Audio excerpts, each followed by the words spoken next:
Okay, now the meeting is being recorded and so we can get started. We're now at 12:34 p.m. Today is October 13th, 2022. Welcome to the San Mateo County Coastside Design Review Committee meeting. The Design Review Committee, as established in its zoning regulations, is appointed by the Board of Supervisors. This meeting is being audio recorded. There are 2 opportunities for the public to speak, including the oral communications for matters not on the agenda and a separate public comment section for each project on the agenda. Please review the agenda to identify which item you wish to speak on and the time of that item. The chair will open public comment sessions during the public comment period and for each item on the agenda.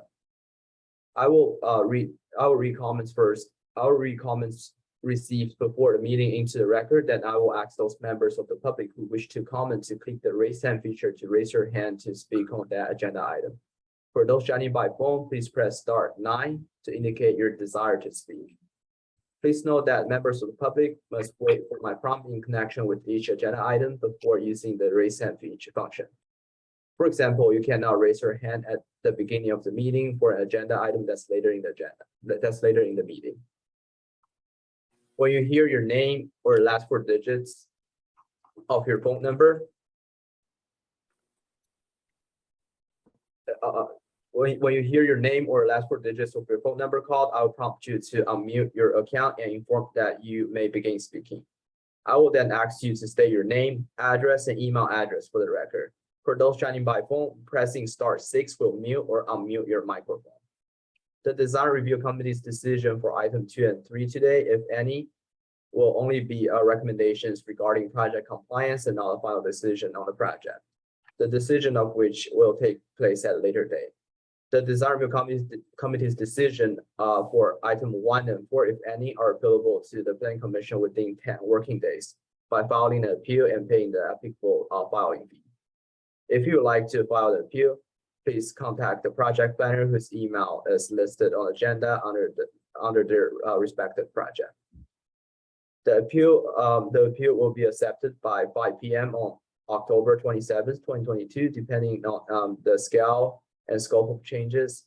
Continued projects may be placed on the next month's agenda if revisions are submitted to the county by the end of business day, October 21st, 2022. Applicants should note that continuous letters may not be available by that day and are encouraged to take notes of the committee's feedback. The next Coastside Design Review Committee meeting will be held on Thursday, November 10th, 2022. Item 1 on the agenda is the roll call. I'll take a roll call now. Katie Kostick. Here. Rebecca Gatkin. Here. Beverly Garrity. Here. Doug Machado. Here. Mark Stackmeyer. Here. Linda Patterson. Not present. John Stedman. Here. Okay, with that, I turn it over to the chair. And I'm the chair. So first thing on our chair report, I sent it all to you and I can't read it all, is we now vote in advance of the week before the next week for continuing our Zoom meetings. The Coastside Design Review Committee, CRDC, is appointed by the, I think I'm reading the wrong thing, but I'm continue. Board of Supervisors to ensure new development is compatible with the physical settings and site of visual characters of the neighborhood and provide a platform for neighborhood residents to communicate their concerns and the community in the communities of Montero, Moss Beach, El Granada, Miramar, and Princeton. I'm sorry for screwing that up. AB 361 resolution finding that as a result of the continuing COVID-19 pandemic and state of emergency declared by Governor Newsom, meeting in person for meetings of the Coastside Design Review Committee would present imminent risk to health to the safety of attendees. So we're going to vote again for next week to continue with our Zoom meetings, and Glenn would take the roll call. I can't hear you. You're muted, Glenn. Sorry, I was muted. So I will do a roll call to see whether the CRC is going to accept the AB 361 virtual meeting option for the next month's meeting. Katie Costi, Yes. Rebecca Catkin, Yes. Beverly Garrity, Yes. Doug Machado, Yes. Mark Stackmeyer, Yes, John Statman. Yes. Okay, okay, that now we can have our next month's meeting held virtually. Thank you. okay. So I might write that on for next, at some point in time, he's gonna take that declaration off. And I think it might, I don't know if we need to come up with a proposal that makes this, keeps this as Zoom more convenient for people or not, for everybody included, instead of going back to the in-person meetings. So we all might want to think about that. Yeah, I know that Camille's not with us today, but I think when we had brought it up in the past, she had mentioned that there's just some potential challenges to that being the ongoing, mode of operation just due to accessibility, I think. Glenn, you may have information on that, but I think a lot of us did express interest in being able to keep it virtual. It's always great when we're able to be together in person, but we are able to really collaborate virtually super easily with Bluebeam, and that's been really great for everybody to be able to be looking at the same thing at the same time. And obviously for people who work over the hill or different locations or are traveling, they're able to attend. But I think that while we're all thinking about that, we should maybe get some feedback from the county, because I recall that Camille had mentioned there were some potential challenges to it staying virtual forever. Yeah, Camille hasn't discussed that with me, but I heard like we're getting some inquiries about whether we're going to host this meetings in person. And so I will talk to Camille and other county staff to see what direction we're going toward. And if there's a change, then at that time we'll probably bring it back to the CDRC and discuss that, and also provide you with updates. Thanks, Glenn. Yeah, thank you. Thank you, Ken. So in the old business, demonstration of scale and story polls, just each time to check in with Glenn because San Mateo County Long-Term Planning has shelved the outline and adopting the story poll ordinance as a requirement until further notice per Camille Young, 12 May 2022. Glenn, do we have any follow-up on a long-term planner and or when we can submit or what we can do about that? I haven't heard any updates from either Camille or other management staff today. And regarding long-term planner who handles long-range planning tasks. So as you may know, Melissa Russ departed the county a few months ago, and now we are recruiting a new planning manager. And now, so that's my response to the question about the long-term planner or like the responsible management staff member. And other than that, I don't have any updates for CDRC this time, but I will follow up with Camille to see if Camille has any information regarding this matter. Okay, and the same thing with the C1, right? Review. That's it. A lot of people did a lot of work on that. Can you say that again, please? I didn't hear what's C1. Yeah. Can you say Can that you again? help me with a little bit, Katie? It was One is a commercial district to potentially establish the Coastside as its own commercial C1 zone. And that we would, we as CDRC would expand our purview to review projects in the C1. Okay, yeah.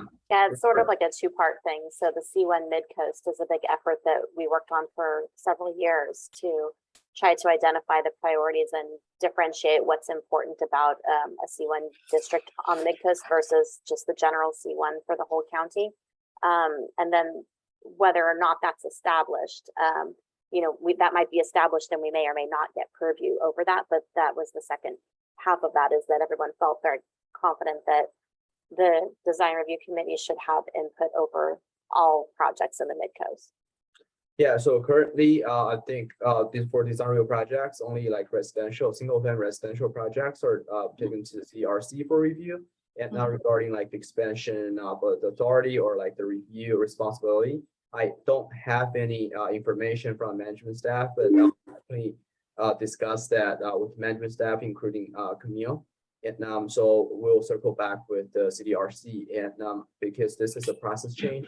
And now we may need like some time, for internal discussion. I have that on my notes, and, so we'll, circle back with the CDRC at a later date. Right, so Camille's very familiar with this, and it was on the old long-range San Mateo County long-range planning schedule. Yeah, this is something that's been discussed with upper management with Steve Monowitz and other parties. And yeah, we kind of feel like it's been put on the back burner, even though it was very actively worked on and discussed with the whole, building and community development department for quite a while. So if there's anything else we can provide to get you up to speed on those efforts, Glenn, so that you kind of know what was done and what's already been discussed, then we're happy to do that. Okay, sounds good. And, after this meeting, I will, have a meeting with Camille just to share, these concerns and, inquiries with her. And I'll try to get some, basic background information from Camille first, and if I need help from the CRC, I will, come back to CRC and ask those questions. Excellent. Okay, so the next item is demonstration of scale. I think we brought this old business that I can take off of here, but that when people do demonstrations of scale is to go back to our the policy that is enforced in the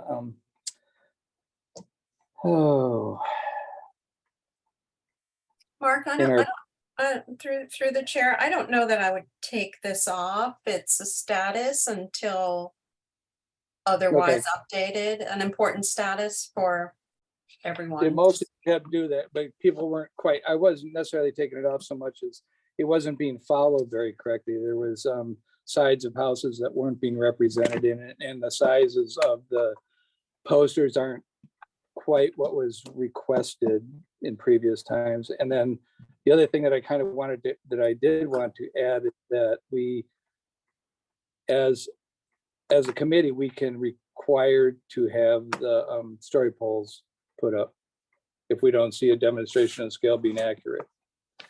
So I So don't know. related to that, I do want to pose the question, if, I guess it's sort of a sequencing issue, but something for us to all consider, because I think a lot of us agree that we have been seeing insufficient demonstrations of scale. And for the most part, a lot of people on the committee do think that the story poles provide value that we're not able to capture quite as well with renderings or elevations. But if the committee does determine that a project is not adequately demonstrating the scale or is not meeting the current policy, we're not going to be able to identify that until the day of the hearing, really. I mean, because by the time, even if we identify it a week before when we have materials, the project is already on the agenda. It's already been publicized in the newspaper.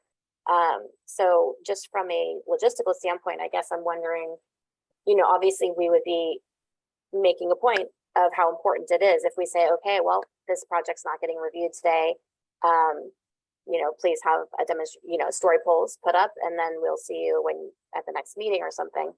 And then basically nobody can review any other projects during that time because everything else has to follow the agenda. So I don't know if anybody else has thoughts to share on that. I definitely am a big supporter of holding people's feet to the fire over making sure that the community is able to adequately understand the scale of the project, whether it's story polls or something else.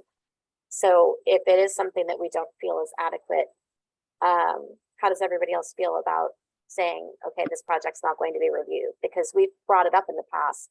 There's been a couple projects where it was really important and there were not story polls, and everybody said, well, since they're here and we're here, let's at least give them some feedback. And so we essentially ended up reviewing the project that gets continued, and they essentially got a full review without having that demonstration of scale. And then it almost feels administrative at that point to have it come back, unless the project would have been continued anyway. So I don't know. I think I'm rambling, but do you guys get what I'm saying? Katie, I fully support what you're what you're saying, it was supposed to be the responsibility of the county staff project manager to go through the checklist, and if it doesn't satisfy the bullet points in the document that we're supposed to be following, then I'm not sure how we can enforce any more strictly that the project should not be brought to CDRC. Do you have any ideas about that? Well, if I can comment really quickly, I have some thoughts on it that, and Glenn, unfortunately, I'm going to put this on your side of the equation. To me, when these things get to us, they should have been deemed acceptable by the county. I don't think we should become an enforcement division. If that demonstration of scale was approved by someone in the county, by the project planner, it should be inherent on the county to make sure that it meets the standard. I feel we would be stepping outside of our goal to determine, oh, that we're not going to review you because of X. I think if it's brought to us, it needs to meet those standards based on a county decision, not us becoming some sort of enforcement arm. That's my personal opinion.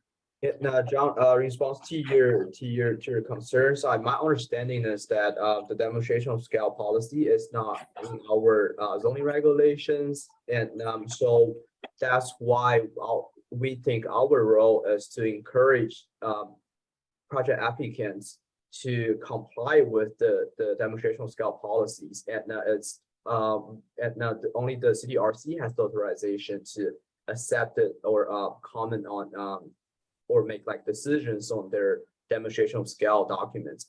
So since we all have concerns about this issue, that what I can do is I can talk to Camille and other management staff, and now we'll clarify whether the CDRC or staff has authority to accept or reject a demonstration of scale. So that's in question right now, but yeah, so that's in question right now, and now that's definitely on my note, and now we will circle back with the CDRC and find out whether staff should enforce to implement the demonstration of scale policies rather than just recommending people to follow. So that's in question right now, and now we will circle back with the CDRC. So the demonstration of scale is on the checklist, right? That people see that they're supposed to supply it.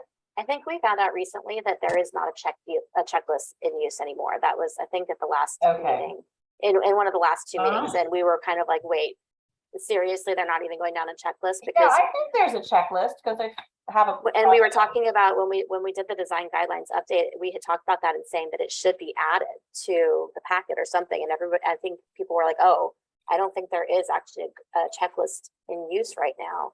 But that's part of the problem, is that the applicants there's a Coastside checklist that I have for a project that I'm putting together, and it has, you know, at the application stage, we're supposed to have. Is it on the checklist, Rebecca? I'm looking at the checklist right now. Can you share your screen? Oh, yes, I think I can. That'd be super. So my understanding, and part of the reason that all of this started with the demonstration of scale issue, is that everybody thought it was a requirement. Once it became known that it's a policy is encouraged and not required. That's my understanding from Camille. So my understanding also from those discussions was that we do have the authority to say that we are not able to adequately review the scale and mass of a project based on the materials provided. And we can continue a project and say that we think that it's needed.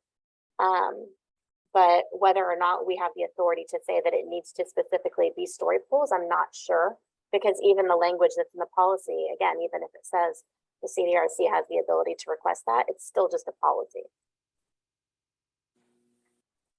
Yeah, now regarding this checklist, one challenge is that when we receive a full submittal from applicants, that now we may require like changes and other. Right, I understand. I think, I mean, the issue I'm thinking is. Yeah, so I'm just, I think that. Go ahead. It seems like It seems Very like projects are mostly coming through with some kind of demonstration of scale, but that when it gets to committee. Oh, you froze, Rebecca. Oh, yeah. She's having something. Talking too fast.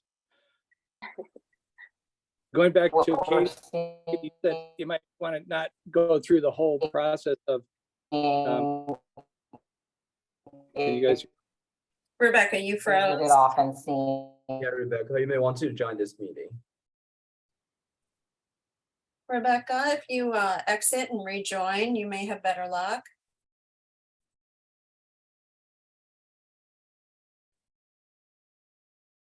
And Yeah, well, So Mark, can I liked what you had written in the chair report, basically identifying that, you know, we had talked about adjacent properties not even being included in a demonstration of scale. It doesn't actually give you any scale to the neighborhood at all. but even at like, there's case one, and I don't know how much I can talk about it, but there's the person even on the other side of that, they put a ghost house where there is no house and made it larger. I mean, it's just like, it's getting carried away. And Well, so some of the pictures, I you'll think see, what we did, Mark, was simplify if for the story poll. We simplified it into 4 major bullet points that are pretty straightforward, that cover exactly what you're saying. And I'm sure you've seen it. And it's the question, I guess, is who enforces that? Is it Glenn? Is it project manager? Is it CDRC? And our current understanding is it's coming to CDRC for review, and then at that very last minute, because of this issue, we can reject the project, which doesn't seem reasonable for the applicant. unless, but if you put it on them, if it's their decision, it can be. I mean, if they're obviously, if they're having a house that's out of scale to the neighborhood, their decision should be to put up story poles if they want that house. I mean, they're representing something that they're going to build anyway. Right, story polls are not these 4 bullet points. No, Need to be satisfied. Mm. So at the present time, Glenn, are you saying that it's up to us, even at this last minute, this, you know, if this is a major stumbling block? yeah, so I have a quick question. staff's current role is to encourage applicants to follow the demonstration of scale policies. And then if they're unable to meet all the requirements listed in that policy handout, then we still take the projects to CDRC, and because we think the CDRC has the authority to review the project or continue a project at a CDRC meeting. Okay, I understand. And I'm not sure if Rebecca is back with us, but what she was showing us as the checklist for project does require. I am, sorry, I got booted somehow. That's Yeah, okay. you were kind of Your- frozen. Your screen showed it does story polls are required. It does show it on that document, and I know that there's the question of what's a policy and what's a requirement. I mean, I just think, I agree with you. It's hard on applicants if we just say, oh, you haven't adequately done this, and so we're not going to review you today. But at the same time, I think there's some projects where story polls or more accurate or better demonstration of scale Right. are just much more necessary than Right. others. And in fact, I think maybe we have one of those today. So I think it's Yes. a good question. Do we go ahead and give them any feedback, or do we simply say this isn't? So that's a good question, our Rebecca. standards. Since we're probably going to be faced with it, what is the general consensus? If the story poll or the demonstration of scale is a real stumbling block, do we go ahead and give them additional feedback? Yeah, that's kind of what I was wanting to ask about, because basically, if it's a policy, ultimately, it's going to come back to us having to make that decision then.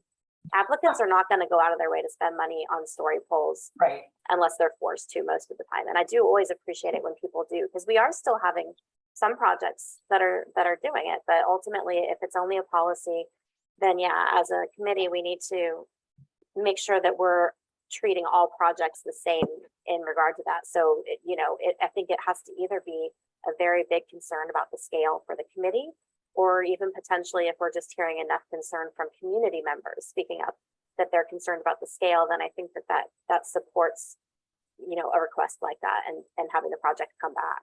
Or, Yeah, or a more compliant demonstration of scale, even if it's not story polls, something that actually satisfies the policy. Can you guys hear me? Yeah, Doug, go ahead. I know you've been trying to speak up. So a couple things. We get these agendas out real early. And is there a way that we can rule individually, like this is not going to do it for me? You're going to need story polls on here. Does it have to be a group decision? And also, do the scale drawings what are we calling it here? I drew a blank. Anyways, representation of scale. Are those more of a tool for us, or are they a tool for the neighborhood? Both. Yeah, I think they're important for the neighbors. So we're gonna know long before the hearing date, right? We review these individually. The county is doing a great job on getting this stuff early. I would just hate to when you have a builder or a developer, I hate to put them in a box like this, where you might have a single story, you might have something real easy where story polls are kind of a nuisance and a waste of money. But you might have another project where someone's trying to skirt it for cost, and maybe they're building something huge they don't want everybody to know about. But I think it's just a really tricky situation to do this the day of the hearing. It's not fair to anybody. It's not fair to us looking at them. It's not fair to them getting all the way to the bottom of the ninth and we're telling them to go home. It's just not. There has to be a better way. Yeah, so Glenn, if in your discussion I agree, Doug. with Camille, can we find a better solution? I wonder if planners can advise applicants, or if it can be somewhere even in the literature they get, that the CDRC has the authority to require story polls It does. for projects where there's, a certain level of community concern around the scale. Sorry, Camille, glad you're here. Do we have that authority? Yeah, there's a the whole thing about scale is that it's a policy and not an ordinance. But there is some wording in the demonstration of scale policy that gives the CDRC, like if you can't determine compliance with the standards for scale, then the project could get continued, but I don't think it says could require story polls. I'm checking right now. I feel like I always advise my clients that if they don't want to do story polls, that's fine, but they may come to committee and then they may end up in a situation where they're required to do it or requested to do it later. I just think if people had some forewarning that is a risk they're taking by going forward without story polls, that they wouldn't feel so blindsided. And I think that if an applicant has made a good faith effort to demonstrate scale, then I think we should give them some review, even if we maybe want to limit the time and not get into nitty gritty details, and that we can start with things where we feel like the record is inadequate. Like we have a project today where we have neighbors saying they think the record we've been provided is inadequate. Those seem like top level things to address before getting into anything else.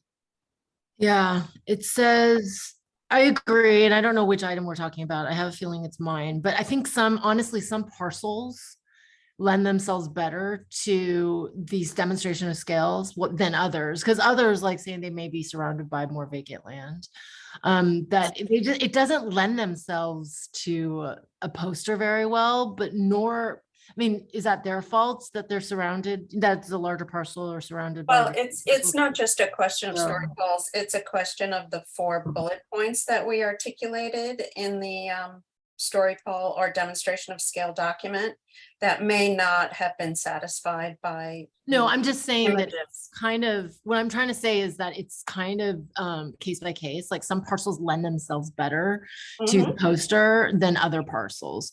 So it's not like anyone's fault or that they didn't comply, quote unquote. It's that they have a parcel where it's harder to demonstrate. So basically, word for word, it says images should be displayed to scale and poster format at the site at least 10 days prior. The poster, oh, sorry, I'm reading the wrong part. Images posted to the site do not have to be modified to reflect. Where is it? I'm sorry. For projects requiring a CDRC recommendation, images posted may be removed after recommendation. No, sorry, I'm not finding the right thing. What are you looking for? Kind of CDRC. where the CDRC can, oh, here it is. No, that's not it either.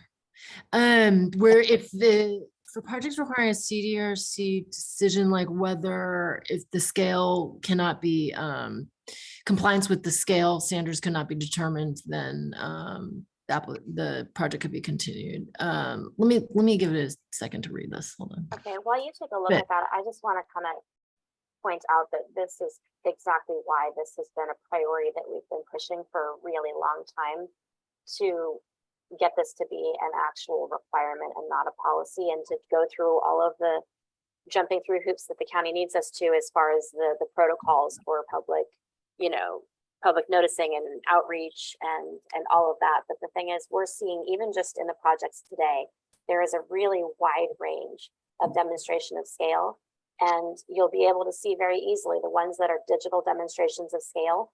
A lot of them are wildly inaccurate, and it's so obvious. And it doesn't really matter to me ultimately if it's lack of ability to create a good demonstration of scale, or if the intention is to make a project look more to scale than it actually is. But the reality is, that's always been my concern with the digital demonstrations of scale, is that you have the ability to make it look how you want it. You can, we've had ones that showed us aerial views, for instance, which is not helpful at all, because you don't ever view the project that way. We have projects that they don't tell you the heights of adjacent buildings at all, or there's no method of measurement.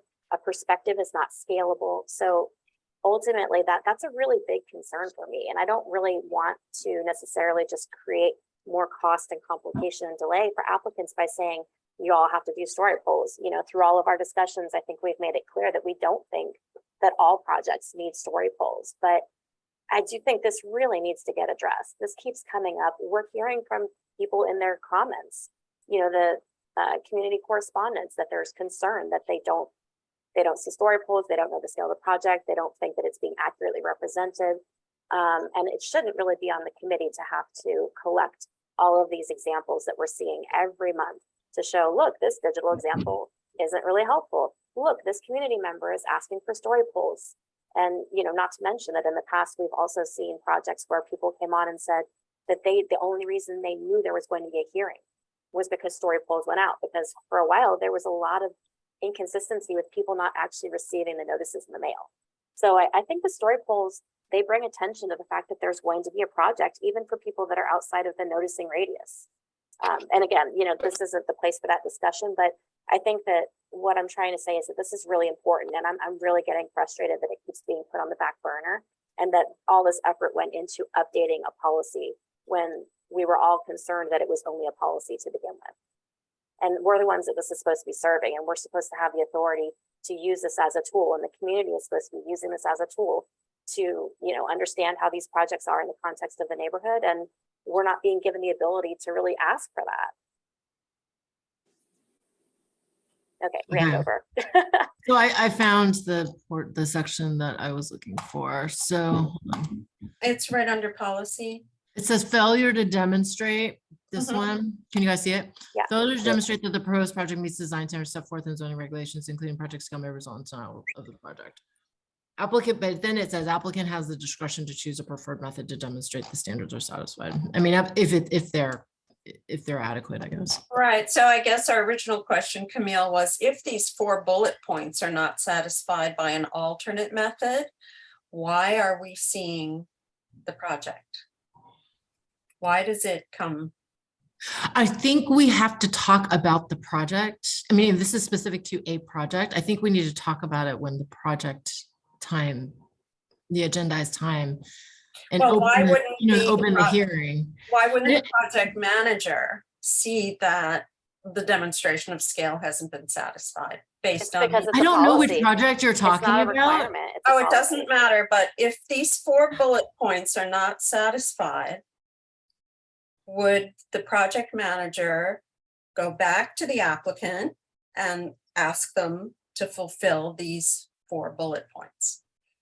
I think that we've already gotten our answer on that, and that it's a policy and not a requirement. They're not going Yeah, to require exactly. it. So Right. is When that, we take in the poster and we look at it and it's somewhat satisfactory, it's satisfactory to us anyways, then we put it on the okay, website. But I think, you know, as far as like the vantage points from different people, it may be, you know, the poster may not, you know, satisfy a particular neighbor. I just feel like the county staff's getting off easy on this one. It's, if we can see it and the neighbors can see it, I mean, staff's trained. I mean, it should be, hey, look, you're running a risk of not being heard at the hearing because in our opinion, this demonstration of scale isn't gonna work. I hope that we can open whatever item we're talking about and talk about specifics, because I agree with you, but I just don't know which Okay, specifically, and what you'll be project, here? which bullets. you'll be here for the hearings, Camille? You'll be here for, I'm gonna be here for my project. okay, good. All right. One, I one think we quick should move question. on, don't you? I know that we're behind, Glenn. Thank you for the time check. One quick question though, going into these hearings, based on what I'm reading here, it says that that the project may result in a denial of a project. Since this is a policy, I'm unclear on whether or not that means that we do have the authority to deny a project or, you know, request that it come back if we don't feel that it is, you know, satisfactorily demonstrating the scale for us to be able to do our review. If it doesn't meet a design standard, a critical design standard, and not by a long shot, I'd say significantly out of compliance with the standard, then that's bad. But if you we have to can't make a- evaluate the standard, like the guidelines don't actually talk about the demonstration of scale, they just talk about the scale. So Project are you saying scale. that we do have the authority to say we can't evaluate the scale of this project with the materials that are provided? Scale is one of the design standards. If you find that the project is out of compliance significantly with the design standards and can't be rectified by condition of approval, then you can deny or continue or ask the applicant to, you know, the applicant can request a continuance. But not by the demonstration of projects. But not by the bullets of this policy, simply by not being able to demonstrate compliance adequately or. Okay, not being able to You can demonstrate. even say, I would compliance. even say that the project, maybe from what you've seen, that the project might be out of scale with the neighborhood. And then we're basically putting the onus on the applicant to demonstrate to us that it is. Right. I would love to get a quick thought in while this is all happening. Who is that? It's John. Okay, Sounds good, man. Last meeting, we had a very contentious project that had loads of issues. I think we would all agree. But what that has brought to the forefront for me is remembering when the CDRC first came in and it was called out that you put forth a preliminary set of plans. And it made sure that it, you know, met the basic things before it ever moved forward in the process. And over the years, they have become more and more complete. And to me, part of the issue and part of the pushback and the upset that everyone gets into is we're now seeing plans that have been engineered, they've been civil engineered, the landscape plans are done, they're so far down the road that when they get to us and we need big changes to happen, it's a big deal. And I think it would be worth, now's not the time to do it, but for me, I think it would be a good idea to look at when we see the initial shape and size of the building. And it's a lot easier for someone to agree to changes that will make things more amenable to the neighbors and to us and to everyone before they've got quite so much time and money invested. The engineering part of that was to make sure that it was going to be feasible to do it. And that's why I believe that's why they put it in there. I was absent during when that was coming about in the building in San Mateo County, but They don't I ask think for engineering. They just Yeah. ask for the grading and drainage drawings. civil engineer. civil engineers. Right, But right. for feasibility, I think. And then the landscaping is, but you're right, John. I mean, it was all of it, but it's it's hard to say. I mean, everybody comes from all angles. But Right, now I with mean- the advent of the digital, people are sort of making up what's not really there. So, well, Right, it's just right. falling where we were. Right, but I mean, the- to me, that should be like, okay, I'm gonna do a virtual demonstration of scale. Somebody at the county level, you know, when this is decided, and Camille, I'm throwing you guys under the bus here a little bit, but somebody needs to say, well, here's the parameters. We need to, you know, there needs to be a letter from somebody, or you need to verify heights. There's got to be a way the same as anything else. I mean, I feel like, again, I don't feel like, you know, the CDRC should not be an enforcement thing. We should be a review thing. The things that come to us should be vetted by the county before we see them. I just think we're stepping outside of our role. And I think the county needs to take a more active role in ensuring the things that we see aren't wildly out of compliance before they get on the agenda and we all spend our time looking at them. I don't know that that's the case, and I don't know how to respond because I don't know what we're talking about, what project or specific examples. So as I said, I think if this relates to a project, because obviously this came to the forefront today, probably related to a project, I think we should just start the hearing and talk specifically, and then staff can respond. Right. I think that's probably a good idea. Maybe we put some time aside for like next meeting or something and go, you know, circle back on this maybe. Yeah, next month we may have more time to discuss this, and then now we're at 1:15. So if we can move forward like with other agenda items, that would be great. Mark, did you want to do oral communication, wrapping up the chairperson's report? I do. Thank you. I was on mute, starting to talk. So the general public, if they have any comments on this, I think we're going to just bring it up to a meeting, try to agendize it for next meeting because we're already into our agenda time for the next applicant. So I would to get approval on the meeting minutes and move on. Yes, I did have a question, Mark. Did we find a long-term planner? Did county find a long-term planner for? All he's able to say right now is that they're looking for one, and We're still recruiting our new planning manager at the moment.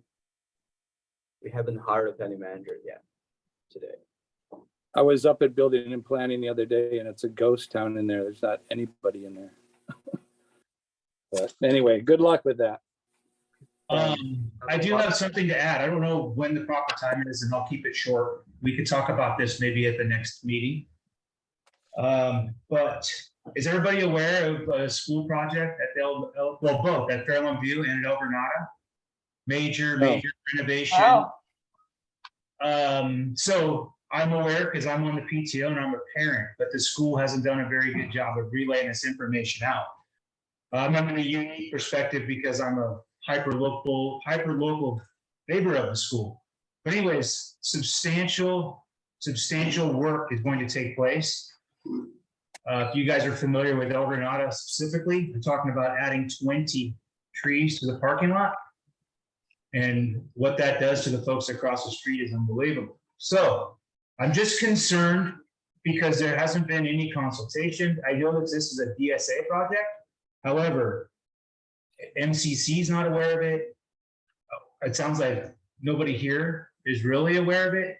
We don't have, I guess, really a say, but I would love to hear more from the school and invite them to at least talk to some county folks. So us neighbors are pretty jumpy about it. Glenn, should there have been a referral for that to the MCC? My understanding is that the referrals go to the MCC. Right. Yeah, I guess this is a task of MCC, or it's not related to CDRC duties. So so if you need to speak to county staff, you may reach out to me or someone else after this meeting. And since we're now at 1:18, so let's move I forward. think we can respond a little bit, Glenn. So if the project does not relate to classrooms, they are subject to county permits. Was what was the reason for the tree planting? Is that just a part of the project or what's the overall project? No, it stated it was in phase one, but now they're stating it's not in phase one because I raised a red flag about it. And they're talking about Heat Island and this and that, but they got the trees running right down the street. And, with the sun being predominantly from the south, you're gonna shade the street. So anyways, I just don't know what the local consultation is on this. If it's a DSA project, they can ram it through and we can't really say anything as neighbors. Well, that's not necessarily true, because like I said, it's not a classroom project, so it is subject to the CDP, the LCP and CEQA. And planting trees in one particular area of the coast, we determined that planting trees that blocked views was a project that was subject to a CDP. So we can certainly look into it and make sure that they're, planting the appropriate size trees so that the minimizes. Camille, I don't think they're on the same page. So I don't know who I reached out to and sent an email out, but I'd like to know the ruling on that so that the neighbors can wait for some sort of information, or if not, we have to keep digging. Like I said, if I didn't have kids in school, I would know nothing about this. The school board's presenting Montero's plan tonight, and I don't know who knew about that, but they're presenting the plan, and there's not a lot of local conversation about it. You sent an email. Okay, I see it now. Okay, so I'll follow up as far as, does anyone have a contact at the school? I do, but. Okay, can you send that to me? Yeah. Because let me call them and I want to figure out, that's phase whatever, 1 or something, but I just want to see the overall context and why, and figure out, what part we have in this. Yeah, Glenn, can you please capture this on the agenda for next month as something for us to circle back on, because it is important and it does go back to the discussions on purview for the CDRC. And I think that we have asked for MCC referrals to also be sent to the CDRC, and it doesn't sound like the MCC even got the referral. So if we could just, I know we're losing time right now, so if we could just make sure this is on the agenda for next month, that would be great. Yeah, so we can have a quick discussion next month. Right, and I did talk to the superintendent, and I'll keep this brief. He said that he would come and talk about it, but he hasn't been invited by anybody, including MCC. Okay, yeah, definitely send me that info, Doug, and I will reach out to him for sure. But I did want to clarify that this will not be in the purview of the CDRC. If anything, it could be in the purview of the MCC if the CDP is required. So I think it's just kind of a public interest item. Yeah, under the category of public comment. Is that where we are, Mark? Mark, do you want to speak for communications? So I'm done with minutes and wanted to get approval. A second. And I I'll do- second. And I'll do a roll call. Katie Kostick, Yes. Rebecca Ketkin, Yes. Barry Garrity, Yes. Doug Machado. Doug Machado, Yes, I was on mute, yes. thank you. Mark Stackmeyer, Yes. John Satter. Yes. Okay, thank you. Okay, and now Mark, do you want to open for public comments, oral communications for matters not on agenda now? Okay, I'd like to open comment for matters not on the agenda to the public. Okay, I will read the instructions. We're now opening public comments for oral communications for matters not on agenda. If your hand is raised, your name will be called for this item. I will lower your hand after you speak. Those joining by telephone can press *9 to raise and unraise your hand. Pressing *6 will mute or unmute your microphone once you're given permission to speak.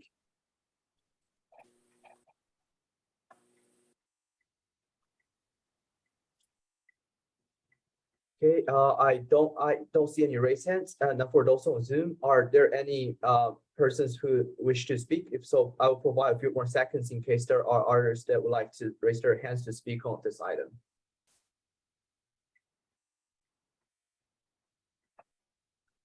I see one raised hand from Mark Alcanel, and yeah, Mark, if I remember, I received an email and public correspondence from you a few days ago regarding another item on the agenda that will be later on the agenda. So just make sure you are going to speak on the item that's not on the agenda. So that's what this item is for.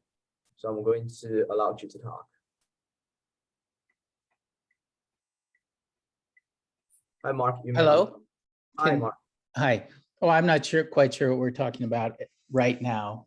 So we just open for oral communications for matters not on the agenda. If you're Oh, okay, never mind then. project that now you may need, you should wait till a later time. Thank you. Okay, thank you. Okay, I don't see any raised hands. Mark, please indicate if you would like to close public comment. Yeah, I'll close public comment and I'm also then recluse from the next item. Okay, thank you. And first, so the next item on the agenda is item 1. Do you want me to call you when we're finished, Mark?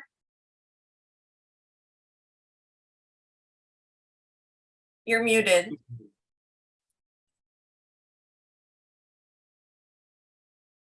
I'm sorry. You got your hand behind your ear though. Yeah, I'm probably going to speak as a neighborhood. There's a. Oh, got it. So you'll know. Okay, great. Thank you though. Thank you. All right,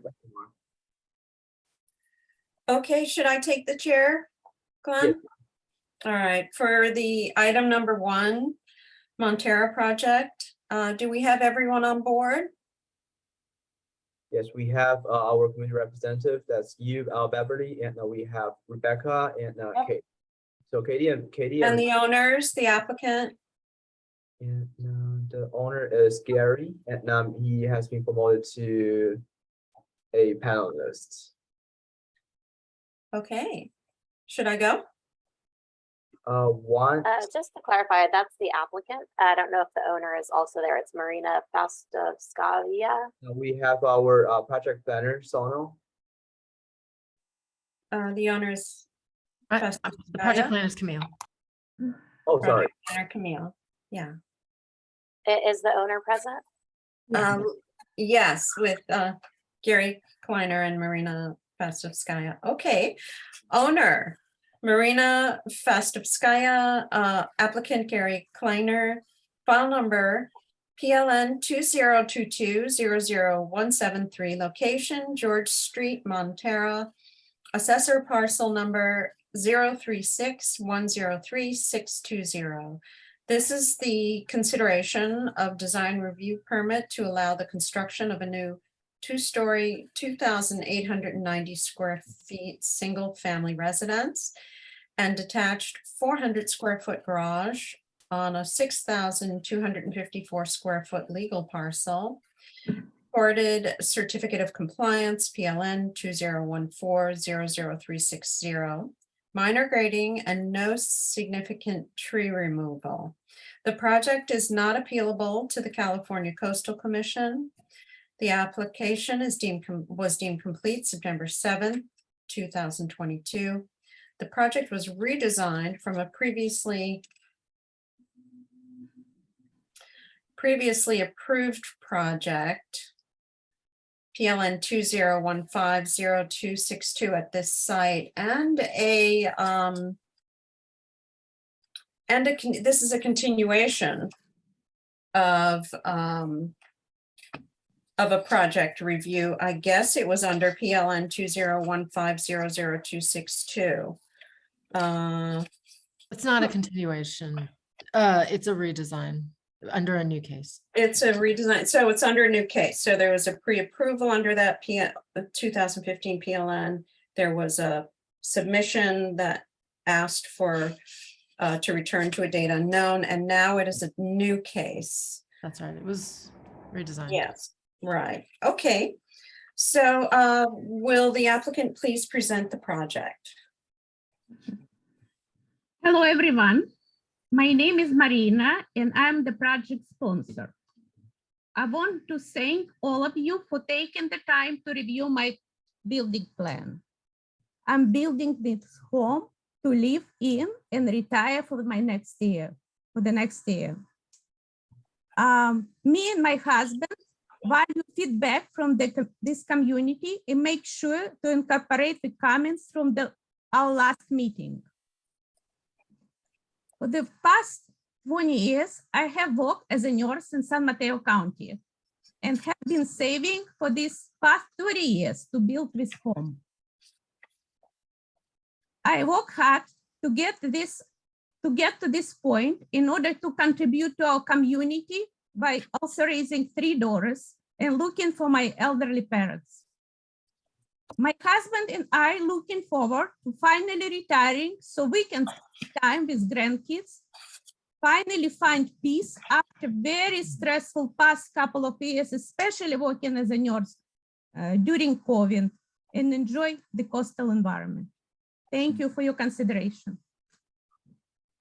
Well, Marina, thank you for your service as a nurse during COVID.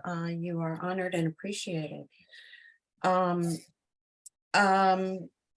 Camille, project manager, as you've said, this is a new submission. I do have the comments that Marina noted from our last review of this project. They're basically from the standards, the elements of the standards document, which we may be raising again as well. So are there any questions from our committee, which consists of myself, Beverly Garrity from Montera, Katie Kostiuk, architect, Rebecca Katkin, architect. Are there any questions to the applicant? I have one question. Maybe I can clarify a little bit. We have here in 2021, and we have many comments from CDRC, and basically we redesign and house, and we try to consider all these comments from neighbors and basically some complaints, and also we met with neighbors and discuss, show plans, yeah.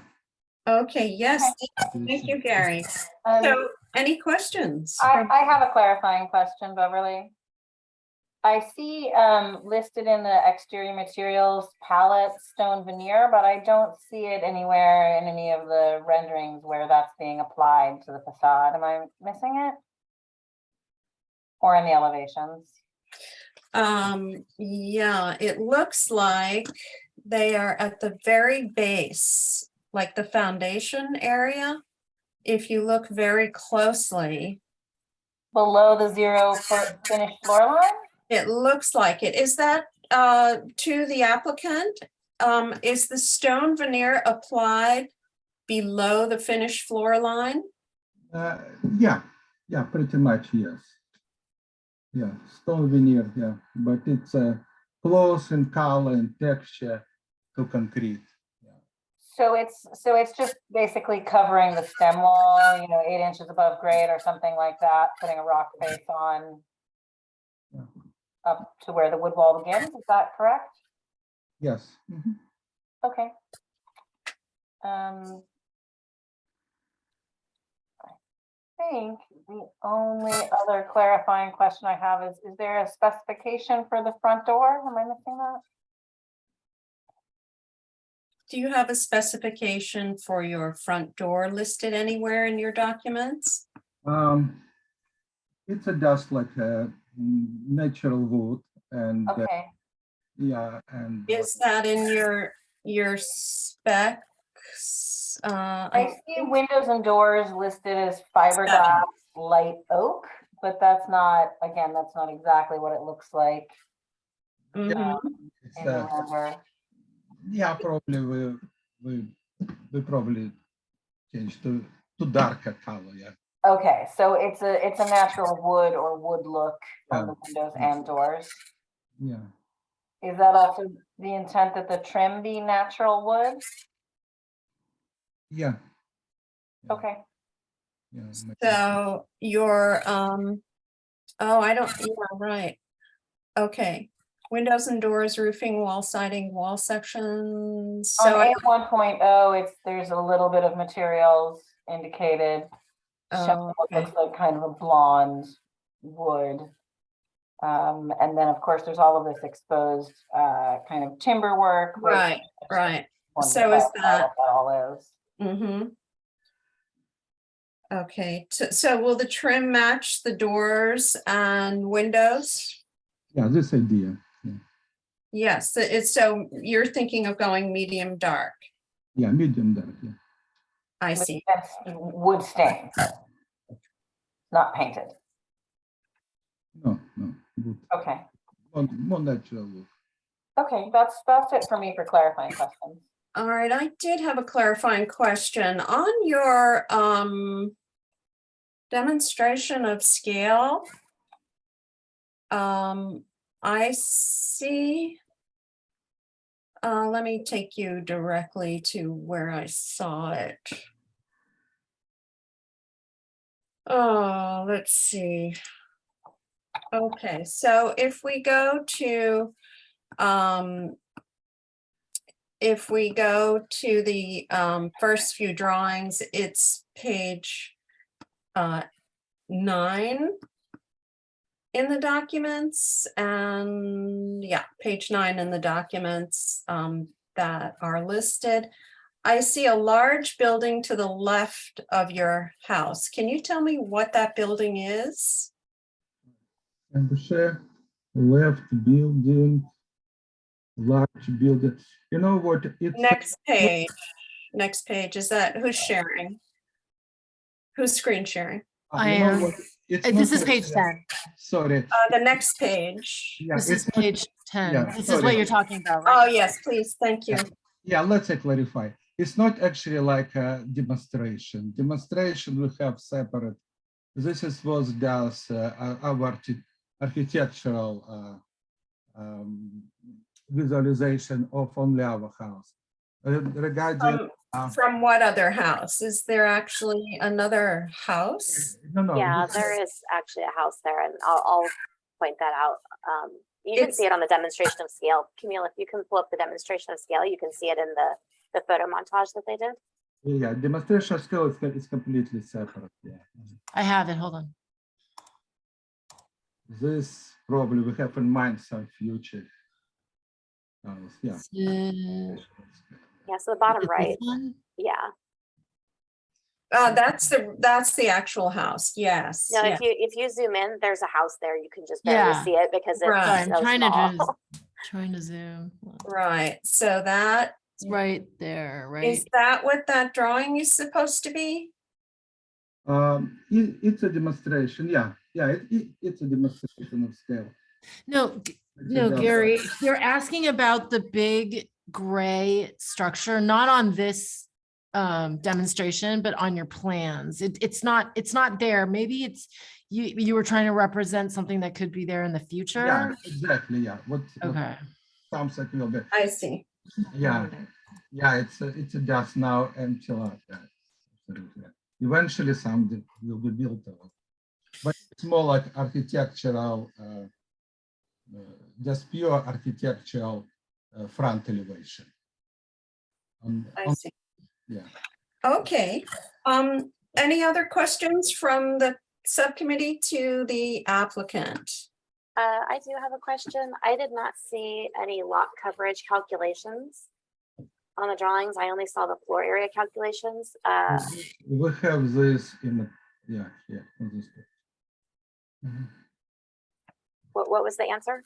It's up here, but it only shows the max. Right. No, it says- Gary, is it someplace else where it's broken? Oh, where it's broken Yeah. down further? Yeah, we have maximum coverage and real coverage. We everywhere we below like requirements. Do you know where they are? Yeah, I can. Or Camille, can you just confirm that they're compliant? So it's just the bottom story that's the larger story. So the bottom story. So I did the math already 17. and double checked, and I believe if the floor area calculations are correct, then I believe the coverage would be 2,100. However, I did want to point out that the roof overhang at the front door it exceeds 4 feet, so that would actually count towards coverage. But this is just something I didn't see had been reviewed or confirmed for being compliant, and wanted to bring that up. Because from what I can tell on sheet A 4.0, I threw a dimension on that, and it's that whole roof eave at the front door is 4 foot 4.5.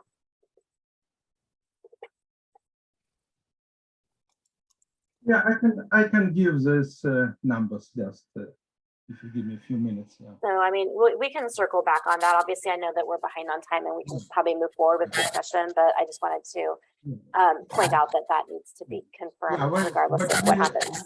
we're below all allowances. Yeah.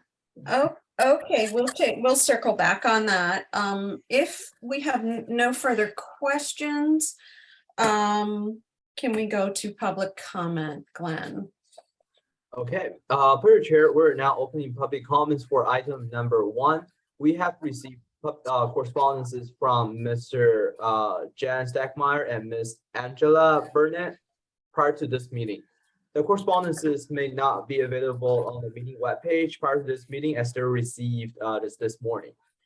And Ms. Burnett is concerned with the large size of the proposed residence, the residence compatibility with the neighborhood, appearance of the iron fencing, shadow over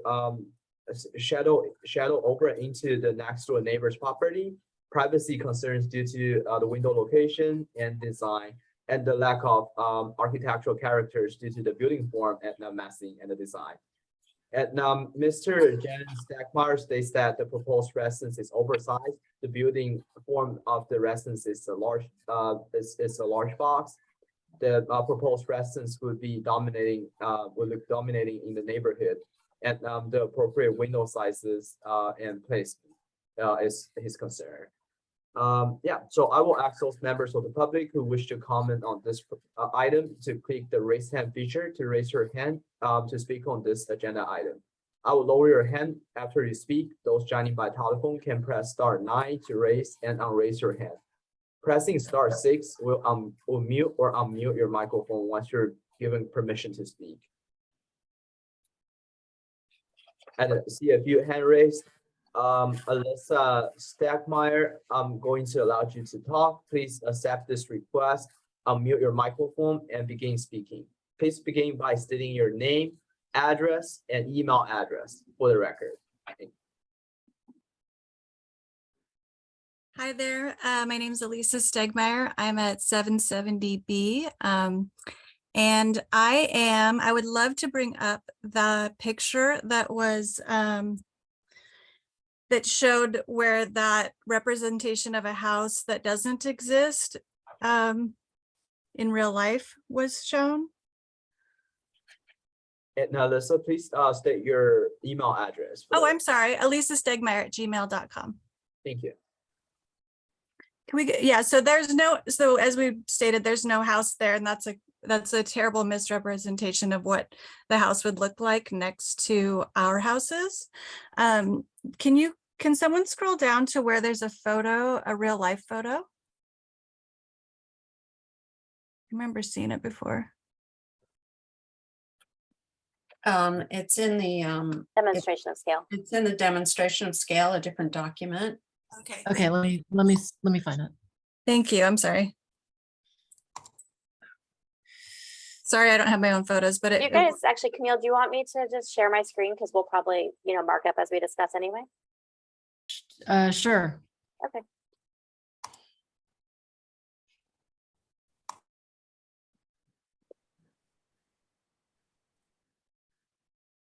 Thank you, Katie.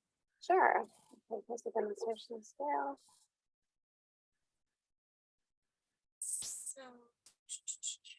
Okay. Bottom right. I can start commenting on any of them yet. So yes, that one, that's perfect. Okay.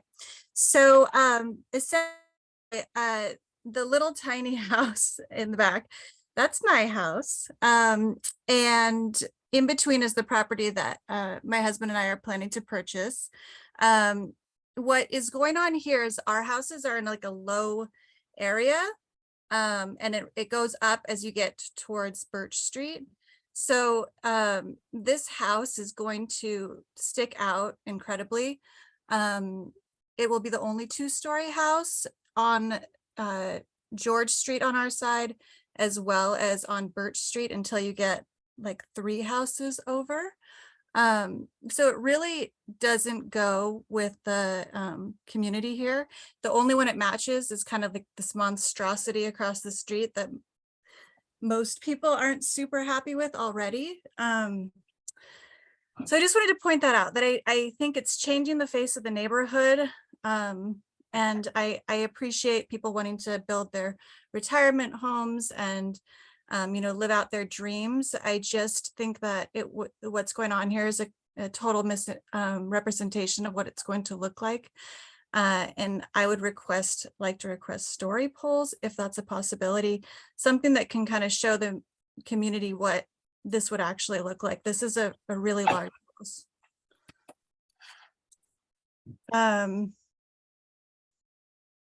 I think that's all I have to say.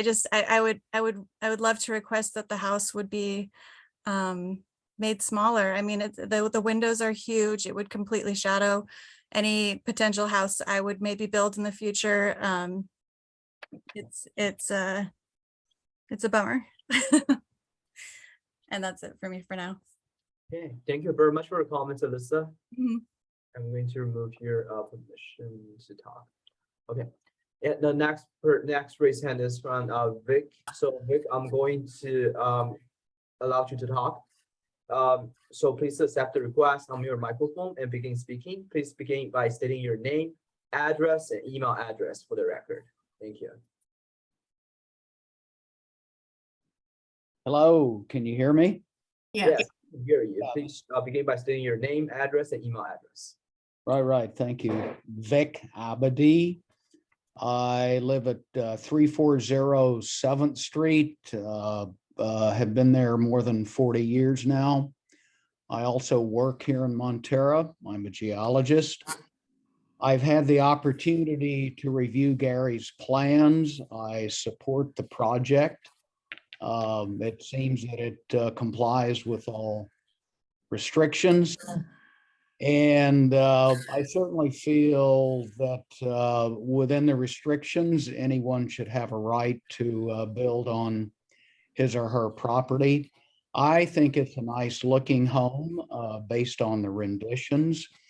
And not to put too fine a point on it, but it would certainly enlarge the county's tax base. And I think that's a good thing too. That's really about all I have to say. I support the project and I think it'll look fine. I do know Elisa. I'm sorry to hear that it will have a negative impact on her house there. Perhaps there's a way to work around that. Thank you for letting me speak. Okay, thank you very much, Vic. And last hand raised is from Jane. So I'm going to allow you to talk. Please accept this request, unmute your microphone and begin speaking. Please begin by stating your name, address, and email address for the record.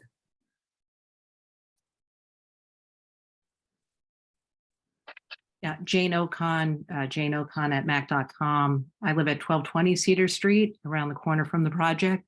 I would also like to request story polls as well. This is a new design from what I heard. And so it's hard to understand. You can see from the photos, the scale of this looks pretty large. And it would be great to have story polls. So I would ask for that. And it is very similar to the house that's directly across the street on Birch. And, you know, just in terms of regulations and it's ticking all the boxes in terms of, you know, being able to do it. I would just say, just because you could doesn't mean you should. This just looks really out of scope with the other homes on this block. And the folks who do live across the street that have the other, you know, very large home, they're completely dwarfing the ranch style home right next to it. So, you know, it really doesn't feel like, you know, again, just because you can do this doesn't mean you should be able to do this. The other 2-story homes that are on Birch Street, further down that block, that the lots actually slope. So from Birch, they're not daunting. They naturally slope, down from Birch to the other side of Cedar Street, the other side of the block. So they're not these kind of monstrosity looking properties that these two homes, present. So those are my comments. I just think the scale of this just seems a little large to me. Okay, thank you, Jane, for your comments. Oh, and Mark Stackmeyer, I just saw you're raising your hand.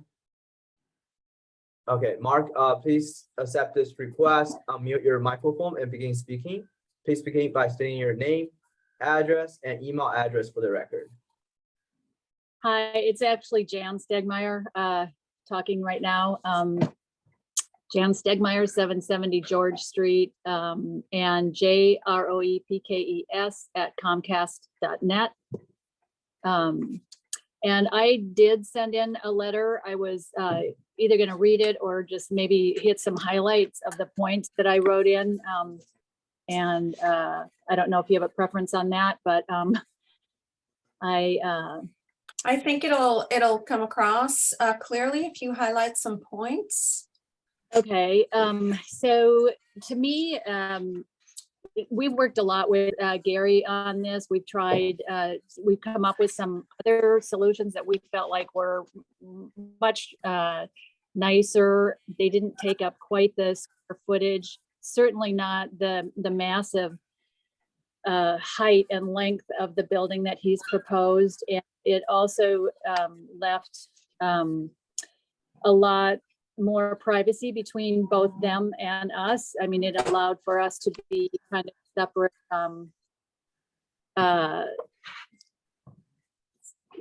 just our own separate lots. And it's kind of an odd situation because of the most people's backyard isn't exactly a side yard to somebody else where this is. I mean, it's kind of, it's a little bit of an odd situation, but I see that the house is looking like a big block, and the little craftsman brackets that are on it look kind of faux artificial to me. They're not really actually dormers. They just have kind of a design element on it.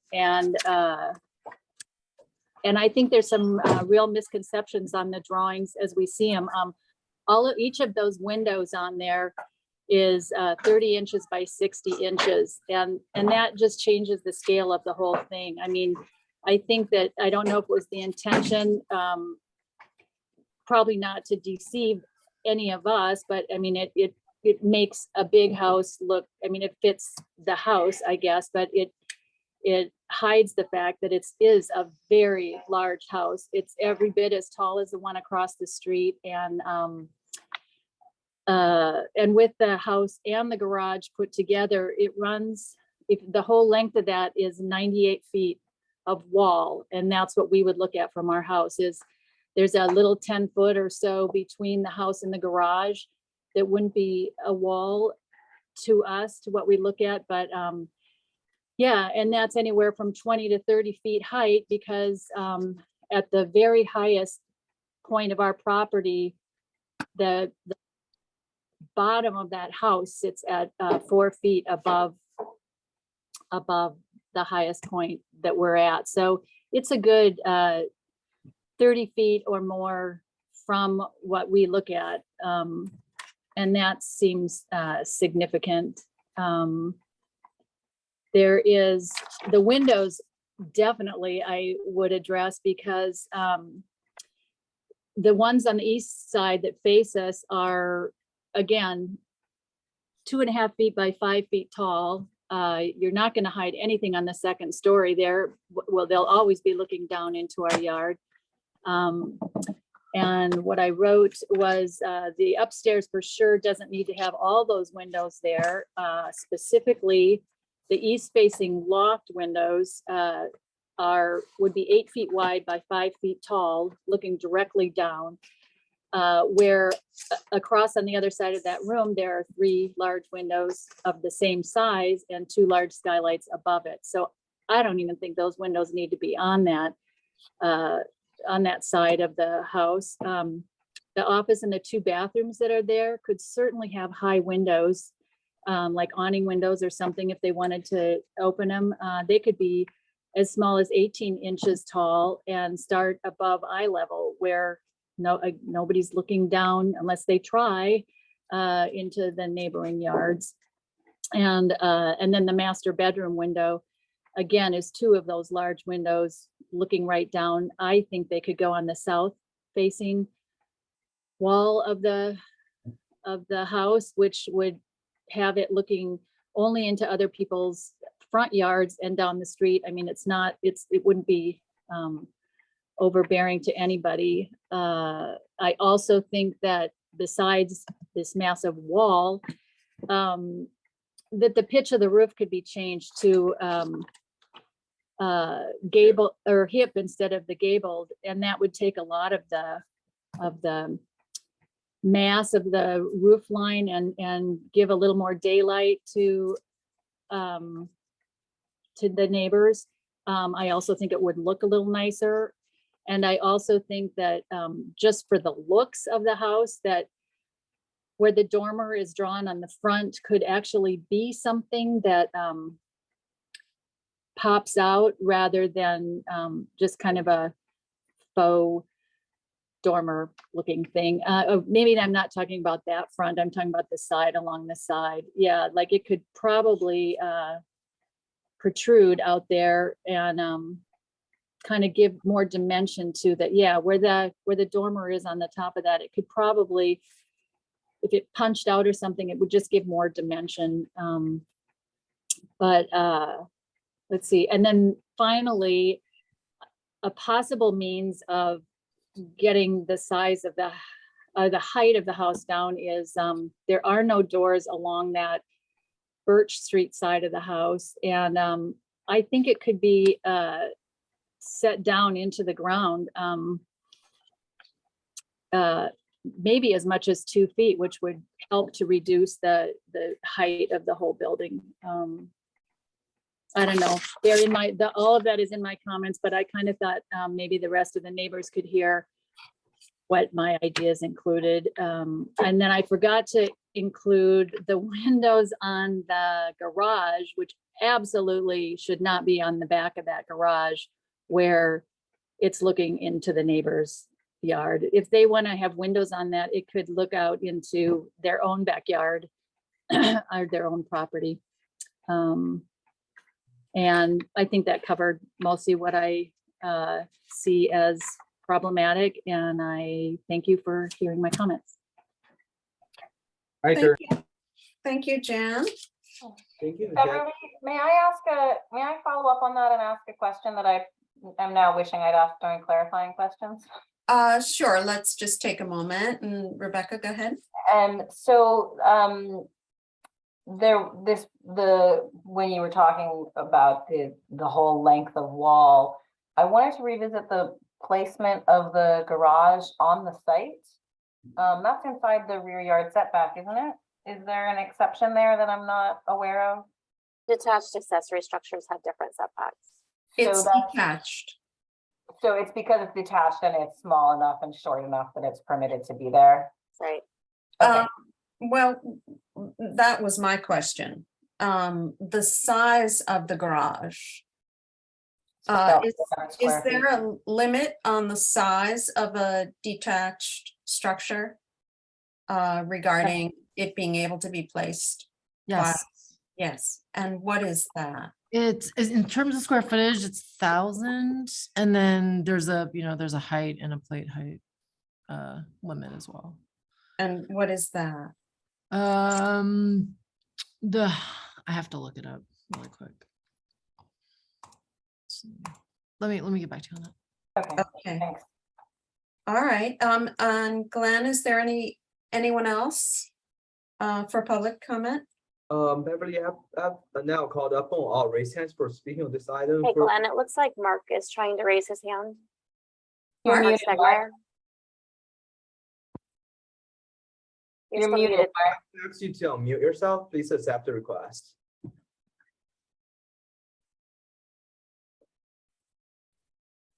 There you go. Hi. Yeah, Mhm. thanks. My mute, I guess my mute must be covered up by now. Glenn, can I share, Katie, can I share my screen? Sure.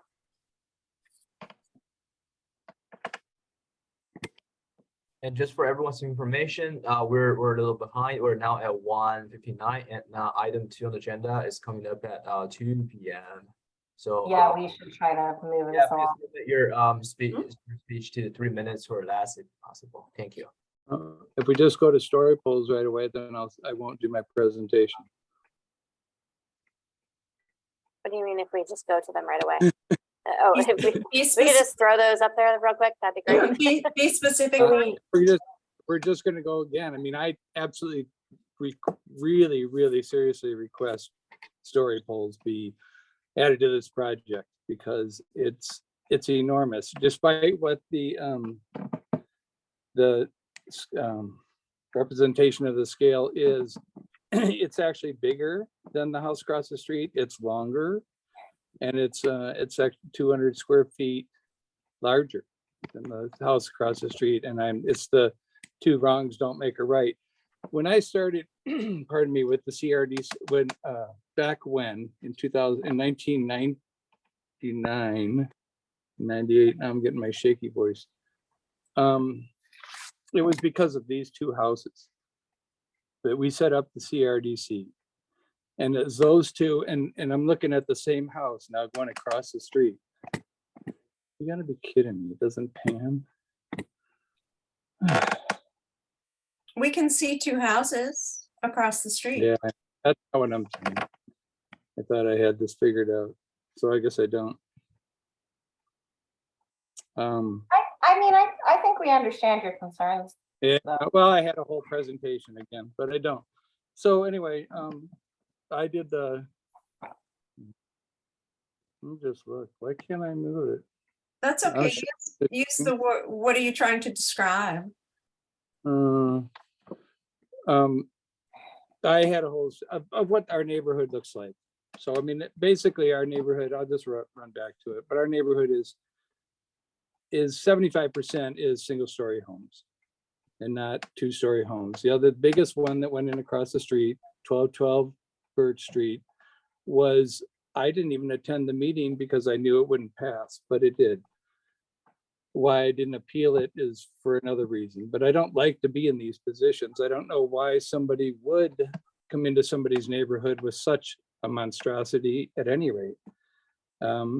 It's a rancher, that lot bleeds for a rancher house to be there. It would probably give him the same amount of square feet anyway, his same accommodations. So there's lots of things wrong with the house. Even the addition, the equations, the second floor where they say is 1,190 square feet is actually 1,252 by their own dimensions. The siding on the side of the house, I called for fiber, cement fiber board, and I can't, it's lap siding turned on its side. I don't even understand why nobody would put boards on like that. And I guess I'm just rolling back. I'm really mad that my demonstration didn't work, but I'm mostly upset that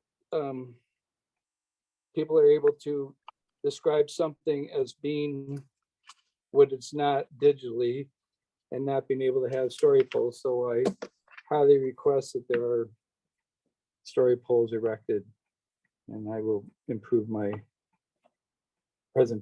digital presentation for next time. The end. Okay, Mark, thank you very much. If there are no more public comments, we would like to go into discussion. Glenn, anyone else?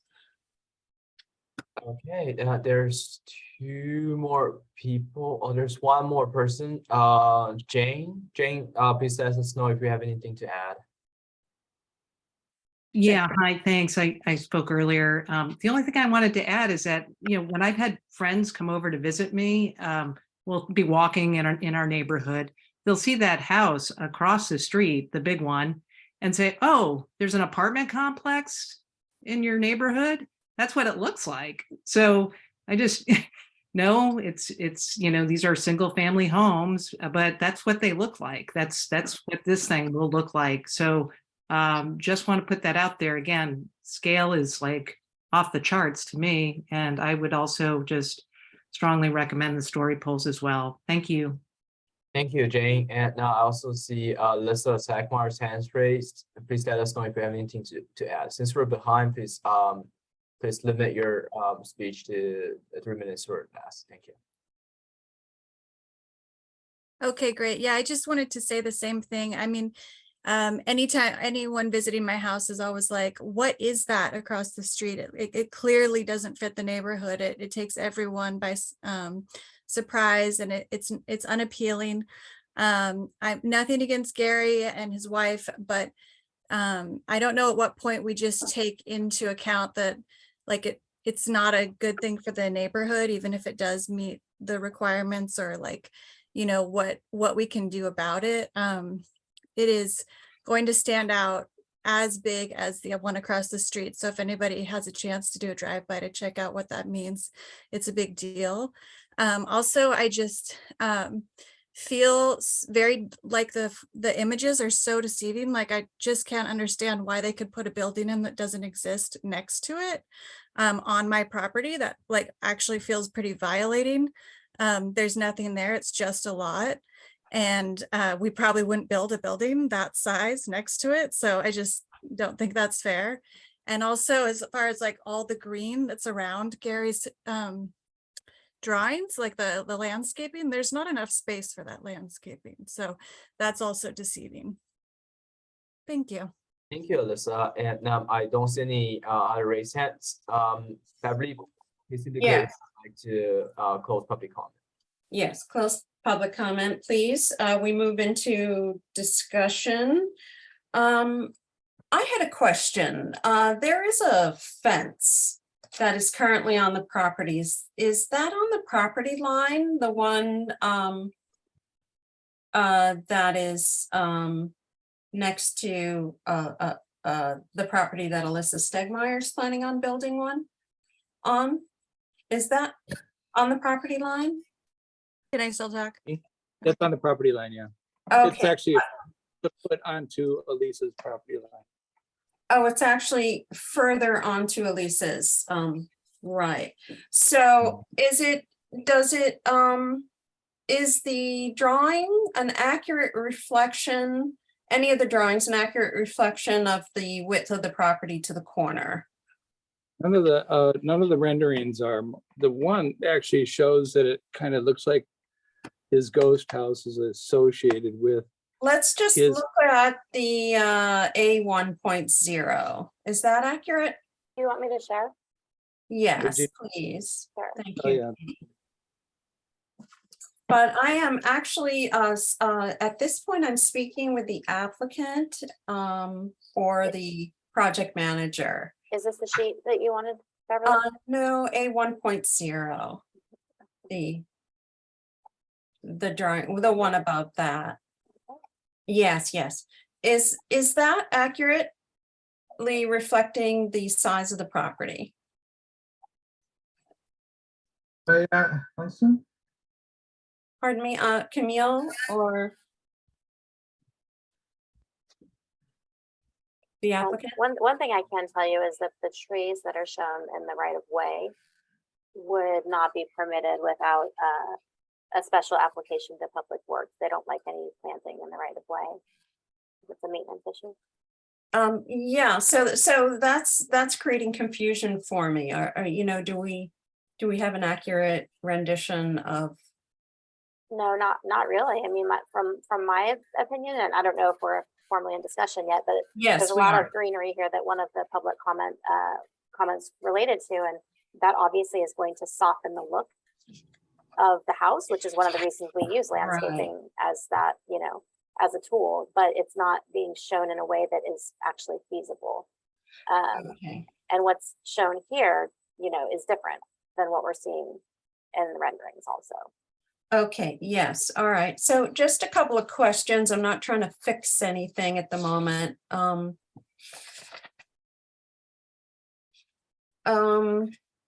Well, I'm interested in the detached garage, the max height on that. And also Mark Stegmeyer's comment, is the second level inaccurately calculated? Yeah, it is. I ran the math real quick. It looks like if you don't count the stair on the second floor, it does still meet the floor area, but they're showing the proposed floor area as 3290 when it's actually 3307.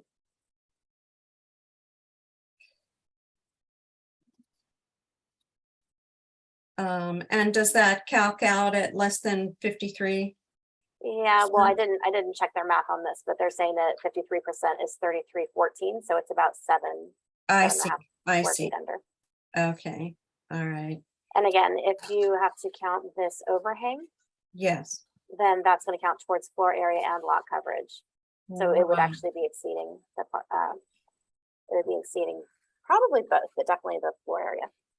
Okay, again, I'm not trying to fix anything. I'm just trying to get some facts. With overhang is over 53%. All right, Beverly, I checked the detached buildings. Is this the right time to talk to you about that? Yeah, sure. The plate height should be no more than 10, which it is over by 9 inches. And then the max height is 19 when the proposed is 20 feet 4 1/4. So they do have to lower it, both the plate and the max height. Okay, is less than or equal to 19 and it's at 24. He said max plate height. Yeah, max max height plate is should be 10. 10. Less than or equal to 10, and what is their plate height? It's 10.9. 10.9, okay. And then what was the max height? 19, Height is 19. 19. We're 24 1/4. Wait, Thanks. thank you, yeah. All I, right, I don't, is it, how's it 24 1/4? well, that's what the dimension is. It looks like it's drawn to something lower. I mean, They're it also looks dimensioning. like 16.4. I think that's from natural grade. So that's existing grade. It says existing grade. Mhm. Yeah. So they're building up 3 feet and then putting the garage on top of that. Yeah, that doesn't help. Yeah. So proposed are grade. they grading? They're grading this up? Right, That's that what it looks wasn't like. listed. Is it just under the reported minor grading, it says, okay. That would be in the within the minor grading, I'm assuming. Yeah, I mean, it does appear like there's some inaccuracies. Is this because- the grading plan? No, Site it's plan. further Go to the down. grading plan. Because if they're, it's hard to imagine why, especially if they're upslope from the neighbors, they would be adding 3 feet. I think it's because they're trying to not slope the driveway down to the garage, but that's. Mhm. Oh, building it's this for up quite a drainage. lot. It's for drainage. You have to drain to the street. Is that accurate? No, you're actually not. You're Okay. supposed to capture drainage on site technically. Oh. But most people don't want to have drainage going towards their building, but people typically will do something like a French drain. There's Yeah, different ways to French resolve drain. that. Okay. Or you just don't do a detached garage also, and you can have the garage, closer. You can have it over here. There's different ways to do it. Mm-hmm. But yeah. Right. Okay. I feel like we need to talk about the story pole issue here, or more broadly, the demonstration of project scale. Yeah, I mean, it's interesting for me on this one because I think on the one hand, this is a project which seems like there's a lot of voices from the community saying that story poles would be really appreciated and useful. I actually feel like that it's evident from the materials we have that the house is appearing too massive. I feel like it's a clear enough case where I think the story poles would demonstrate that more clearly. But it feels like we also don't have a second story. I mean, the second story is stepping in on two sides, but it's not stepping in on the long sides. And I think that's a big part of what's problematic about the bulk and mass of the structure that we're looking at. So yes, I think story poles would more accurately depict what we're seeing here. But personally, even without them, I feel like it's clear that there's an issue. Right, and I would even go for a more accurate image. If sounds without story poles, that the image should represent all sides of the project accurately along the immediately adjacent structures. And I think the terrain, if we have a slope here, this is looking perfectly flat, which is also right. Right. I wanted to throw a couple comments out there, if that's all right. I know that we're limited on time, so I want to try to be concise and make the most use of all of our time. I think that because there is a lot of contention about this site and the size of the structure, and we have seen this same issue previously, I wanted to say, I want to strongly encourage the applicants, the owners. We are going to be requesting changes on this. I think that you probably already have gathered that. I would like to strongly encourage you that whatever your end design ends up being, when you come back, that you do put story poles up. I think that it's going to be better received from the committee and the community. And it's entirely possible that when you see the story poles, you may better understand the concerns of the community as well. I think that they can even assist the owner. Obviously, you don't want to go spend a bunch of money on story poles to figure that out. But if you feel confident that your design is not going to be an inappropriate scale for the neighborhood after you've made any, suggested changes that we recommend, I do think it's very important for this one. I would encourage you to put story poles up. That said, I think there's a lot of things that are contributing to the mass and the bulk, even just the apparent mass and bulk. It's obviously a very large building. The length of it is really big, and it's pushed up as close as you can to the, setback wise to the street side, which is very good for the neighbors on the opposite side, but it also makes it that much bigger. So in this case, stepping in the second story is that much more important. And I actually pulled up the comment letter from the previous project review on this one back in April of 2021. And a lot of the comments that you were given at that time have not been taken into consideration with this redesign. So I think that that's really important. We already had commented on the size, bulk, mass, and scale. We already had commented about stepping in the second story. So I would strongly encourage you to review that comment letter and also to really take a look at the design guidelines. That said, the vertical orientation of the windows is enhancing the verticality of the project. Vertical siding across the entire project is making the project seem taller. The design has a steeper roof pitch than you see on a lot of houses in the area. And within the design, the context of this design, I don't think that the roof pitch bothers me. I think that it is appropriate to the architectural style. However, if you're going to have a steeper roof pitch, and we already know there's community concerns about the height, bulk, mass of the project, I think that it's important to bring your plate heights down, or to try to sit the house a little bit lower in the landscape. It's not a super sloped lot, so I understand why you wouldn't want to be grading down a lot, but there is the potential to push it down. There is the potential to reduce those plate heights, changing the orientation of the siding, the verticality of the windows. Those are all big gestures that could be made. In addition to that, I think privacy is definitely a big concern. You've got no windows on the second story here that look down on your property, but you've got a whole bunch of windows that face the neighboring property and face the street. So I think that privacy, just thinking about your neighbors, and do you want them looking in your windows? They don't want you looking in their windows. These are all things that privacy was talked about in the previous hearing as well. So I think there's a lot of gestures that could be done here, but particularly stepping in the second story is a very big deal. And I do think that this is a parcel in a community where it is worthwhile to explore a one-story option. You have different setbacks and different lot coverage allowances when you have a one-story option. Having the garage attached, those are all different things that you can explore where you could get the same functionality without creating such a massive structure in what is predominantly, a more rural environment with, what we've heard is about 75% single-story homes. So those are my overall big picture comments. I do think that just looking at the elevations, you know, the same thing is happening at the front and the rear on the second story. Like, it's very unusual to have a gable, and this is the front of the house where it's all solid wall here.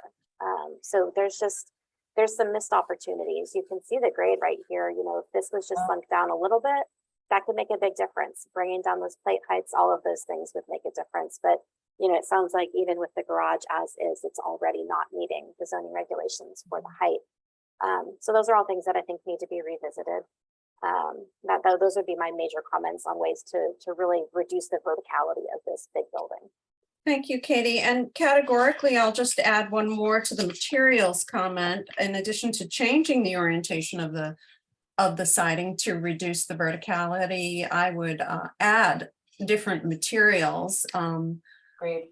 to either sections or levels of the house. Yeah, different materials and or colors for sure. Mhm. Yeah.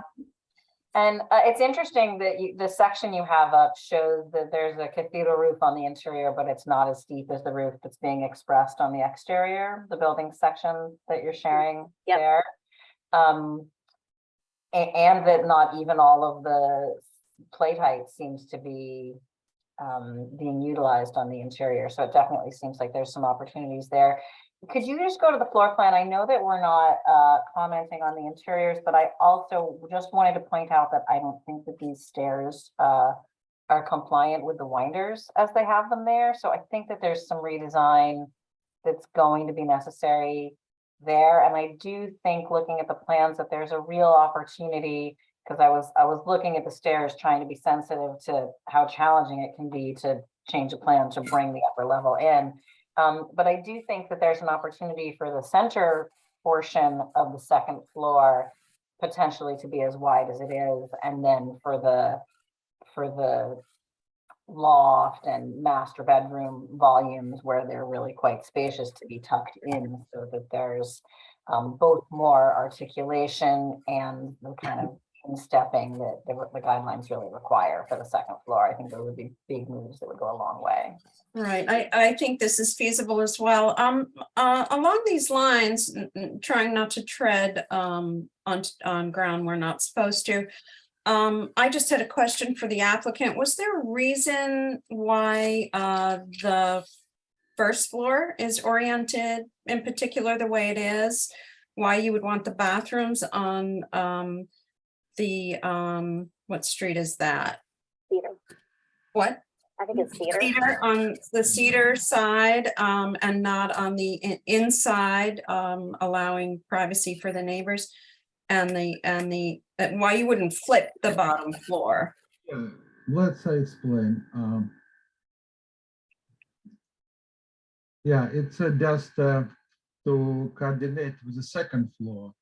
And second floor, we actually put on the second floor on the eastern side to the neighbor. It's a plan to do like high windows or oblique windows.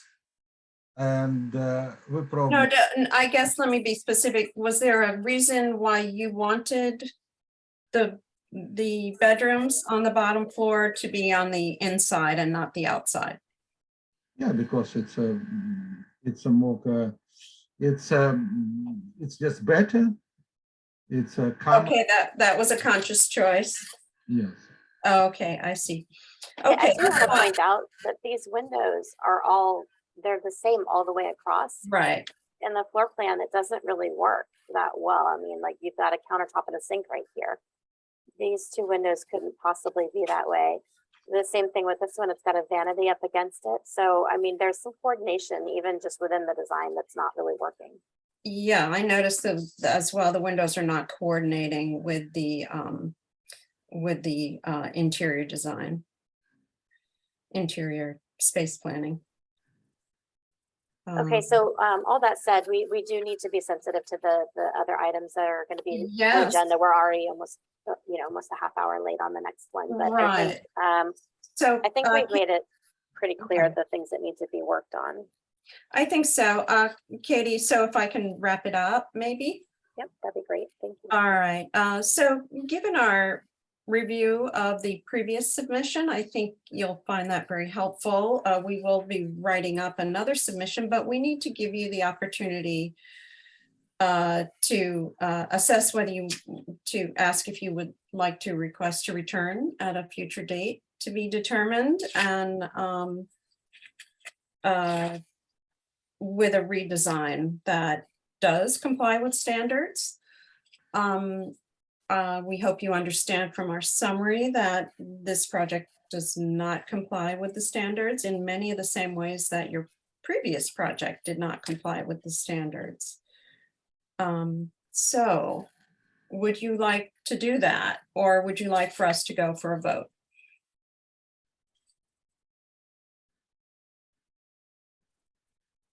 Basically, maybe I just do some, answer some comments. Basically, we moved to house and created like backyard and space between our neighbor on east side. And it's a maximum pretty much that our width of the lot allowed. And on this side, we did pretty much like oblique windows, and we really like to probably like to in this bedroom to do like high windows, and in this room we probably. So Gary, I'm going to have to interrupt you.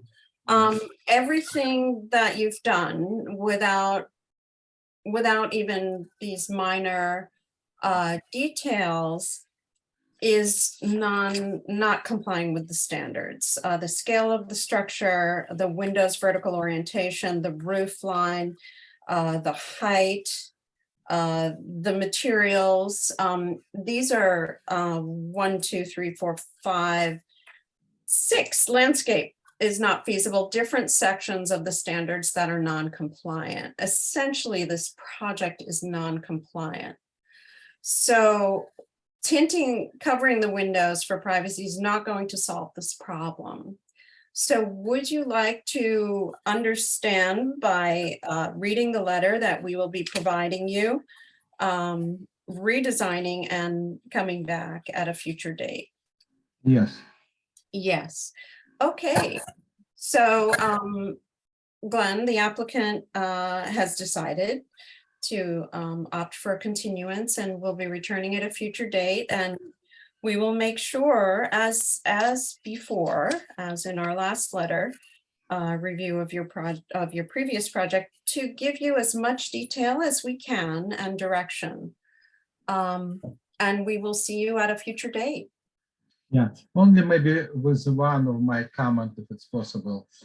Pretty much like scale of the project is visible from digital rendering, and story pole. I understand it's like it's just create a lot of hassle now with the cost of materials, and yeah, so if we can. Well, if you do images, they need to be accurate. You cannot be presenting fictitious buildings and inaccurate.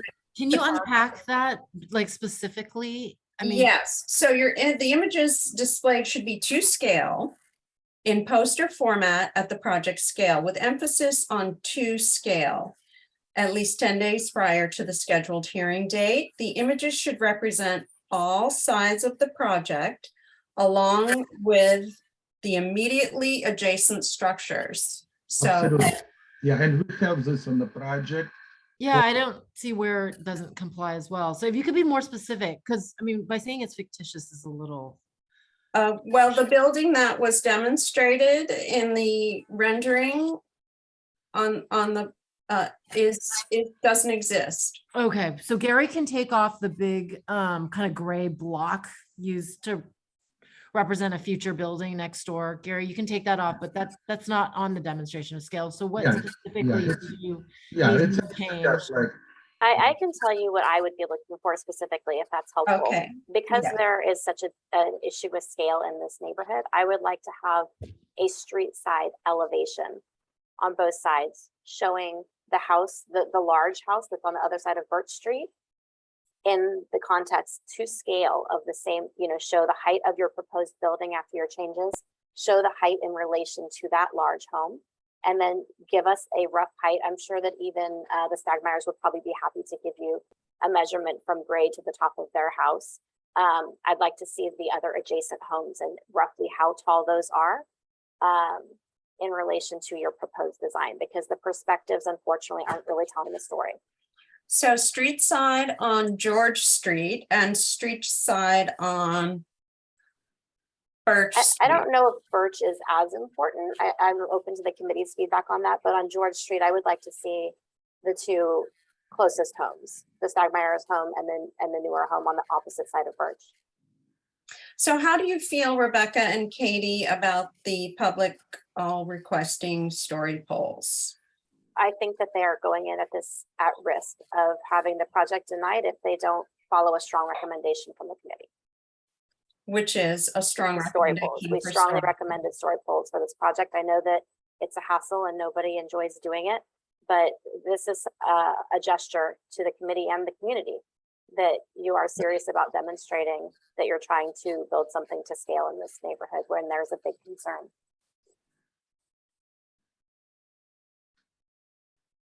And what about the topography in the rendering if there's only a rendering submitted? Do you want to comment on that? With the topography? Well, I think that if there's a slope, albeit it's not a huge slope, but since the neighbor was expressing that their lot is down slope of this, I think that if there aren't going to be story poles, then the rendering needs to more accurately reflect that. I mean, I want to say, I think that the applicant has, property rights to build up to what the limits are. But that's why the guidelines are so specific about stepping in and articulation and various measures that are pretty well laid out in the guidelines to help reduce the apparent bulk and mass of a structure that is, in this case, a lot taller than the neighborhood. And even though we have zoning which allows 28 feet, we also have sections in the guidelines, the whole first section of the guidelines is about relationship to the neighborhood and the surrounding and the community. So those are mitigating factors which may force the project to have to be smaller than the zoning allows in order to be appropriate for the neighborhood and the character of the neighborhood that it's in. Right. So, Okay. I think we've talked about all the things that are in the guidelines, lowering the eave line, lowering the plate height, stepping in the second story. I just think that the guidelines need to be carefully reviewed and taken seriously. Okay, so we have those things articulated. Do we want to specify a little bit more regarding the landscape?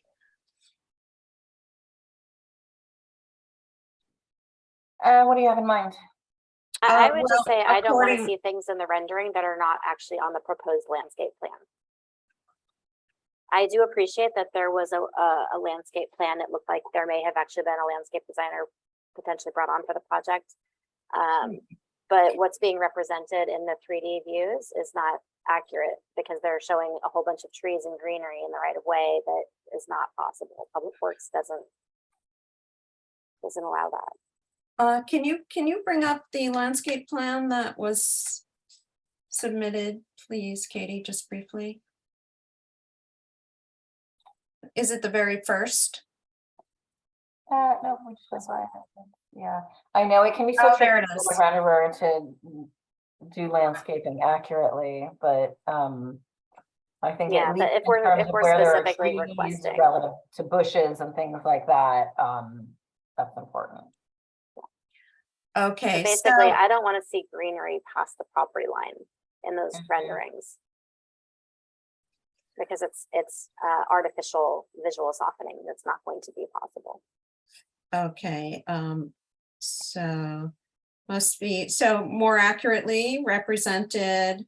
Well, also just in that the drawings relate more tightly to one another. So I know that can be a challenge In the with renderings, renderings, but and, yeah, there shouldn't be a conflict between the rendering Right. and other drawings. and the what plan was that in the first sheet? The Those site doesn't have plan, a name. the site plan. And the site plan. Landscape plan. Coordinate with other ones. Okay, all right, so yes, all right, I think we have what we need for a comprehensive write-up, and the decision has been made to continue this project to a date in the future to be determined. Fun. Thank you. So I'll move on to the next project. Okay, the Thank next you, project everyone. here is Sono. She's on this line, and I'm going to add the project applicant to the panelist list. Give me one moment, please.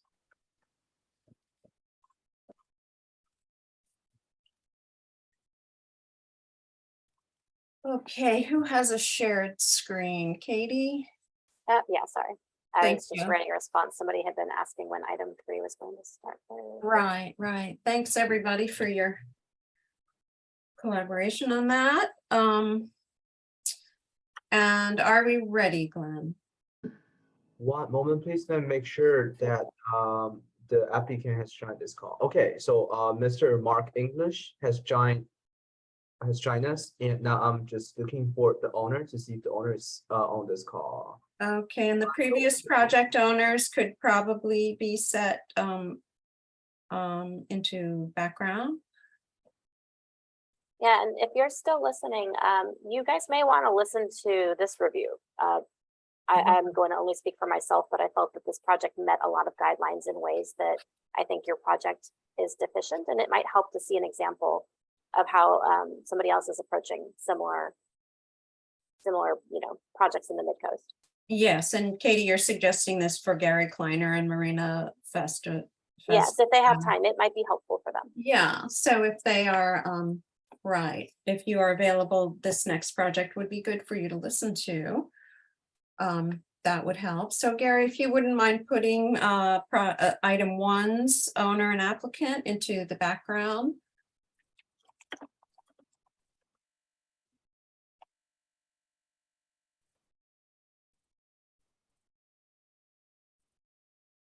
Did I say that right, Glenn? Yeah, thank you. Okay, all right, are we ready? Glenn? Yeah, we are ready. Oh, good. Okay, thank you. All Yeah. right, this is item number 2, the owner, Andrea Monique Festejo, applicant Mark English Architects. File number PLN 2021-00422, location 5th Street, Montera. This is between LeConte and Audubon. Assessor's parcel number 036067300.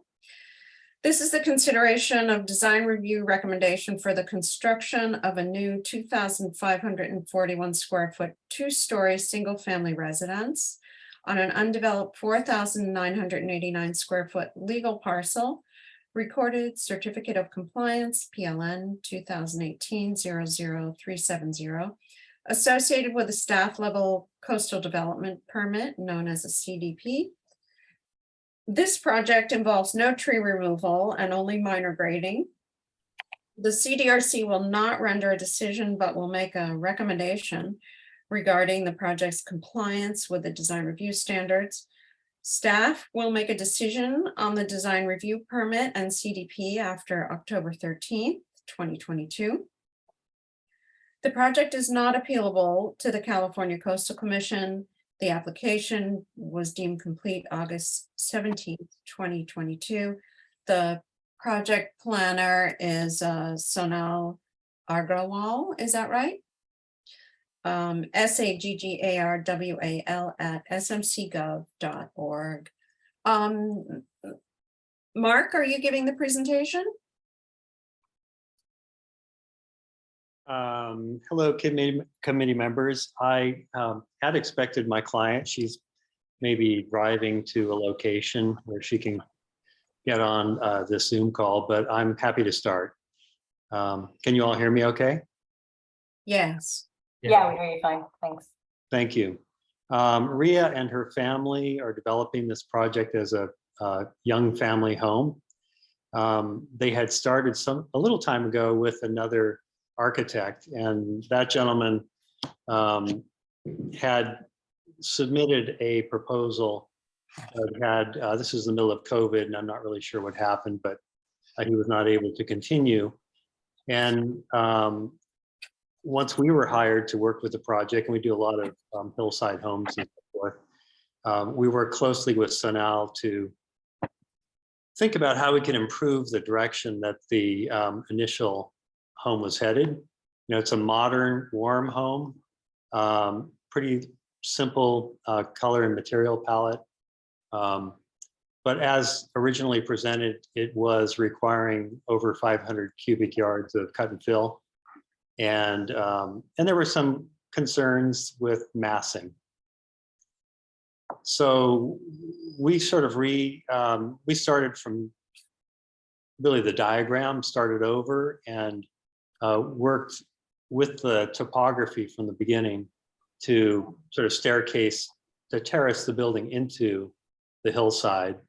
So you'll see, especially if you look at the cross sections, the building is stepped, but it's also split in half. So it sort of syncopates on 4 different levels, really to prevent there being a possibility of a big blank wall, and also to keep while serving the needs of the client, to keep the height and massing of the building as close to the natural grade as possible.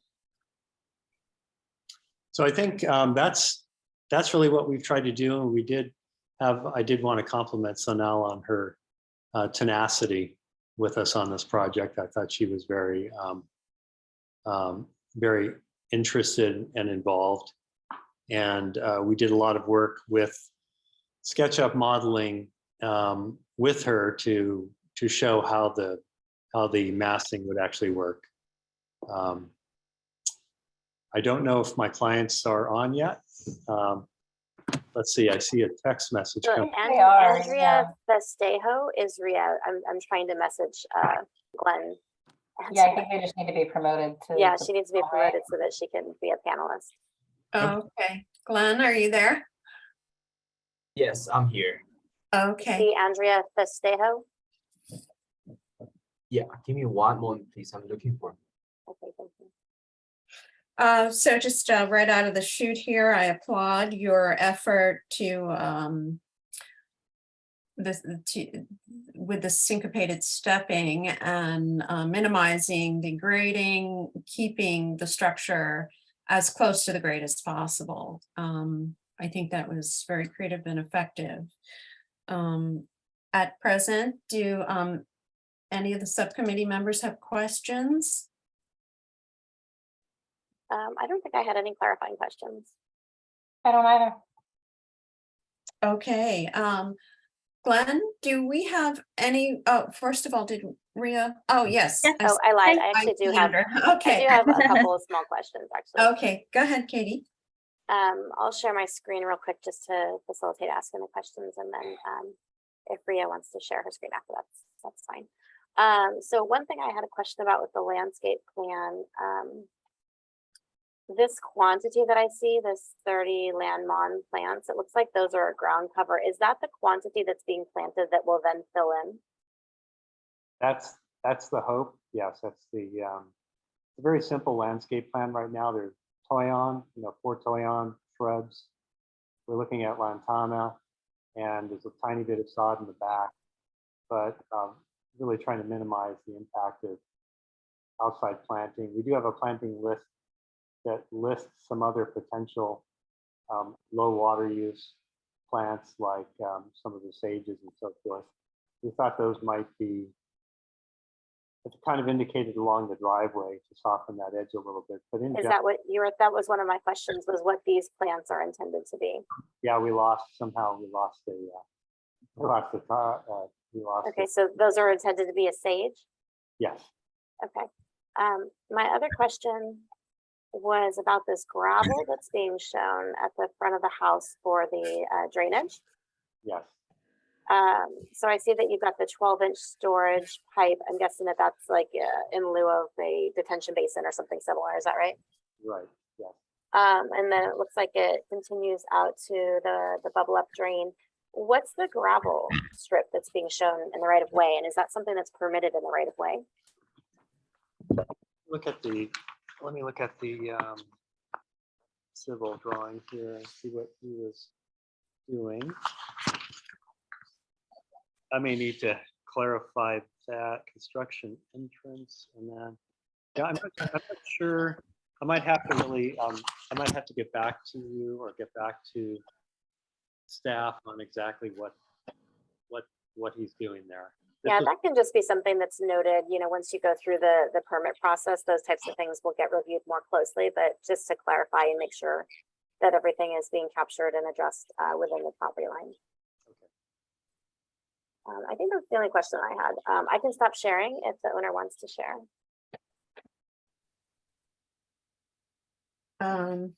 Okay. Yes, sorry. I think I was in the room, but you guys couldn't hear us. But yes, so happy to be here and give us opportunity to present the project that both Vince and I have been working on for the past years. As Mark had mentioned, he had taken over this project due to our architect leaving for other family commitments. But definitely excited to be part of the Montero community. We currently live in Brisbane right now, overlooking the bay. So have been there for 17 years and definitely had discovered Montero. I used to go to the Pacific Beach Yoga Studio over in Pacifica. And our son is an avid fisherman, so have definitely been going to the Pacific up here to go fishing. Where we are in Brisbane right now, there's a lot of hiking trails. So definitely enjoy that part of, you know, the Montero community, but not overlooking the bay, now instead overlooking the ocean. So definitely happy to have the opportunity to work on the project as a new build, because as you know, the housing market in the Bay Area is not that affordable. So definitely I'm happy to have picked the spot and worked with Mark English on our project. So happy to answer any questions. Excellent, thank you. Well, Rebecca, any questions? No, I don't think I have any clarifying questions. Unless you do, are there any community members wanting to speak? Okay, so let's move to public comment. Glenn? Okay, Third Chair, we are now opening public comments for item number 2. The public correspondence received for this project has been uploaded to the meeting page on the county planning webpage and forwarded to CDRC. I'll read the comments for from whom are not present this meeting. So we received an email correspondence from Mr. Richard Beadle. So he is concerned with the cluster of the small oak being proposed for removal and the required tree replacement required by the county under a separate permit. I have forwarded an email to the project planner, Ms. Sono Aguar, and who may have more information regarding this inquiry from Mr. Richard Beadle. I'm sorry, Glenn, what was the inquiry?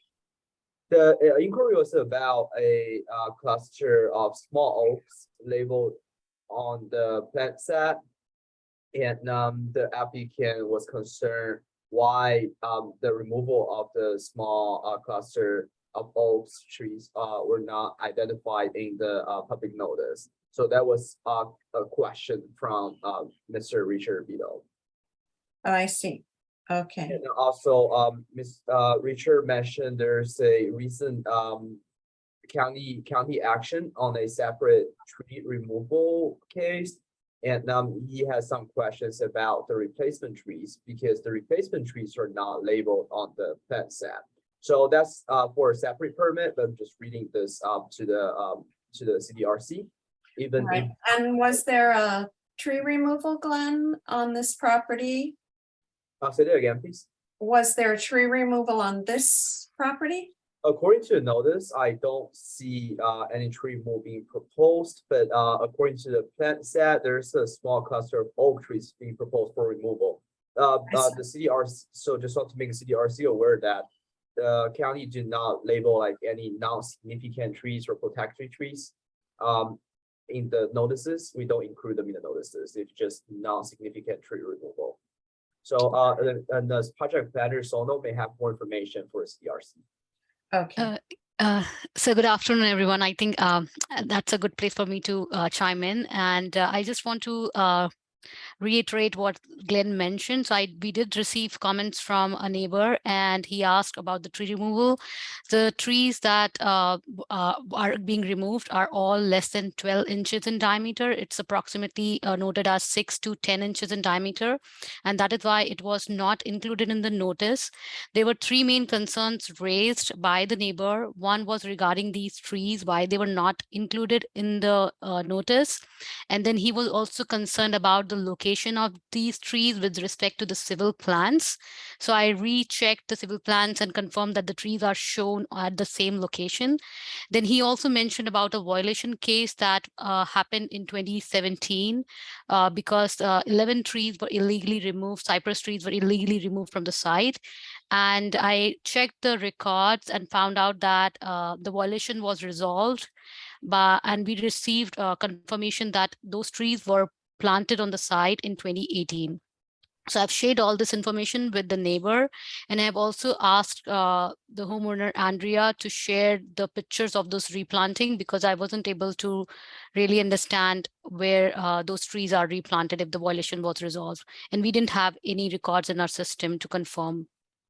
So I did receive a picture which showed a couple of trees, but I have asked her to confirm about the replanting of the all 11 trees.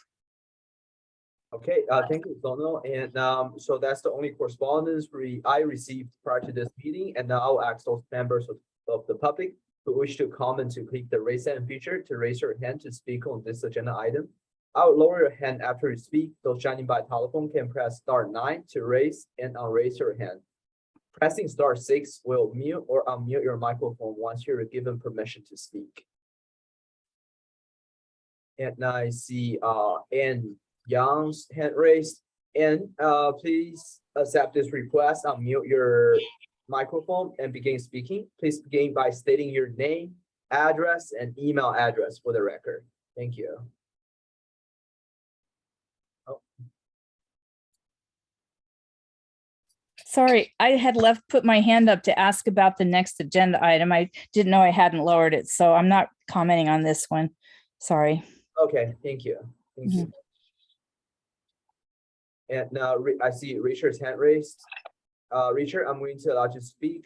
Please begin by stating your name, address, and email address for the record. Thank you.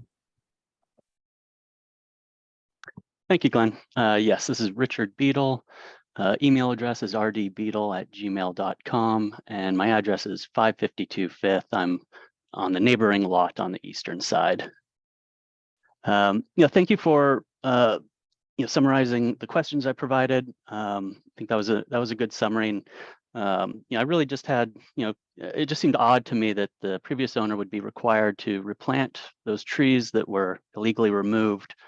And yet when the new owner takes over, it doesn't seem that there's any efforts made to preserve those trees. I couldn't see them in the plans. And it seems like the intention is just to remove them completely. I see Mark shaking his head, so perhaps that'll get explained through the plans. The other item around the cluster of oaks, well, first of all, they're not oaks. I'm not exactly sure what they are. And it's about 3 or 4 clusters, not just the one that is indicated on the plans.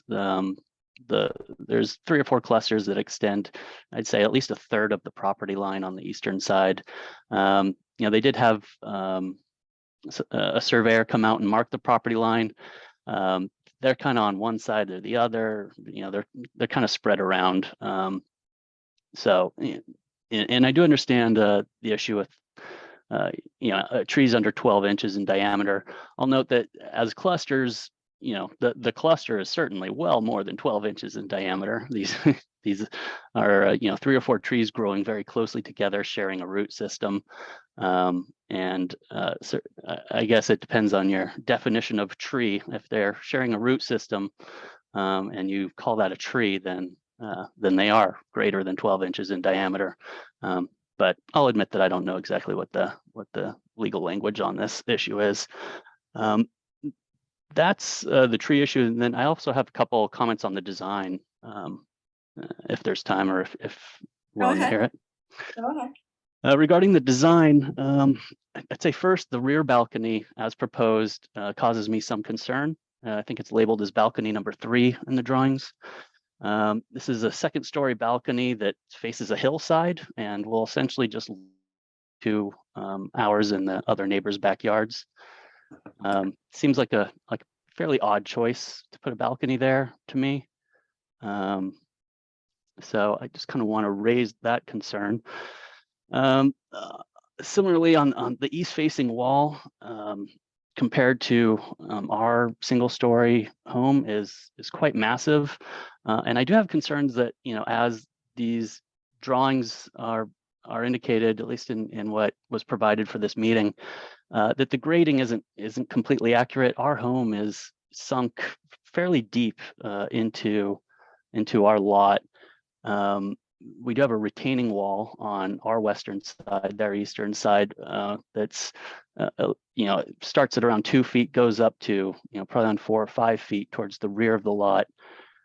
If this home is built essentially on top of the existing grade, I mean, it's going to be like 20 something feet over our home, and one of the related concerns to that is that's our westward view. That's where we get the majority of our light from, as the hill to our south is both upward, a hill going up, and the homes to our south are all 2-story homes back there.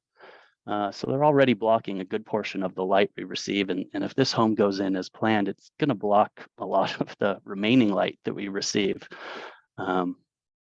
So that's certainly a large concern. And I think we've heard this on other projects. I would really appreciate story poles that could more clearly indicate the scale of this project. Yeah, I think that's about all my comments for now. Okay, thank you, Richard. Richard, I have a question for you. I might not have been listening carefully enough. Your comment about the rear deck. Can you just reiterate that comment to me? Sure. The comment's on balcony 3, as I think Yeah. it comes off the master bedroom on the 2nd floor. Just the orientation of that, it's facing towards the south, and it's facing behind towards the south. There's a hillside going up. There are other buildings. I believe the lot directly behind them is still empty, but to the right and to the left, there are larger 2-story homes. My home directly to the east, our backyard's right there. As I mentioned previously, we're kind of sunken into the hillside. They'll literally be looking directly down into our backyard over any fence that we could put up. There will be no way to obscure their view into our backyard, as far as I can tell. Similarly, those windows on the eastern side, are going to be a concern for privacy as well. And I'm not sure what kind of light they're hoping to capture with the windows oriented in that direction, but I think it's just going to be privacy concerns for both of us. I see. Okay, thank you, Richard. All right, thank you. Are there any other members? Okay, I have called up on all hand raised, and so for any other members of the public who like to comment on this project, please click the raise hand feature to raise your hand to speak on this agenda item. I'll lower your hand after you speak. Those joining by telephone can press *9 to raise and unraise your hand. Pressing *6 will unmute your microphone once you're given permission to speak. I see another hand raised. Weight design internal Please accept this request. Unmute your microphone and begin speaking. Please begin by stating your name, address, and email address for the record. Thank you. Hi, this is Moshe Porter. I think the Zoom account I'm on is just my professional account. I am the current neighbor building a home right next to these guys. And I've had the pleasure with speaking with both of them, or a representative from Mark's office and Rhea multiple times. And I think the design is pretty good. I think generally it meets what I would like to see next door, but I think one little item I noticed on the plans that could be nice to revise for the neighbors would just be specifying a dark roof color. I know TPO is specified for the roofing, and typically TPO only comes in light colors. I know a few homes look down on this house, and a white roof might not be the best thing to check out every morning. So that was one comment I had. And then I would also vouch for story poles. We were required, or at least I thought we were required to do them when we were going through design review with our project. And I think it really helped warm the community up to an idea of a building there. It's at the very least, it's a nice discussion piece for the neighborhood. And finally, I noticed that the driveway profile looks like the start. It was my understanding that the start for the driveway at the property line had to be at the crown of the road, and it didn't look like that was quite the case here. I could be wrong about that, but that was sort of something that we had to go through in our planning. That was it. Okay. Thank you very much. And now I have called up on all the raised hands for speaking on this item. Beverly, please indicate if you like to close public comment. Yes, let's close public comment and move into discussion. Excellent. And there is a Carlisle and Young. If you could put Carlisle into the background, that would be great. All right, so in our discussion, Katie, Rebecca, I'm just curious, does the driveway start at the crown of the road? Can the project manager answer that? I can answer that. I can Yeah. share my screen. I Thank just checked you. it. Yeah. So sometimes, unfortunately, Public Works does miss these things until it starts going through actual permitting. So I think it's helpful that the neighbor was able to point this out, because that is my experience as well, that they will require that whatever the center line elevation is in the road be the elevation at the property line. So it's about a 1 foot difference, which isn't, massive. It's entirely possible that the whole project could literally just be moved down 1 foot, and that might, require a little bit of grading at the back. But yeah, that is something that will need to be addressed. And I know that that's something Public Works would take care of when you get to the building permit stage. That's fairly common to end up having to do some minor adjustments when you get comments from the different departments. But yeah, that's the answer to that question, is that yes, it is not, it's not the same elevation as the center line of the road. I did also want to point out something. I was looking at the survey. I always really appreciate when the surveyors try to give you elevations of adjacent properties. I think that's really helpful. This one is incorrect, and it's a little bit of a bummer because I don't know what the height of the garage roof really is. You know, if the elevation at grade is 194, then obviously the roof is not 115. But this one is probably correct, and that's 211.1. So I just took a look at the elevation, and this is kind of the street side elevation diagram that I'm hoping the previous applicants are listening to right now. This is kind of what I think would be helpful, is an accurate diagram showing the heights of projects. So this one, I don't have the other plan set pulled up to see what the height was as designed. But that's something that we could pull up if we need to. But the roof was 211, and this is showing at 215. Is the top of roof here, and that is obviously higher. So Is it possible that 115 is 215 though, Katie, that was mislabeled on the survey? I'm sorry, what was that? Is it possible that 115 you saw is actually 215 and that the roof is higher there than the 211 that you're pulling from? It's possible, but it does kind of call into question, you know, what the accuracy of the survey, I guess. But I would say if this is 194, 204 is a reasonable expectation. That would be about 14 feet higher than here. So it is possible that that could be correct. I'm also looking, let me just pull this over here too. I have a bazillion screens open.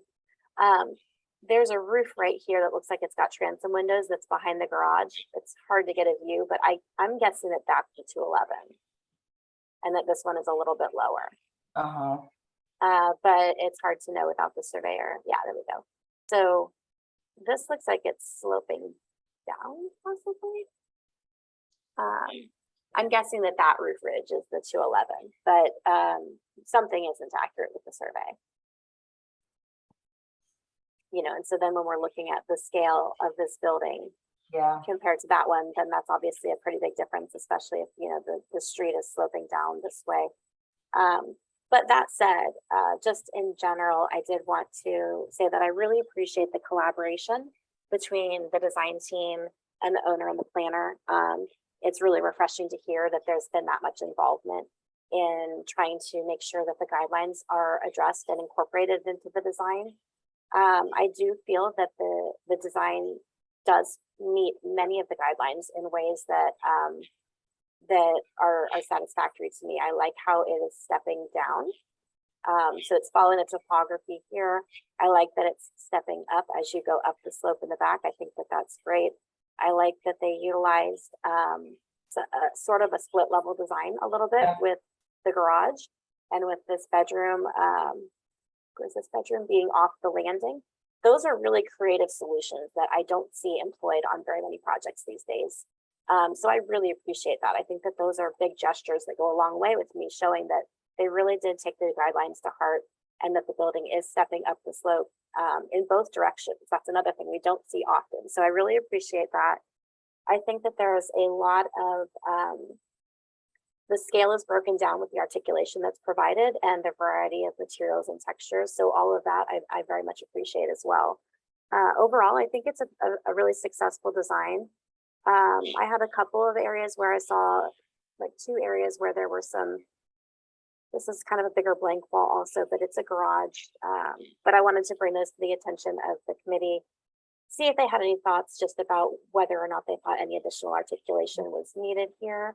But overall, I really didn't have a lot that I thought needed to be improved upon. I think that the design is nice. I think that it suits the neighborhood well with the eclectic mix of mid-century homes, the new home that's being built on the right side.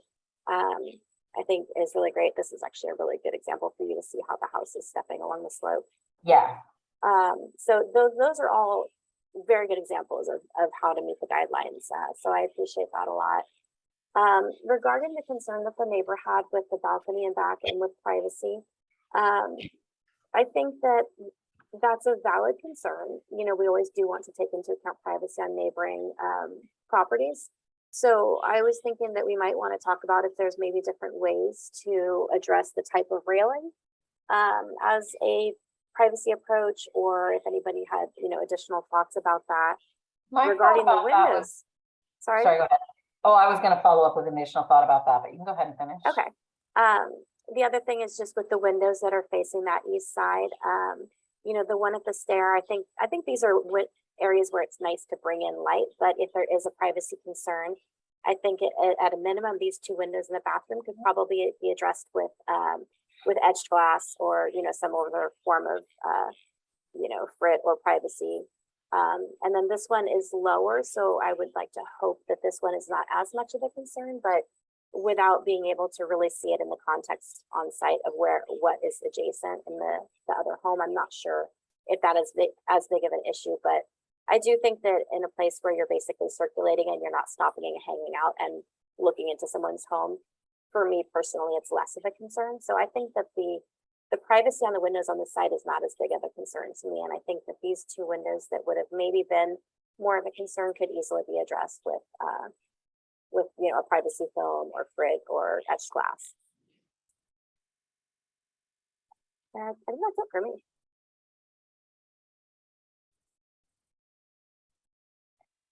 Well, okay, I see Beverly's still muted, so I'm just gonna jump in. I agree with you on all the major points. I think this project does a great job of stepping with the hillside and following the topography and of articulation, both, you know, formally and through surface treatment. So the points I would just like to address would be the ones that the neighbor brought up. My thought around that balcony, master bedroom balcony, was that perhaps it could just be pulled in slightly from the east side so that it wasn't as close to that neighbor's property. I think it's really nice to have a small balcony off a bedroom, yeah, just to have some exterior space. I think your idea of potentially changing it to be something more opaque could assist with that, but the edge, right, yeah, right where your mouse hand is there, yeah, oh wait, is that the, yeah. Yeah, this is the one at the back.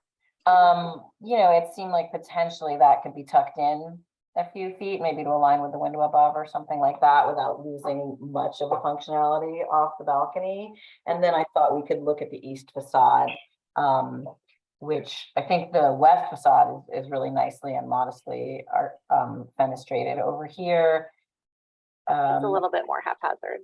Yeah, and I think, you know, the SW10, which is over the stair, that's a big picture window, but is it just looking onto a neighbor's property? And I don't know what the window 9 is below. I think you're right that the other bathroom, maybe. Yeah, I mean, I think that just a little bit of discussion about reducing or obscuring some of those windows might go a long way to help provide more privacy for that neighbor. And then you mentioned the kind of blank facade at the garage, but I feel fine about that, given that the position we're in and the fact that the neighbor is concerned about privacy. So let's not add windows. Right. Do you know, is there intended to be a fence? Let's see, yeah, 6-foot fence. Okay. So at least on the first floor, that's going to provide privacy between those parcels, which that's the other side. But yeah, I think it's on both sides.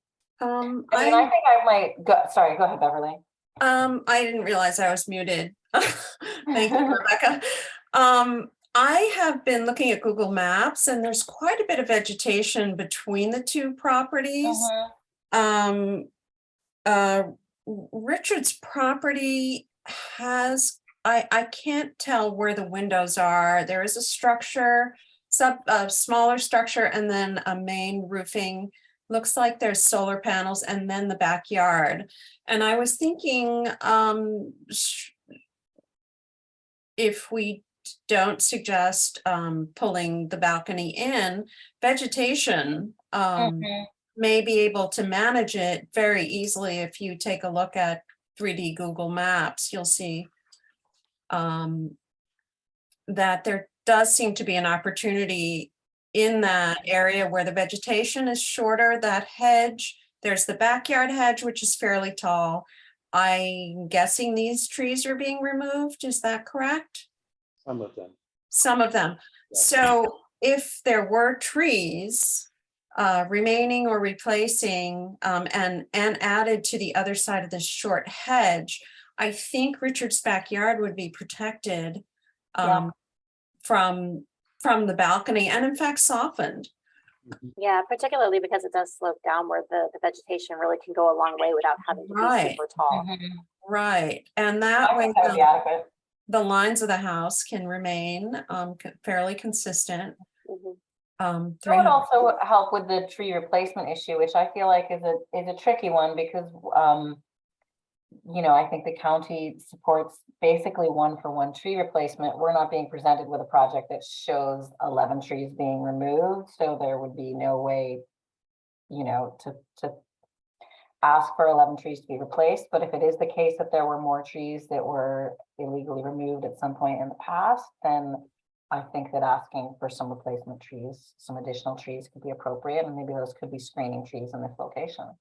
Mhm. Um, Yeah, just something along right here. Yeah. Right, and the windows as well, because of the vegetation, it's not clear to me if these trees shown on the Google Maps are being removed. I can't quite tell. But that looks like they're going to get pretty large. On the east side elevation, I'm trying to. So Beverly, I just want to add the trees that are being removed are on the right hand side. So if we look at the site From the plan, street? left hand side from the street. Oh, they are This being is, removed. yeah, Oh, this is the cluster that we are talking about. Yeah, so I think we need to be maybe modifying the landscape plan a little bit to allow for visual screening that Richard is comfortable with, used to, and seems reasonable to request. So we can get more specific on that, but I was just, thank you. Thank you, Sonal. So the east side windows, oh, I see. There's that large stair window. Stair landing, yeah. Stair landing, that seems to be the objection. So I think that can be modified pretty easily. Share that with the applicant and see if Mark has an idea about how he might want to address that concern. Right. Get too prescriptive. Right, exactly. Right, okay, so privacy, materials and colors, excellent. Building, stepping up and down the topography, superb. I did go out to the site, looking at the new construction from Wade Design and Richard Beal's house, and it's a substantial structure. There's no question about it. I was almost wondering if the diagonal rear property owner, because directly behind the property, there is no structure and there's quite a bit of foliage. But I no, we haven't heard from the diagonal property owner. Here, this one. Which one? The diagonal, no, the other one, further east. Yeah, that one. Right.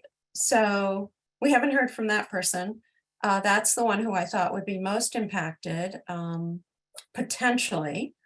But given the articulation on the structure, and the no comment from that property owner, I'm very happy with what I'm looking at in terms of how it satisfies the standards. Yeah. So do we want to address those few small items a little bit? Yeah, I mean, I think that the vegetation and edged glass are pretty easy solutions if those are things that the owner and Mr. English are both open to. Those would definitely satisfy the concerns for me. Right. So we'd be addressing the landscape plan for the vegetation to add screening on the east side. Mhm. The windows, if the architect and applicant owner are amenable to the etched glass, and then suggestion for the stair landing window. Mark, Do you have thoughts about that window? Thoughts about the stair landing window? Yes. So I think obviously you've already addressed those two windows, FW7, FW8 in the bathroom. Those could be etched. FW9. Yeah. Actually, we're sorry, up above SW8 and SW9. I'm sorry. Yeah. Well, let's start down below. At the stairway, what we could do is etch the glass up to about 5 feet and let the top be clear, just so that as you're coming up the stair, you sort of have a view up and over the house next door of the sky, but there's no way you'd ever have any visual connection with the neighbor next door. That's one suggestion. Yeah, I think that would look interesting to have the edge stop at the roof line and sort of continue that horizontal visually. Yeah, and then with the other interesting window that's above the two doors there, the FW9, in cross section, you'll see that's a very deep window. It's sort of into the powder room.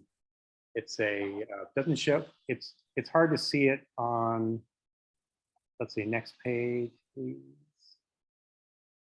There it is.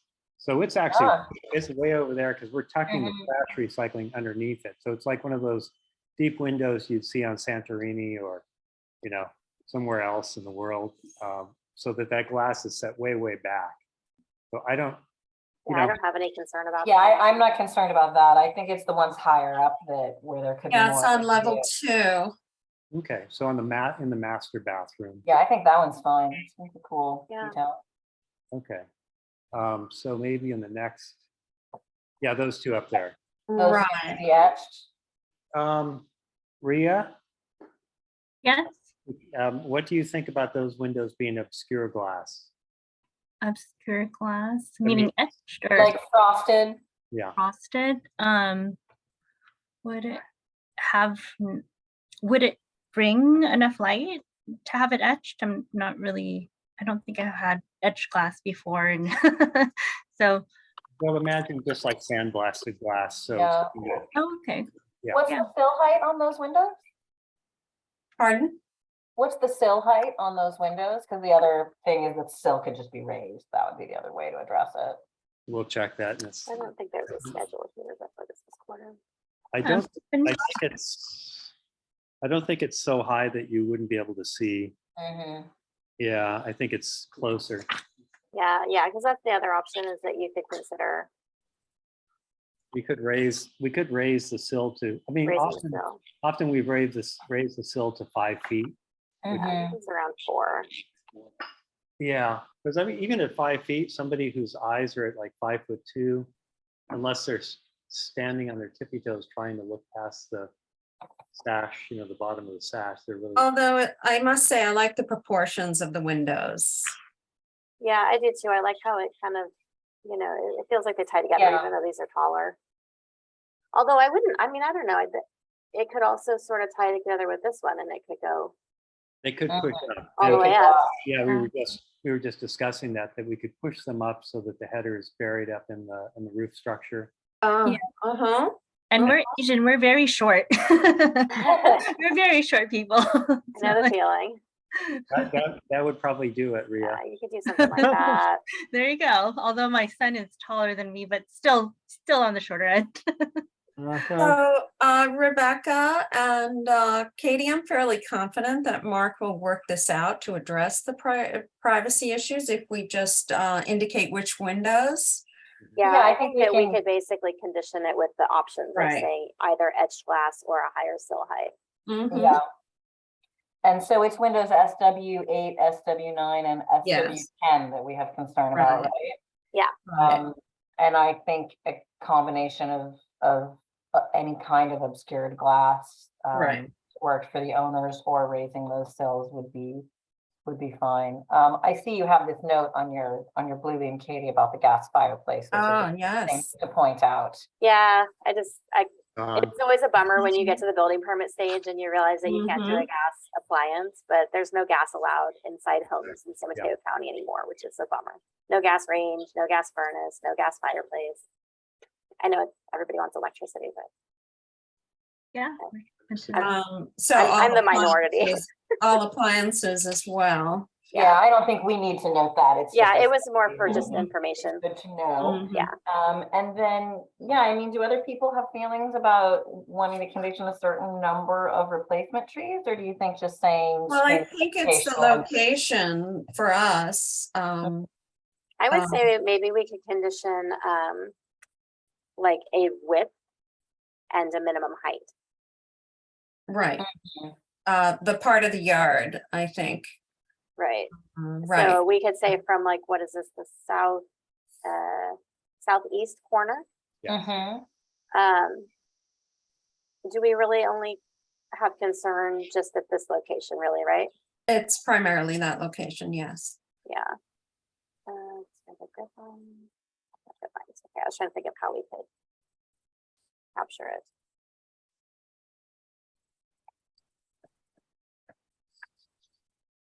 You could say maybe from like the fireplace to the back corner of the house. Fireplace. This is the fireplace below.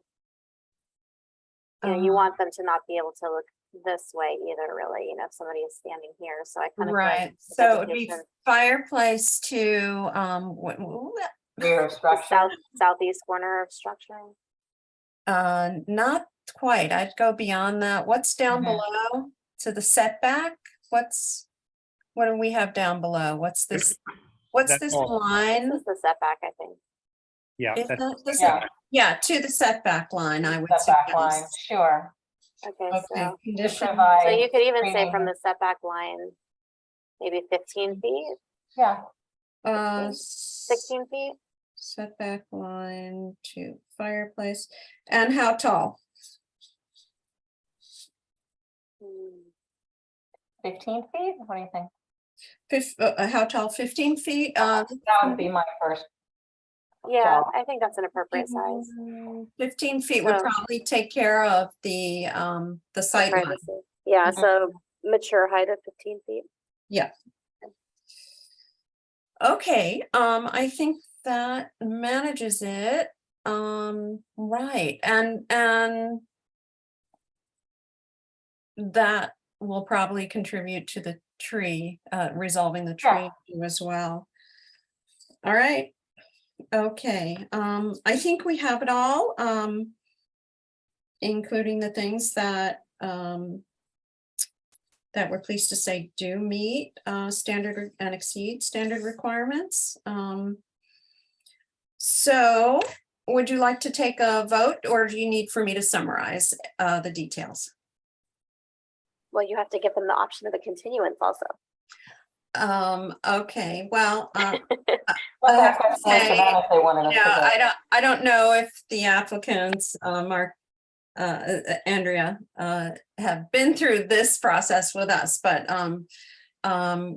we're very pleased with your project. You always have the option of coming back to see us. I don't know why you We're not that popular. but you have that option to be continued, or we can bring your project to a vote. I would like you to bring it to a vote, and we'll come back with another project on another property sometime soon, hopefully. All right, Mark, that's exciting. All right, I recommend approval. It's actually a recommendation. I recommend we approve this project, PLN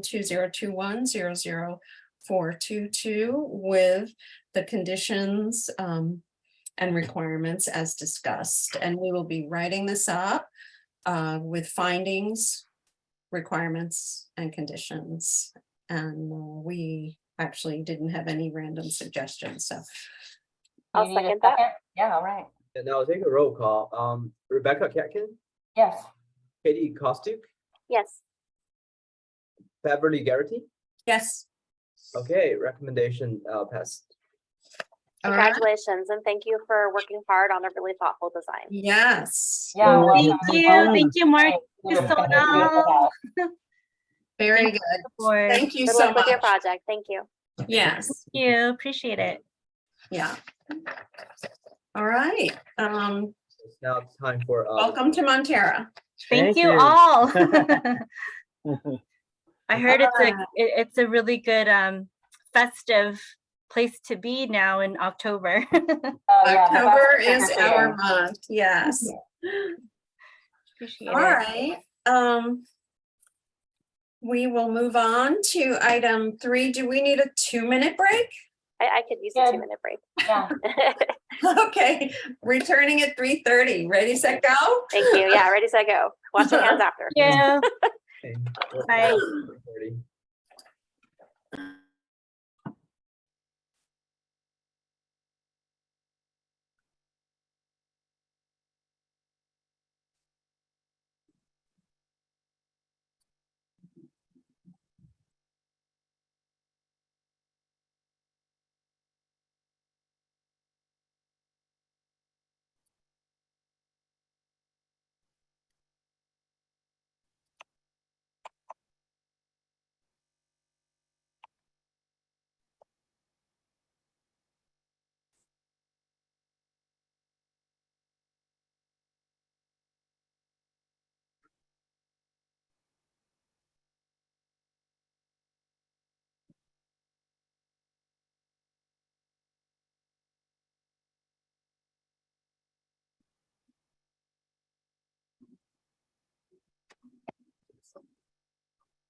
Hello, Glenn, can you hear me? Glenn? John, we will be resuming in about 1 minute. Okay. Thank you for your patience. I'm sorry. Are we taking a break? Is that it? We're taking a 2-minute break, yes. Oh, okay. I thought I lost contact with you guys. No, you're fine. All right. Oh, sorry. We're just running a little behind schedule. Thank you for your patience. Okay. Right.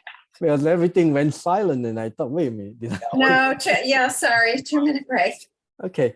Wasn't able to do the whiteboard this time to tell people the return time. That function. That's okay, Glenn. That's okay.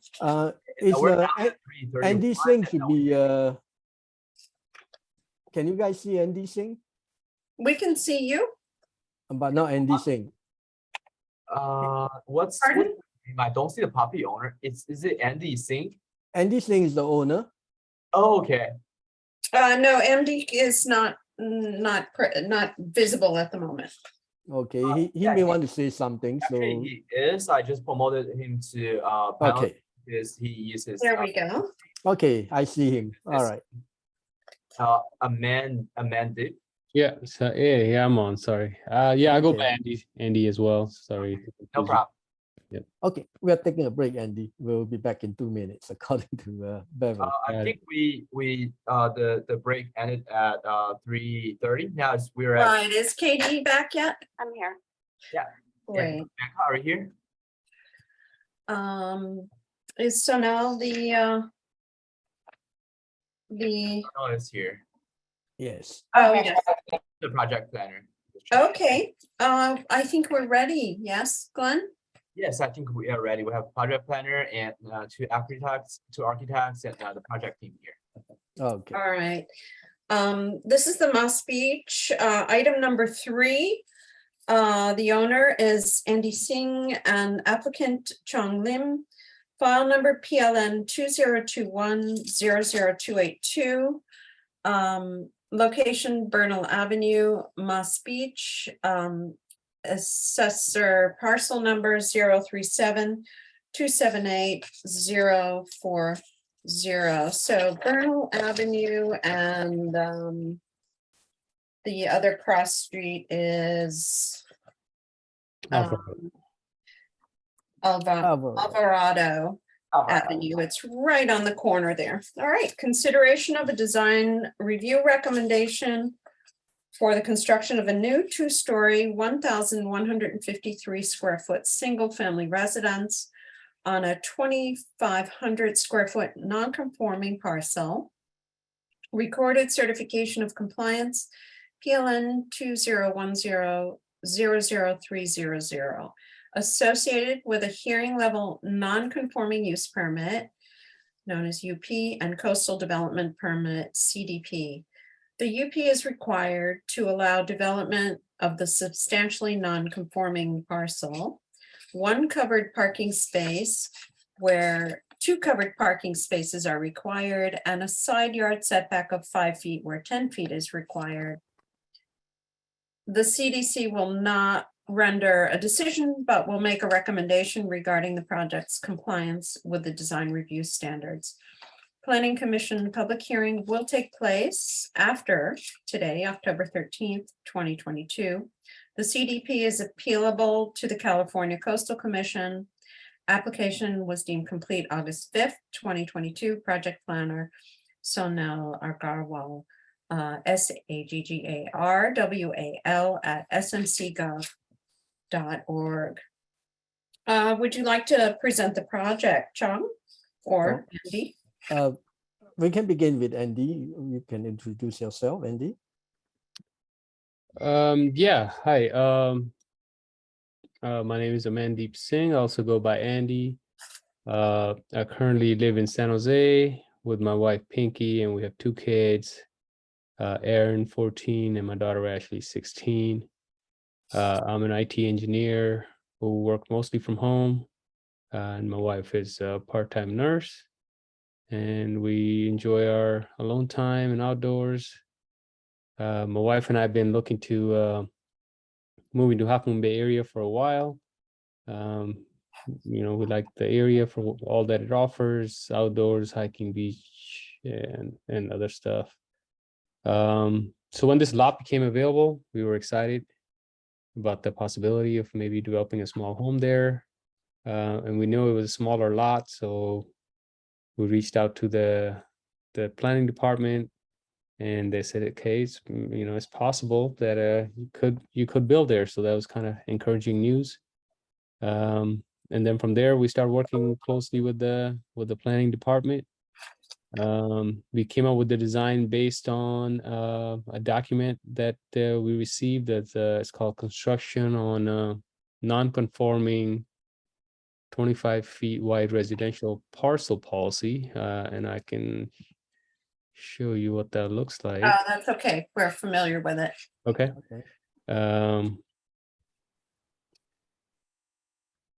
And we try to adhere to that and pretty much meet what's in there.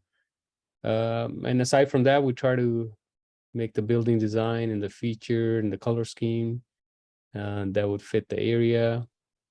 So yeah, it's a smaller house, smaller footprint, meaning smaller environment impact, while we make the more housing available in the area. And I'm not a developer, so I'm looking to build and move there. And we walked around the neighborhood the other day, met some neighbors. There was some opposition, definitely, but there was definitely some support as well. And we're open to making adjustments if needed. And I urge the review committee to approve this proposal and make our dream a reality. Yes, and on my part, to meet his program of having 2 bedroom, 2 baths, a double story, and adhering to the guidelines by the county's planning and building division on the non-conforming lot, I end up with a design, with only a 15 feet wide building, and I did try to break up the facade with balconies and colonnades, and we end up with what we have, as you can see, and that's it. So here we are for you to review and get your feedback, and we'll adjust, redesign if you need to. Thank you.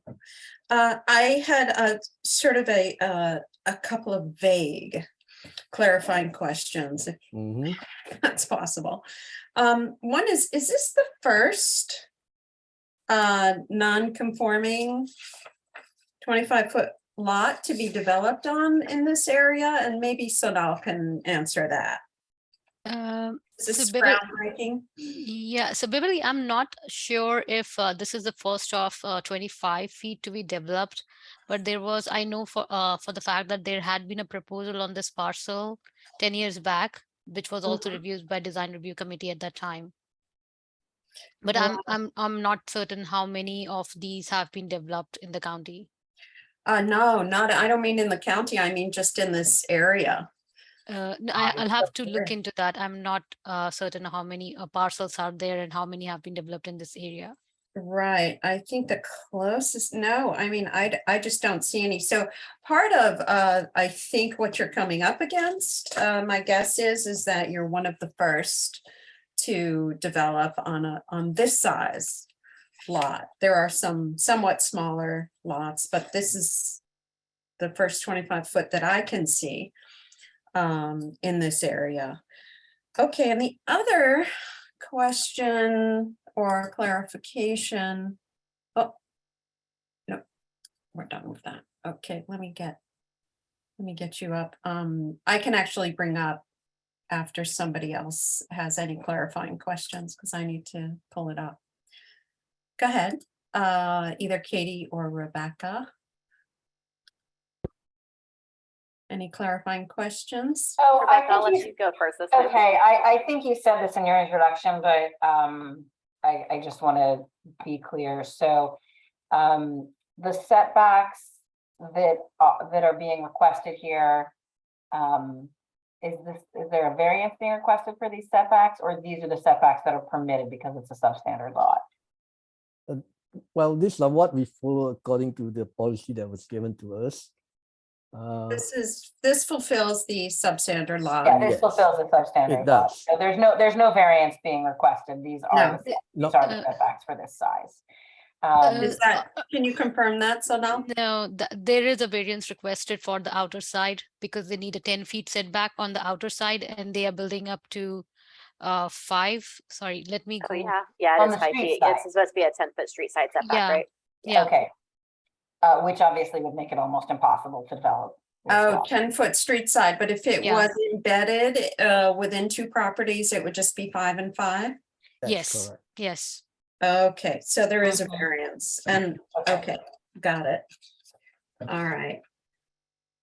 Thanks. Rebecca, did you want to start with clarifying questions? You know, I think that is actually my only clarifying question. It's just about the parcel. Do you want to go ahead with some? Yeah, I'm like flipping through my markups to see how many questions. I'll bring up my other item during discussion. So you're remaining, Katie. And I just want to also add, since it is a substandard lot, the requirement is 2 covered spaces, but they're also requesting use permit for that. They are only providing 1 covered space. Oh, so the use permit is also requested for that. Okay, well, thank you. Yeah. Huh. Is there a front door specification provided? Chung, can you add, was there a front door specification provided? I don't think so, Katie. There was a solid core entrance door in the materials on. Yeah, it says solid core entrance door in the front colored elevation on the cover sheet. It is a very stylized specific door. So I wanted to see if that was something called out somewhere. I'll go ahead and share my screen since that's what it's like a true style product. Yeah, if that's going to be the representation, that's fine. But I know that that's, you know, there's True Style and a bunch of different manufacturers that Yeah. make doors like that. We just need to call it out. I also wanted to find out what the color of the shingle roof is intended to be. Okay. And you can circle back with us on those answers if you want, just for, you know, the Yes. essence of Yeah, time. we can circle back. Okay. You know, to be more I did specific want on to those. point out, just to Sonal, there is a discrepancy with the lot coverage. So the lot coverage would need to show the garage, the first floor or living area, and the balcony. So it ends up actually exceeding the lot coverage. It's 30% versus 25 allowable. So I wasn't sure if you were aware of that. Let me double check, because I did remember checking it a couple of times, and to my understanding it was counted correctly. The balcony, give me a couple of minutes and I can answer back this question. Okay, in some sure, minutes. sounds good. But yeah, I think just the general comment for Glenn to maybe pass along to the planners. I really think it's important for all of the applicants to have floor area diagrams and lot coverage diagrams that are dimensioned in every application. And they've been really, there's been a lot of missing information in that regard. So it's concerning to me because I don't feel confident that the planners are always verifying that the projects meet the requirements or that the information is accurate. So if Glenn can capture that and communicate that to the planners that are reviewing projects, it's really common for area diagrams to be provided and for those to just be broken down into blocks that are dimensioned so that they can all be totaled up with an area schedule. So I want to see that on projects, not just what's allowed, but like what is actually provided. It's even listed. We just see the areas listed, but it doesn't show you what counts as lot coverage versus floor area. So I'd like for that to be worked on in the future. Just a quick question, as a follow-up question. So are you referring to like a chart with the detailed breakdown of all the calculation, or you're asking for like a polygon diagram? A polygon diagram. A polygon diagram, but then also a chart that adds up. Or I mean, they could have all of the areas shown in each block, but I want, you know, there to be numbers that are dimensioned that can be verified. Yeah, normally we ask for a chart. And sometimes we rarely ask for polygon diagrams unless it's like the limit. So that's something I need to elevate it to the management to see if we can change the requirement. Just to show you, like literally, there's no way for you guys to be verifying that what's being presented is correct unless they're doing something like this. Okay. So this is the kind of thing that I always expect to see on a project is the area schedules. It doesn't have to be colored and everything, but these diagrammatic blocks showing, you know, that it's measured to the outside face of wall. We've seen a lot of projects that are showing us area plans where they're showing us the area of the room and not measured to the outside of the wall. So just, you know, that's something that really needs to be enforced. Yeah, so Katie, I just have sorry, Glenn, go ahead. Yeah, I'm sorry, I just finished this. Yeah, so I understand that would be very helpful in most projects that, as I mentioned earlier, now we usually only require polygon diagrams for projects that they're close to the FAR or loss coverage limit. But that's something I can elevate it to management. And now one other thing is I will need to ask the management is to see if we have the authority to require that. So I will circle back with the CDRC. Yeah, I mean, it seems like there's no way for you to verify that what is being presented to you meets zoning regulations without something like that. Okay. So in order for you guys to be able to do your job and make sure that they're presenting something that meets the zoning, it has to be something that you can check. Okay, copy that. Okay. Yeah, and I just have a clarifying question, Katie. So did you add the porches which were less than 18 inches in the lot coverage calculation? Because there is a lot floor area diagram which is shown here, floor area lot coverage diagram. And I did some calculations in Bluebeam myself. So all the porches which are 18 inches or less are not accounted for lot coverage. And anything which is more than 4 feet overhanging is accounted in floor area. But in terms of the footprint, these porches would be not counted. The stairs and the bay window, the balcony actually sits right above the whole of that footprint. So that is already accounted in the first floor footprint, excluding the porches, because porches are less than 18 inches in height. So they are not. So I think this porch that I was counting wouldn't be counted. Yes, because but all of this would be, these balconies would be also because they're over finished area. They're above 18 inches, right? So These balconies would also, those would count. Yeah, those are second story balconies. And they're covered also, but they're second story balconies, so they're still over 18 inches. And that's why these diagrams are so important, because we shouldn't be having to sit here and figure this out. So for this to be correct, it would just need to. I think if I read somewhere that the porches may not be counted simply because it's less than 4 feet. Eve, roof overhangs, but if it's a structure, so you've got a floor here on the second floor, which is more than 18 inches above grade, and there's a roof over it also. But the floor there would count, wouldn't it? I This believe one I read, especially, since this is actually over finished square footage, but this is a balcony over a porch, and my understanding is there's posts, that's structure that's over 18 inches, all of this. So this should be, you know, 15.33 square feet plus 718.61 is my understanding of, that would be the lot coverage.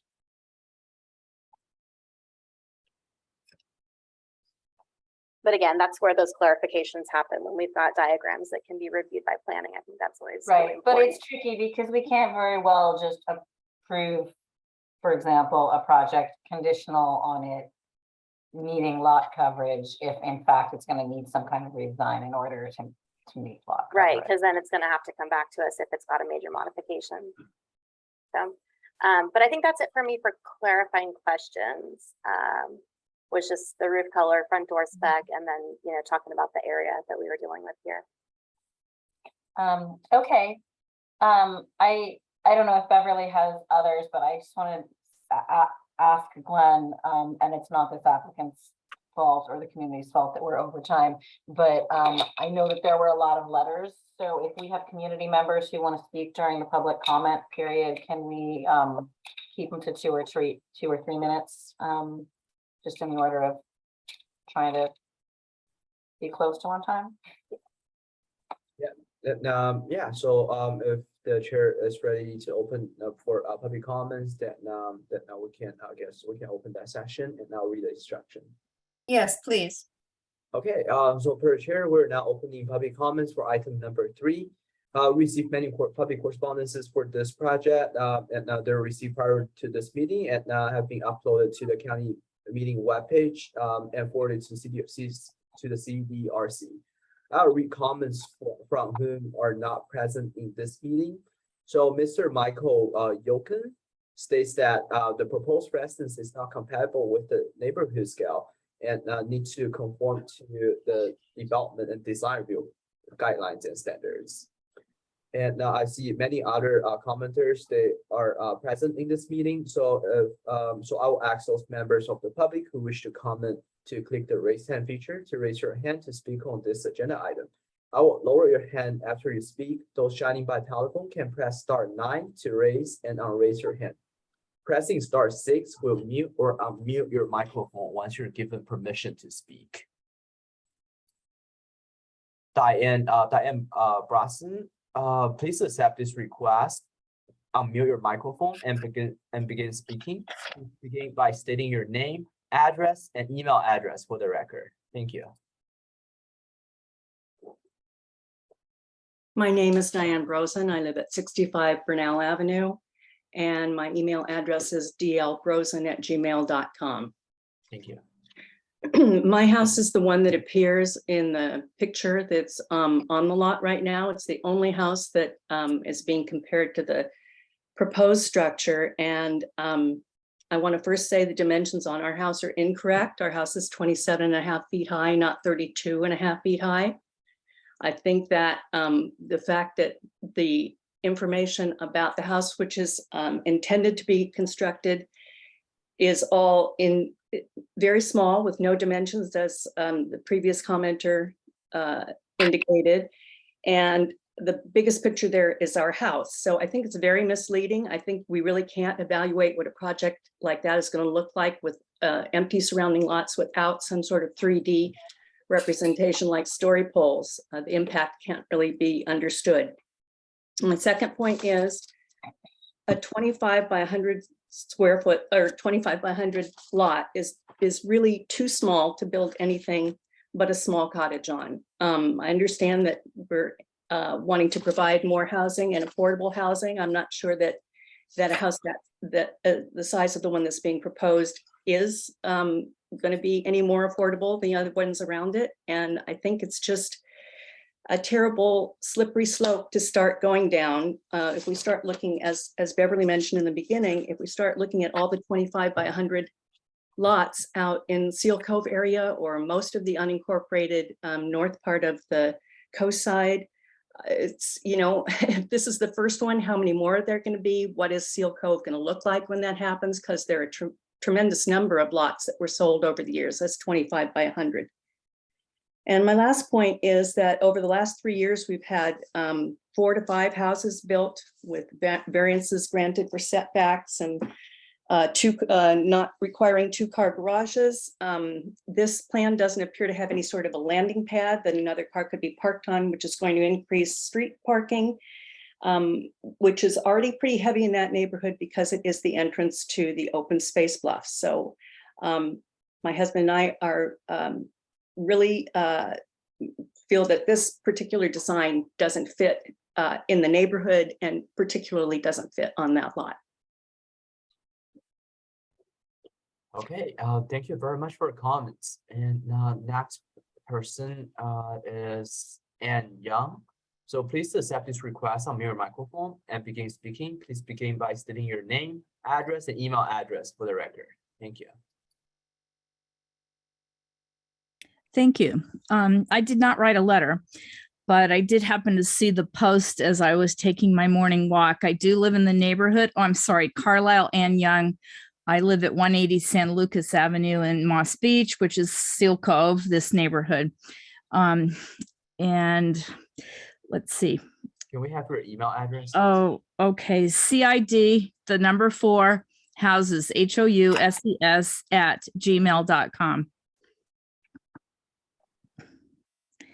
Now that we got all that out of the way, I'll get back to my thing. I just wanted to say one thing about the drawing that you have on the screen right now. I do not believe that those are PG&E vaults as noted. I believe that that structure is owned by the Montero Water and Sanitary District.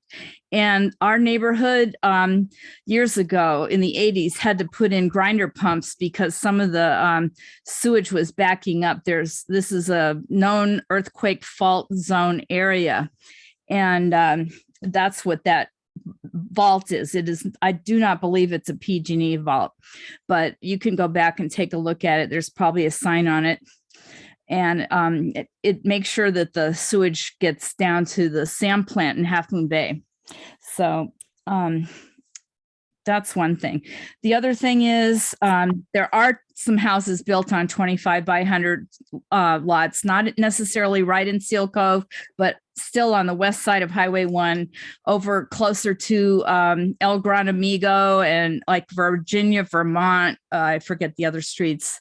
I can't tell you the exact address, but I've seen them as I walk by. They didn't even have enclosed garages. They just had carports with a living space built over it.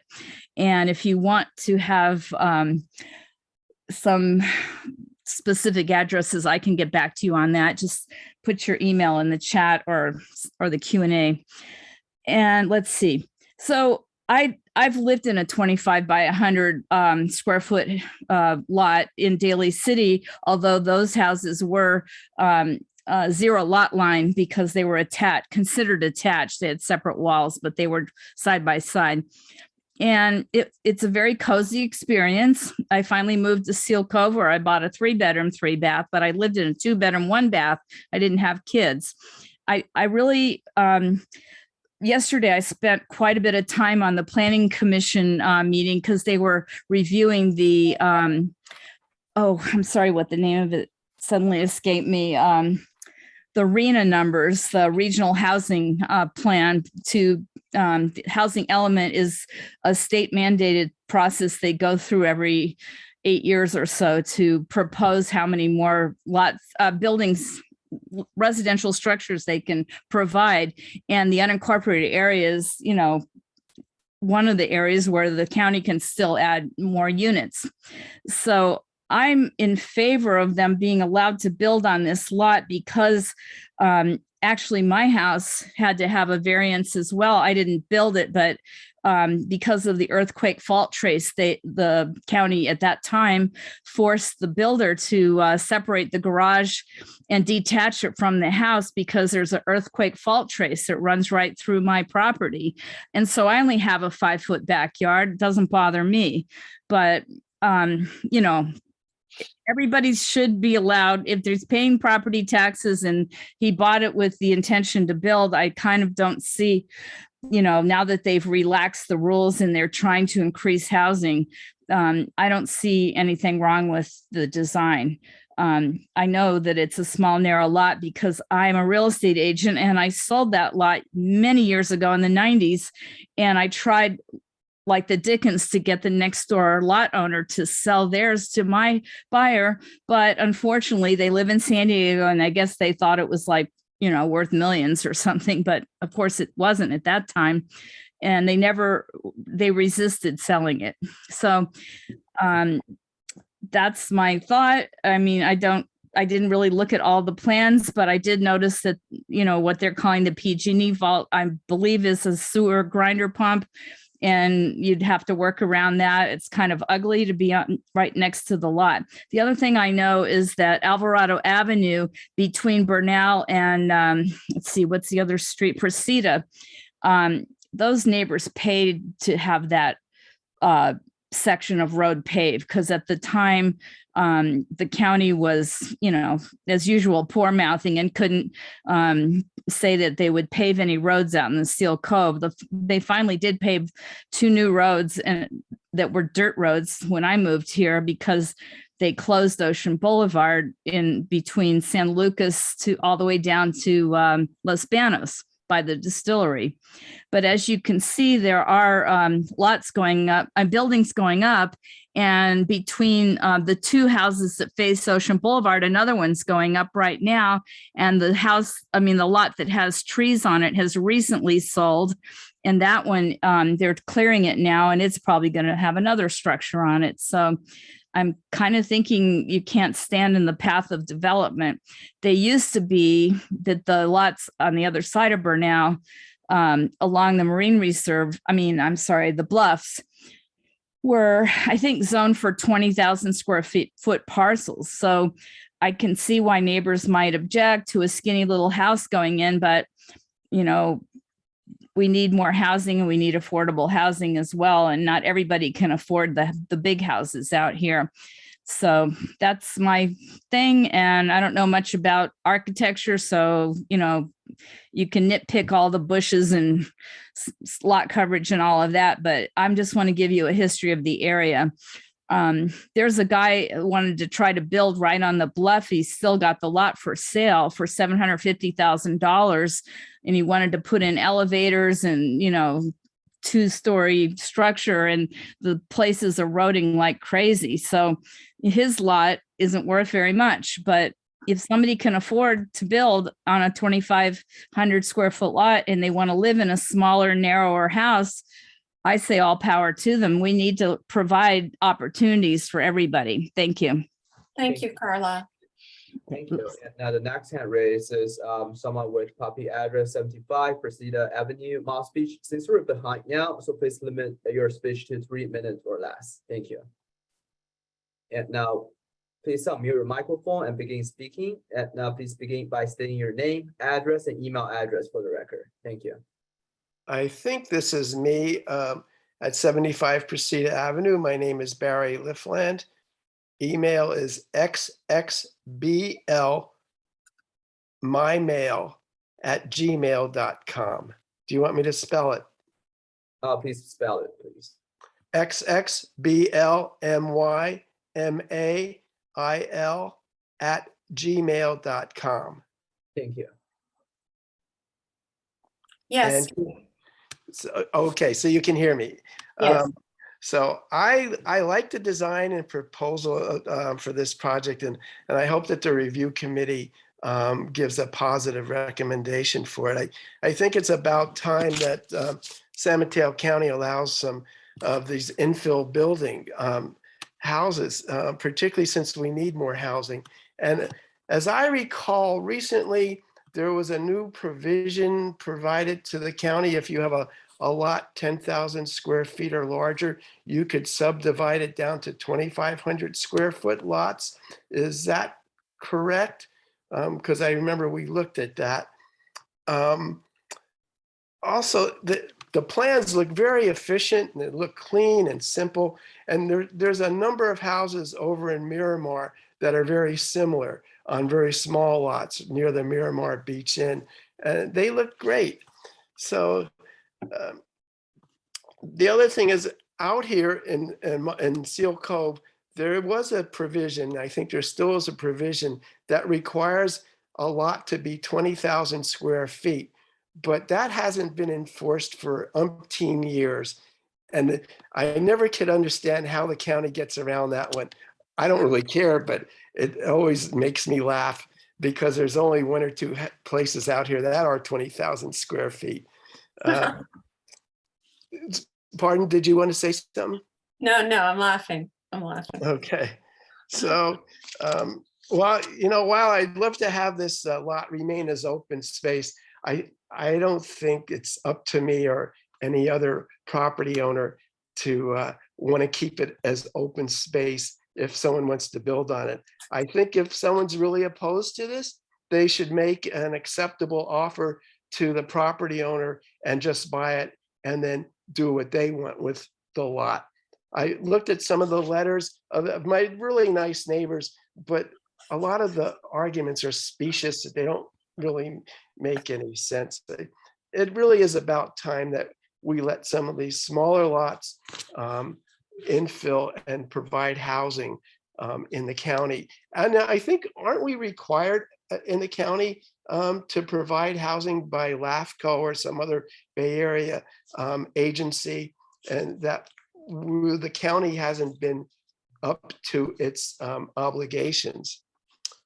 So that's it for me. Thank you. And I do hope you give it a positive recommendation. I'd love to see this house go up. Thank you, Mary. Okay, thank you. Okay, the next person is Kate Broderick. Sorry if I mispronounced your name. So please limit your speech to 3 minutes or less, and please accept this request on your microphone and begin speaking. Please begin by stating your name, address, and email address for the record. Thank you. Hi, my name is Kate Broderick. I live at 46 Persida, and my email address is katefbroderick@gmail.com. My primary concern is that I don't think we have the current infrastructure to support any additional housing being built in our neighborhood. I think Sid Young touched on this earlier, that we have probably 7 houses built in that 3-block radius in the past 3 to 5 years.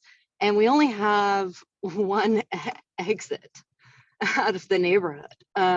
We had another road, Ocean Boulevard, but it's just falling into the ocean. I'd like to see some infrastructure being supported for this neighborhood before we build any additional housing.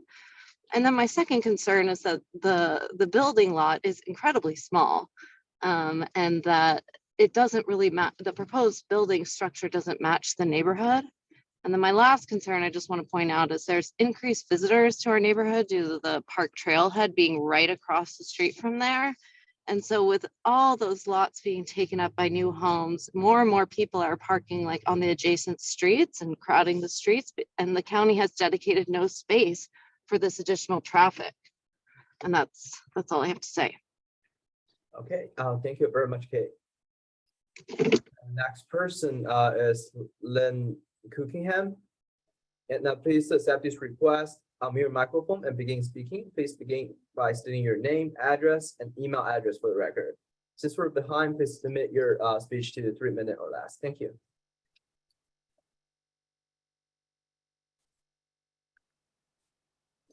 Lynn Cookingham.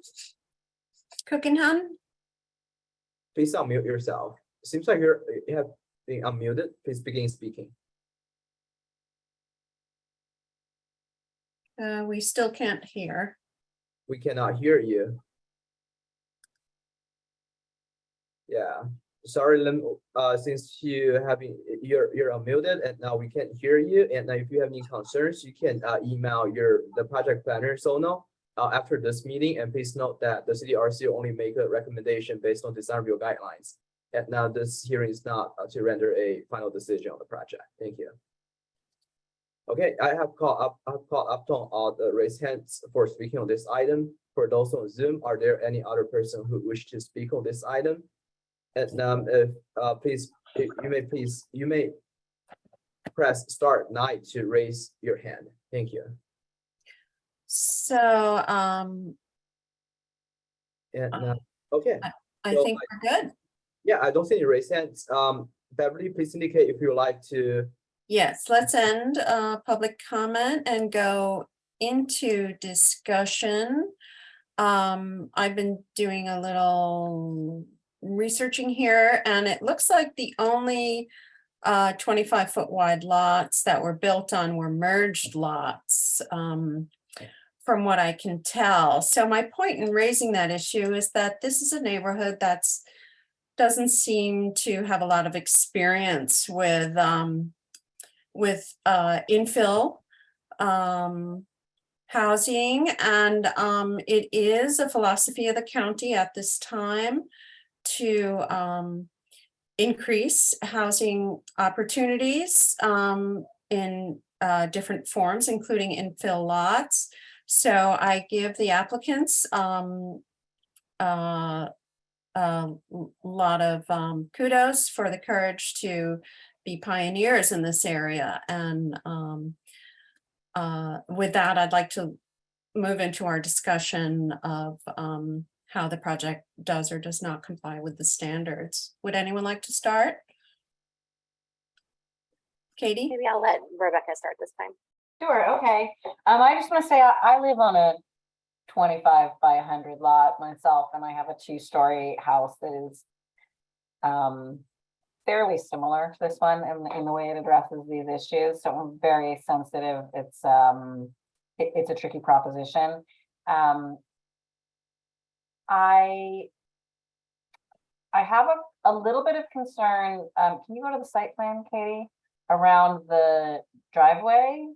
If there is actually space for a turnaround. I think you need an 11-foot radius on the interior side for a car turnaround there. So I have some concern about the feasibility of entering in the short side of the garage like that.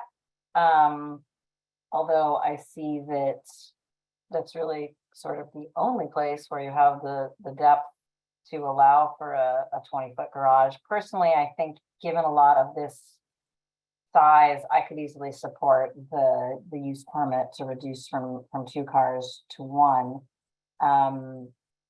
I think that if you could you go to the elevation that shows the daylight plane on it? Yeah.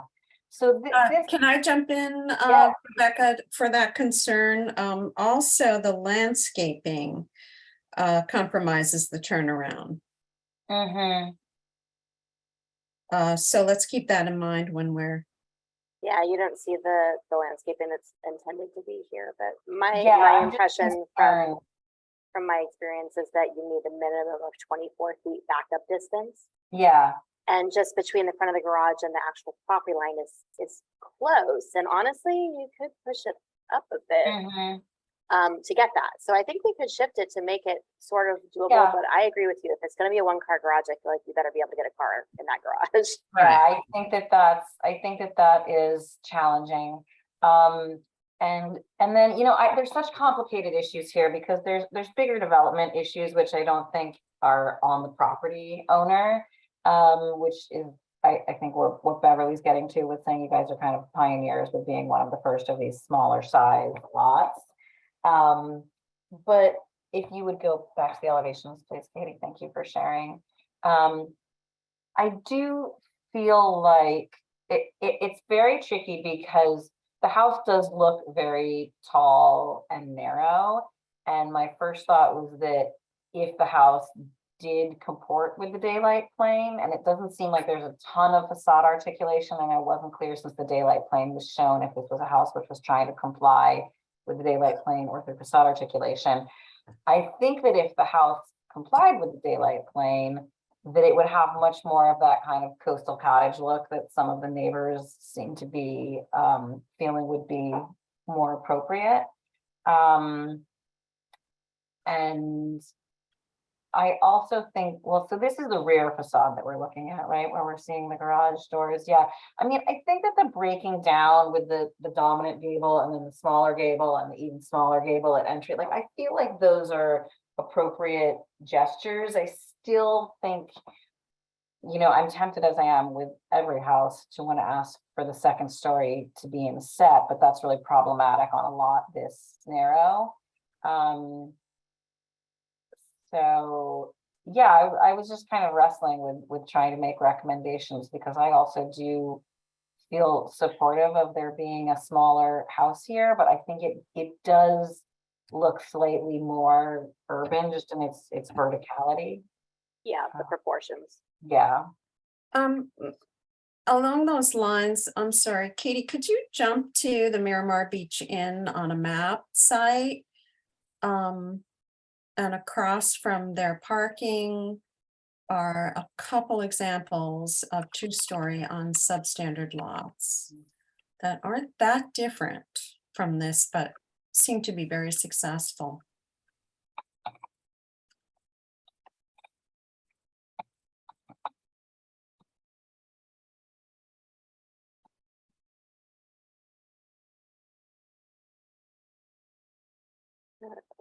There you go.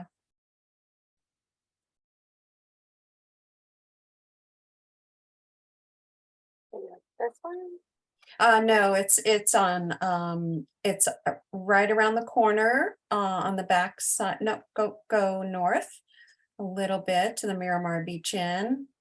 There you go. Oh, stop. And you see on Cortez Avenue.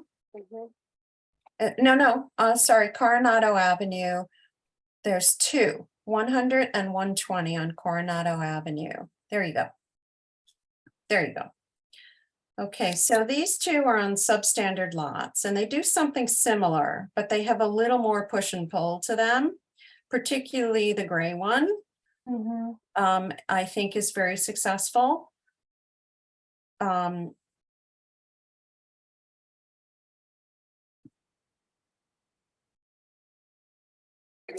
So if we could just keep that in our back pocket as we're adjusting. Would you agree? Yeah. Do you want me to share my thoughts or did you have more? No, it was just, I wanted Rebecca to continue, but just to have that as we're talking about two-story. Yeah, Rebecca, did you have more? No, I'm happy to kick it over and just have a broader discussion. Okay. Well, I just wanted to say that I think that there's actually, considering the design constraints that they're working under, I think that they've been really creative into basically creating a tiny house. I do appreciate that on the most visible side of the home, there is a lot of relief and shadow lines with these balconies. I think that that's pretty successful. My eye twitches a little here. I kind of want that to go there, but that's a personal preference thing. And I'm just going to kind of like do a little bit of like just share all my thoughts at once, and they're not very organized. The windows, these two windows felt a little bit out of place for me. I would like to see those fit with the other window styles a little bit better. But I do think that there is opportunity for the building to not be quite so disproportionate. Part of the reason that we're having that is because we've got 8'6" ceiling here and 8'6" ceiling here. And obviously it's a small space. So I understand that a slightly higher than standard ceiling height gives a little bit more volume and a little bit more relief to what are very small spaces. But given that we're struggling with proportions and trying to get a structure on a substandard lot to fit as best as we can in a neighborhood with, you know, larger lots and larger homes, I think that there's room for those to come down a bit. And then another thing that could potentially be done is reduce the pitch of the roof a little. So those would add up to some slight, you know, reductions in height. Additionally, something else that I was thinking about is, you know, in relation to Rebecca mentioning you know, the daylight plane, and if this was brought down a bit more, it would have more of a cottage sort of feel to it. You know, even if this main ridge line was lower, and then you had this be a shed roof to break up that eave line, that would be kind of an interesting approach. You might be able to, I didn't have enough time to kind of investigate how much you could do it on both sides, but you know, even just looking at this floor plan, you know, if you did it from here to here, you're at the stair. So you can have a lower, or you know, you could have a dormer, a shed dormer there, and that would help break up the eave line.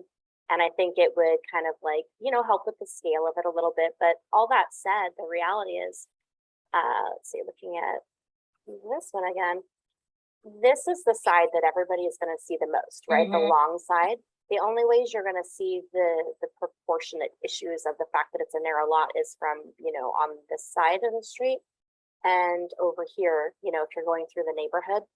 From this side, the length and everything is actually pretty proportionate to the elevation that is presented on these other buildings.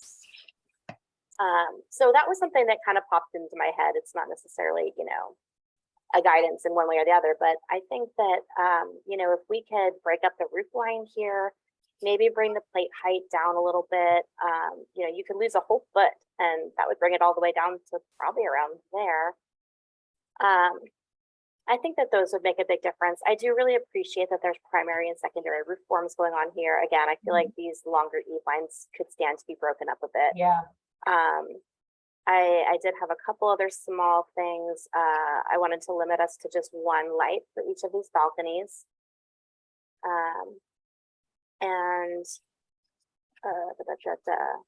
I wasn't sure if this was a second light fixture at the front porch, but I think that with this size porch, only one light would be sufficient. So I wanted to be sensitive to the light. Something just to mention to the applicant, based on the amount of living square footage that you have right here, you've got 4 different circulation points. And that really starts to impact how you use the space. So that's something to think about. I like how the doors break up the exterior facade, but you have a door here, door here, door here, and a door here. And you know, that can definitely impact how that space starts to function and how it feels. Let's see if I have anything else. And then lastly, yeah, I definitely shared the same concern that you obviously had seen with my note that the backup distance is an issue here. I think that if we're going to be supportive of a 1-car covered parking space rather than the 2 that's required, I do think it's really important that you be able to actually park a car in that garage, particularly since we do hear from the neighbors there is concern about parking in the area with it being right next to a coastal bluff. You know, if this part doesn't work, that is okay. But realistically, for me as an architect, I think that if you're not able to make this backup distance work, then the house should have been flipped with the entry on the Alvarado Avenue side and a garage entrance off of Bernal. And that would have made a lot of sense. But I do think there's room to push the building this way and see realistically with some actual vehicle turning radius to demonstrate that it can work. I think it might be possible, but it'll be a little tough. Like my approach would have probably been to access it from this side, particularly if you've got this nasty, whatever it is at the corner there. You know, if you want the house, the front of the house is basically what you're seeing most of the time on this side anyway. So yeah, I think that this might have been a better side to have the garage access, in my opinion. I wondered about that too, just because the long face feels more in scale with the other houses if it's presented like the front and yeah, and obviously that would change the exterior design, because while you do have a porch here with a door there, this does not feel like an entry architecturally, and this does. So it would require some changes if that was an approach that the applicant was interested in exploring. But those were my bigger thoughts. I think that the plate height should come down. I do think that because we don't have as much opportunity for stepping in the sides, while I do appreciate the relief on this side, I think that breaking up those eave lines would be really important. And the garage access, those are the major things for me. But I really like the band that breaks everything up. I think that the organization and design of the fenestration is really successful, you know, with the exception of the 2 that felt a little out of place to me. But I think that there's definitely a lot of success in this project. Katie, I agree with all your comments, particularly the subtlety of breaking up the eave line. And I was also wondering if in this overhang, that or just overall, the placement of windows could be reconsidered to be more harmonious with the volumes. Down below, actually on the level 1, I was thinking in the garage area. Sorry, hang on a second. What were you saying? Down below in the garage area, to add some source of light windows. Within the Here, garage yes, on the porch. on here. Mm-hmm. Yeah, I don't think it would be a bad idea. Yeah, just in terms of the elevation. Yeah, just because this is all solid. Yeah. Right, and I'm not sure, are these windows, these vertical 4 panels? What I mean, are it looks they? like this is intended to be an awning. They're windows, right? Yeah, they're windows, just maybe only one of them is operable. Right, so what are the rooms behind the walls that are without any kind of opening? Let's see. So this is one of those windows. Oh, I see. Uh-huh. And that's the one that, Right, okay, and that's another one. yeah, I think these are the two that weren't aligning that were making me a little nuts, but I Oh. understand why. Can we look at that elevation again? This is the Right, top of so the this stair. this, The stair goes down here. right, so, yeah, I'm not sure that second story window is really adding to anything in those sheer walls. It may also be a matter of materials and colors, which I wanted to touch on. Yeah, I felt like I kind of wanted a little bit more contrast. Right. Or bright colors with more color in them. Yeah. On the first and second levels being differentiated, which they've done, that was their intention. That was the intention, it looks like. Yeah, but I guess I don't know what color this is. Is this the band? What color would this band be? That'd be white in color. So Yes. this is gonna be white. Were there any other colors? And then the upper floor is white too. So what's deceiving to me about this is that these read as the same, Right. broken up by a white band. But what's actually happening is that this is the same pure white. And I think that there should definitely be a difference between the columns, the wall, the fascia, and the band. It seems like it would be good to have, I mean, in the rendering, it does appear to be 3 colors, but then the white and the sort of off-white are called out as both that pure white. Yeah. Color, so, yeah, I would like to see, I mean, if the white is the color they want for the trim, I would like to see a little bit deeper color on the body. Yeah, I agree. And maybe a darker color on the base. This doesn't match. This is a different image. Right. That needs to be updated. So our one color representation that we have is not actually accurate. This railing is on the other side. The windows are different. Oh. So I'm sorry, Rebecca, I had to run out. The color, your suggestion for coloring would be? Well, a couple things. I mean, personally, my suggestion would be to take a color like the one on the base and put it on the top and then do something darker on the bottom. Right. Again, I don't need to be that prescriptive, but I think having 3 colors. And then there's just the broader issue of coordination between the drawings and making sure that we know what we're looking at and that the 3D color view matches the elevations. Yeah. Right. I think overall, with the dark door and the white trim, I'm thinking you may want to go darker on your trim to work with, because it's all very visible in a small space. Yeah, that would also work. To work with the the window frames and the dark door. I mean, you may even want to go black on your door. Yeah, so the color, I think, needs to be more cohesive. The window placements and style need to be more cohesive. I don't want to get that, as Rebecca, your phrase, I don't want to get that prescriptive, but I think we need just a little more cohesion.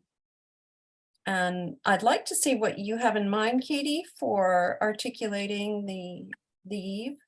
Yeah, that's what I was. It seems important that that long gable be broken up, and it could happen a number of different ways. You're right. It could happen with sheds of different angles. My daughter just got hurt. Cool.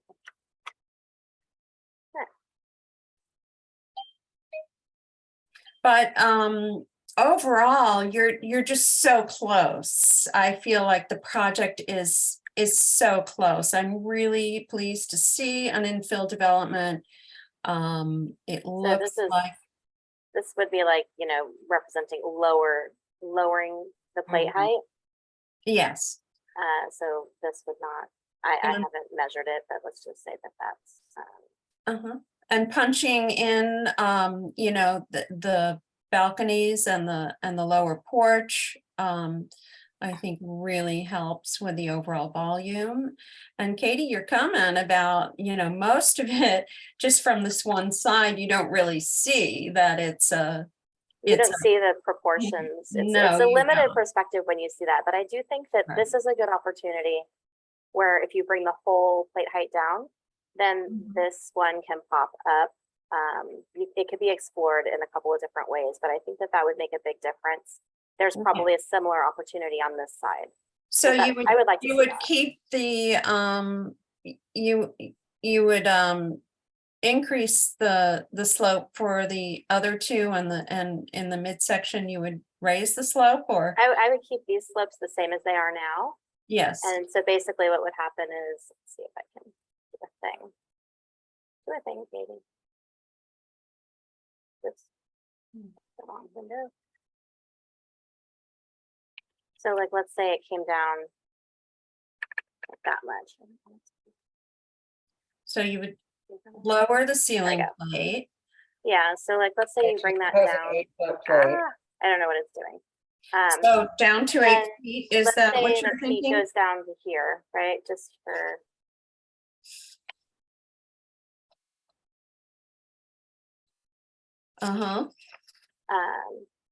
So let's say the peak goes down to here, and then I would do some shed dormers. Right, reduce Pop up here and there on the side. Right. Save these, Katie. Yeah, so you would be able to come down a whole foot here, 6 inches on this level and 6 inches on this level. Just look at how much of a difference in proportion that already is. Right. I think that would make a world of difference.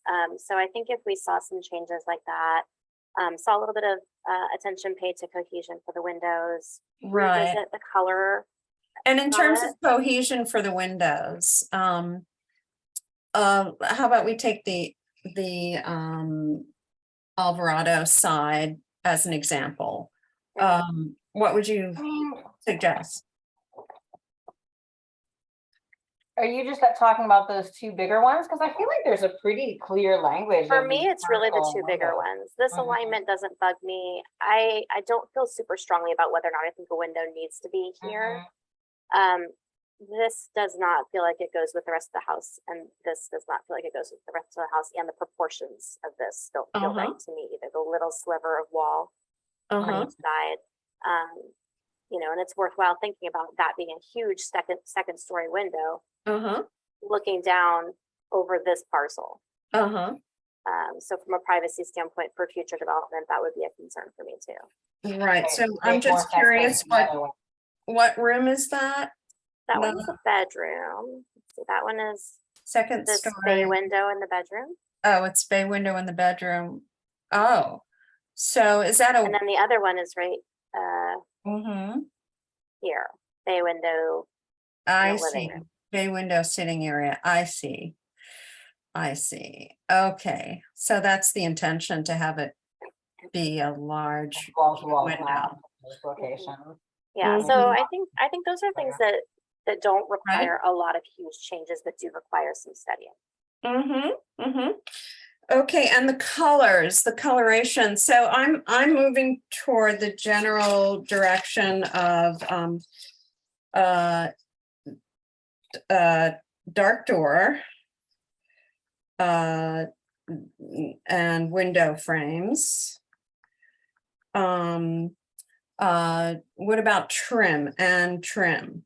I'm okay with the trim being white or the trim being super dark. I just want to see contrast. Like one of the things that's successful about these diagrams is that this looks like a belly band that breaks it up. But if this is the same color, then that's not actually what's happening. I would even be okay with these being the same color to keep it from getting too busy. But I think that's something that Chong might want to study a little bit, you know, like maybe print out these elevations, do a couple little marker color studies and diagram it and see how does it look if these are the same, but they're both darker to provide that contrast with the trim for the posts and the belly band and the fascia. What's the material on the siding? Cement plaster? Stucco, yeah. Yes. Oh, it is stucco. Okay. So color is going to make a very big difference here. Yeah, definitely. Yeah. So wood posts, wood trim, plaster. Okay, and the balcony railing is wood. Yeah, I mean, I like that the wood kind of, the black ties in with the window frames. I will caution you that after having just spent, I don't even know how many hours of my life staining and polyurethaning natural wood to be true black, it's kind of a nightmare. So it might not end up being wood, and you might want to consider, you know, powder coated stainless or something like that. But I think that it ties it together, the black with the black. I think at least kind of like pulls it together. Okay, I would also urge Chong, are you local? Are you near the coastside? I'm in Fremont. You're in Fremont. I don't know if you elect to continue your project to a future date, if you would have time, you and Andy have time to drive around the coastside and look at the house colors. That would be very helpful, I think, in your determination of color selection and material selection for exterior. Yeah, I think we could do that. Yeah. We can do that again. Okay, yeah, but looking particularly at these, you know, two-story verticals on the smaller lots. The other two smaller lot, where was that again? I can't miss the address. I was going to write that down. Oh, the address across, well, go to the Miramar Beach Inn. And it's on Coronado Avenue. Coronado. The two examples are on Coronado Avenue. I think the more successful one is this charcoal gray and medium gray. I like that smaller one better. Much more simple. I tend to want to do things simply. Yes, it is simple, and yeah. Yeah, you don't want to get too busy when it's a smaller structure. Like I think that's very wise, and that's part of the reason that I'm a little bit unsure. And if it was my project, I would be doing color study diagrams too, because sometimes you don't know if the a darker version here and a lighter version here is good, or if it's too busy. But I think it's worth exploring. Okay. Yeah, and there's also a couple in Half Moon Bay. You'll notice, well, no, that's a single story, but the 2 stories are on Kelly Avenue in Half Moon Bay. You'll see narrow 2-story structures on the south side of Kelly Street going to the ocean.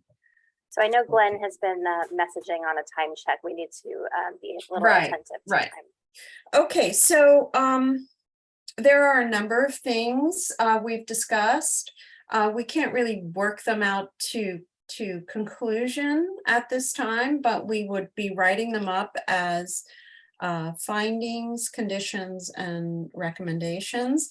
And we'd like to know if you would be interested in implementing these critiques and returning to us at a future date.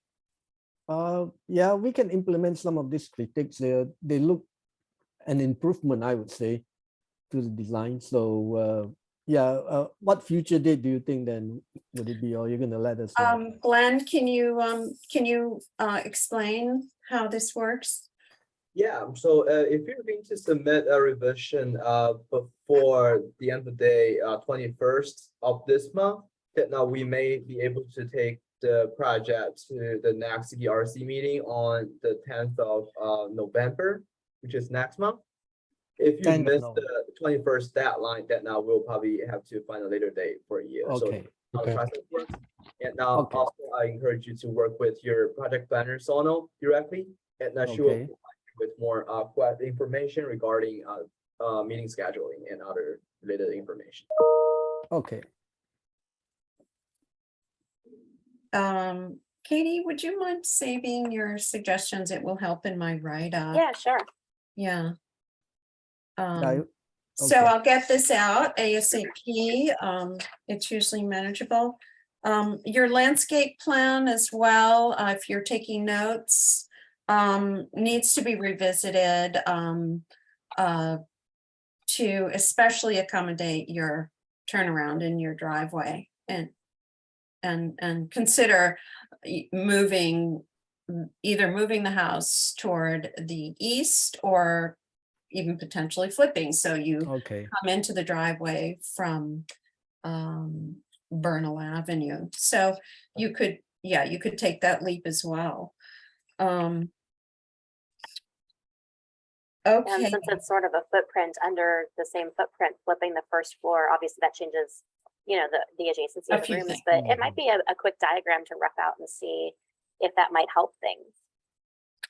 And then you actually have kind of like a private yard that's not just a pervious driveway. Mhm. Be really nice for Yeah. the owner. right, a quick Yeah. diagram from you, Katie? Is that what you're thinking? Nope. Oh, okay, I didn't know what you. Nope, sorry, I don't have time for that. Okay, all right, so the applicant has elected to return at a future date to be determined. The write-up will get to you as soon as possible to make that a timely affair. And I don't think we have to vote on that, right? Yeah, Beverly, just real quick, we received some public comments in the Q&A section from Marsha. So she submitted some comments to us previously, and those comments have been uploaded to the CDRC webpage. And she's concerned with like she's concerned with the location of the proposed residence, which is in close proximity to the park entrance nearby. And so she said she had her hand raised, but we didn't see her hand raised. So yeah, so just for everyone's information, Marsha's comments have been uploaded to the county webpage, the CDRC webpage prior to this meeting, and those Yes. comments are considered. Yes, we have her letter, which articulates a number of concerns. So, all right, and the other thing to be aware of, please double and triple check, Chong, the calculations to make sure you have accurate lot coverage and project manager, I guess. Sunil, to make sure you have accurate lot coverage and floor area ratio calculations. Okay, well, thank you. I'm glad to hear that some of our suggestions and feedback were helpful and that you're open to them. We definitely appreciate that. And we look forward to seeing you back. All right. Yeah. Okay. And if Thank it's you. helpful to you and the planners are okay with it, what we've done on some other projects is we've actually emailed them this marked up PDF also. Just in that would case be it's great, helpful to be able to kind of like capture what we had discussed. So we're happy to share that with you as well, along with the letter. Yes. Right. Yeah. Do share the PDF. That's great. Share always the a good PDFs thing. also. Okay, okay. Great. Thank you, All Chong. right. All right. Thank Thank you so much. Really appreciate it. Okay. All right. Are we ready for the next item on agenda, item 4? Yes, I Yeah. pass the chair to Doug Machado. Good afternoon. And Hey, Doug, welcome back. Thanks. I'll need to check if the applicants and property owners are here. Give me one moment, please. Yes, Lindy. Yeah.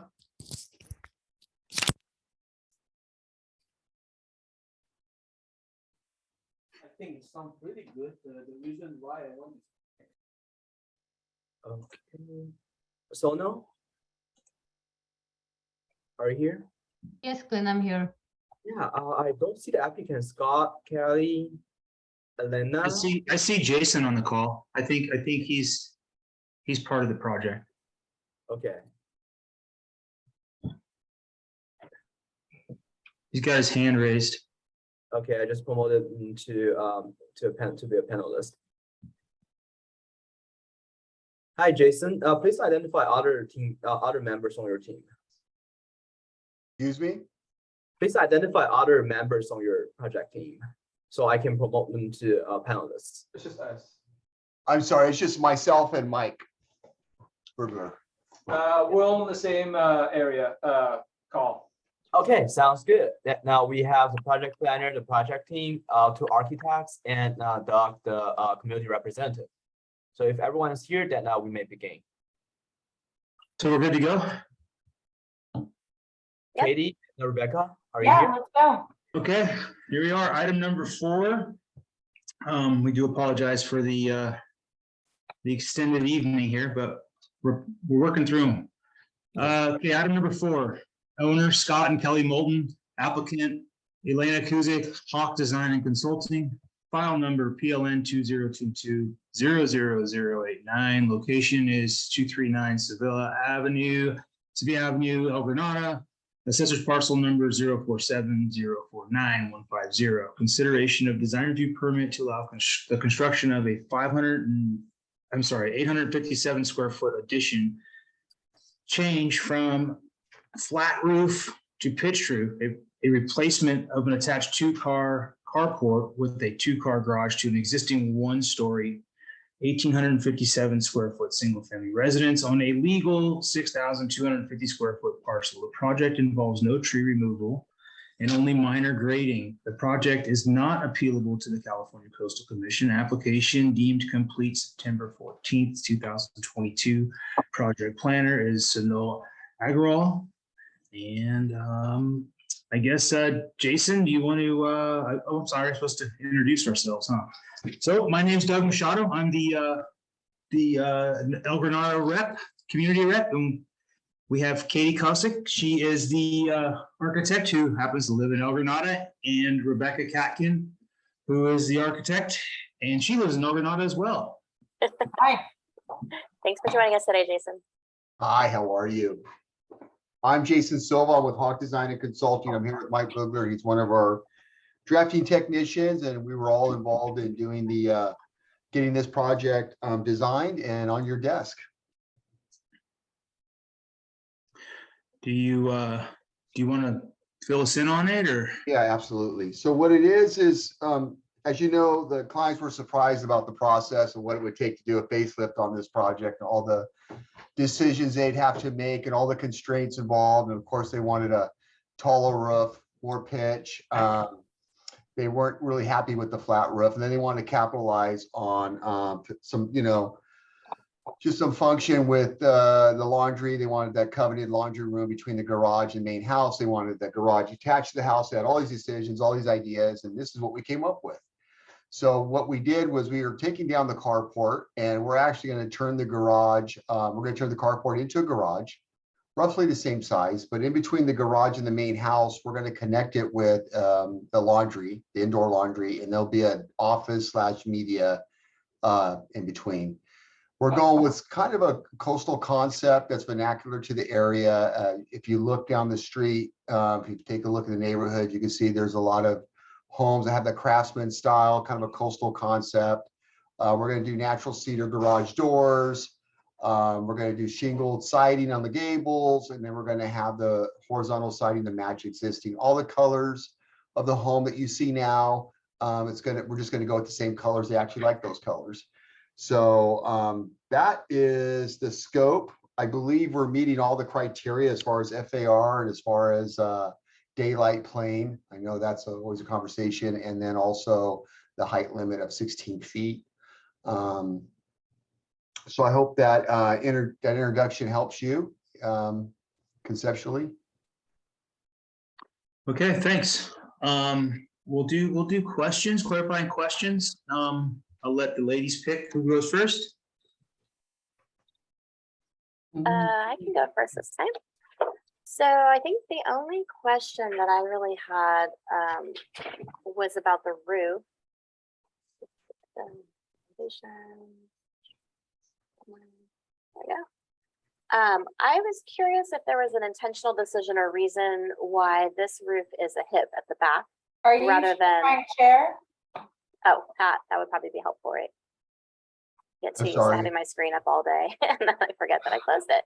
There Oh, we here go. we are. So I was a little curious why the roof at the back of the house is a hip rather than mimicking, the truncated gable hip expression that's happening here. Yeah, absolutely. And that is the big question. And we personally didn't want to put the hip in, but because of the height restrictions, the 16-foot height restriction, and because it's a gentle down sloping lot, in order to stay within that height restriction, we had to do a taper there. So you see there, we got 16, we're close to 16 feet there. And as you taper down the grade, if I were to put from the grade up, it would eliminate the opportunity to put a gable there, but we really wanted to put one there. Boy, that's a bummer, huh? Yeah, there's those restrictions. I know. Well, we'll come back to it in discussion. Yeah, okay. Well, thank you for answering the question. I appreciate that. Yeah, I mean, we would love to do it, but they didn't want to. They wanted to, of course, we wanted to get them within the scope of the requirements there. Right. Okay. All right, Rebecca, did you have anything? No, I want to talk about the roof too, but I don't have questions. I'm going to wait. We'll just do discussion. Okay, I don't have any questions. We'll kick off public comment. Okay, Peter Chair, we're now opening for public comments for item number 3. No public. 4. Oh, excuse me. 4. It's Item I 4. hope it's 4. Oh, sorry. It's been a long day for you guys. We watched a little bit of this. We've had worse, but yeah, I'm glad it's number 4 also. Okay. Yeah, sorry about that. I'll start over. And so per the chair, we're now opening public comments for item number 4. No public correspondence has been received prior to the meeting. I will ask those members of the public who wish to comment to click the raise hand feature to raise your hand to speak on this agenda item. I will lower your hand after you speak. Those joining by telephone can press *9 to raise and unraise your hand. Pressing *6 will mute or unmute your microphone once you're given permission to speak.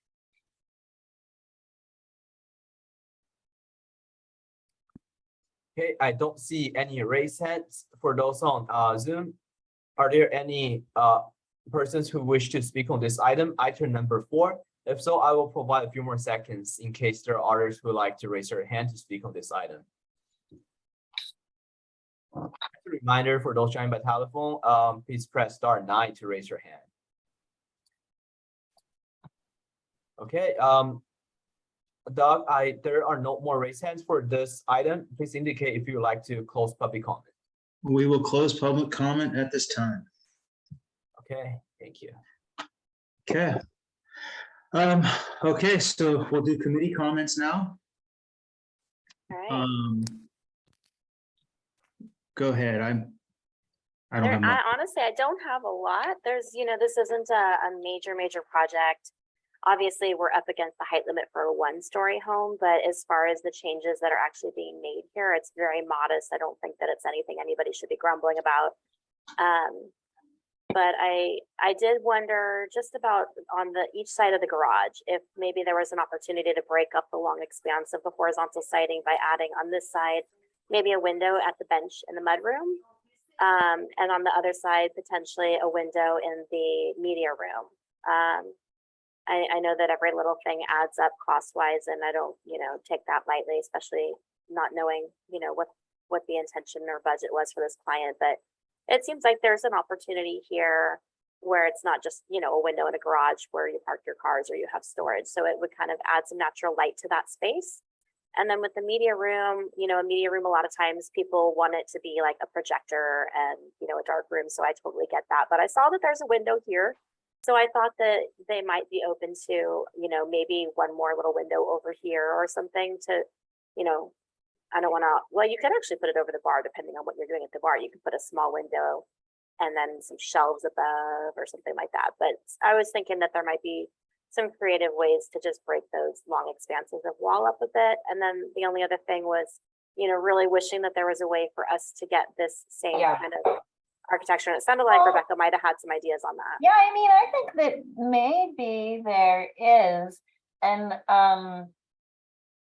I haven't considered it, but I think that a window in the mudroom is a great idea, and that probably that downspout could move to allow for that. Yeah. I was looking at both at the story poles and just at the front facade. Yeah.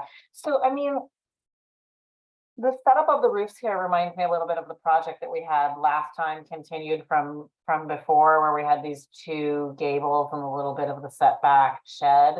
Can you go actually to the rendering or the elevation instead of either one? I just feel like I agree with you. I think this is a really straightforward project. I think everything that's happening in plan is fine and makes a ton of sense. It just feels again like we have these two sort of on the east same kind of size identical gables, roofs, and I wish that they could be tied in together. I think that the shed going up to the shingled piece of gable is definitely the kind of vernacular that we see a lot here that works. And you know, I just wonder if there is a way to do that also at the back with maybe a shallower pitch and them going further. But I kind of wanted to see these two ridges at the front connected or something. They just kind of feel like a little bit like they're fighting like each other. I think that if they were in plane, it would bother me more, but because there is so much separation between them, I think in perspective, it probably doesn't look. My issue with the other project was that it was all in the same plane. Yeah. One thing that I like about the front on this is that, because I was kind of like, well, you know, you could do this expression on this one and make this one the true gable. But what I like about this is that this feels like a shed roof porch. So that starts to denote entry to me. And I like that language. So, but yeah, I know what you mean, especially because, you know, this peak is over here, this one is over here. I don't imagine that this isn't modeled in 3D, is it, Jason? A little bit between them, or since there was the hip on the back, I thought, oh, well, if you had the hip on the front, you could California frame them. But now I understand that the hip is sort of just something they're doing to meet the 16-foot height. Yeah, we thought of extending that gable out. We tried to extend the gable out in the back to match what we're doing in the front, kind of have some relationship there, but we weren't able to get it in under the daylight plane appropriately enough. It would have looked made up. So we just had to go with the full hip there. When I want to be like, can the design review committee overrule the zoning on I that? know. I know. Oh, now that's awesome. You could put a little taller. Yeah, because honestly, everybody wants the betterment of the project kind of thing, but I don't know that I don't think without a variance that we would be able to do that without triggering different lot coverage and all the different setbacks and all that jazz. Are you all the way, can you zoom in a little bit? Are they all the way maxed up to that 16? This is the 16. You could come, so they could come another 3 or 4 feet out towards the rear and have a little bit of a gable expression and then a shallower hip. Is the hip in the front shallower? Look at the other one. What if I just grab this? Yeah, can you By the way, thanks for telling us we're awesome. We need more of that. Oh. Let's see. When we did it, it definitely ended up kind of within. Yeah, Oh, it is the same angle. Yeah, I thought it looked shallower. Yeah, so we end up.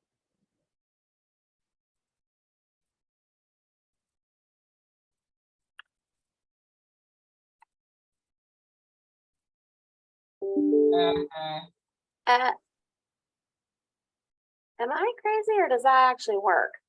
Really You know, close. when we did it, we were really, really, really close. Well, you know, but- the eave is allowed to encroach.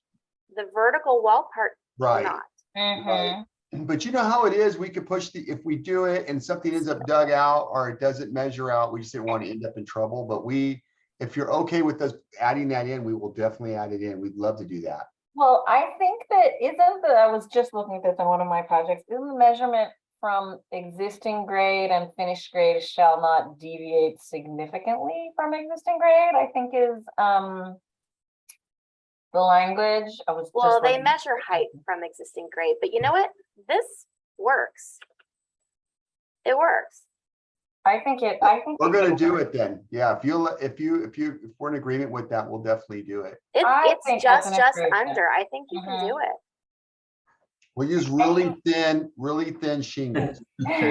Well, and you might go to a slight, you could tweak the pitch slightly if you had to pull it Yeah, back you could a pull little this bit to part make back it a work. little bit and have a slightly smaller gable. They're never going to be seen in the same plane, but based on just me copying and pasting this, which is surprisingly accurate, I think it actually, yeah, I think it works. I think you could do it.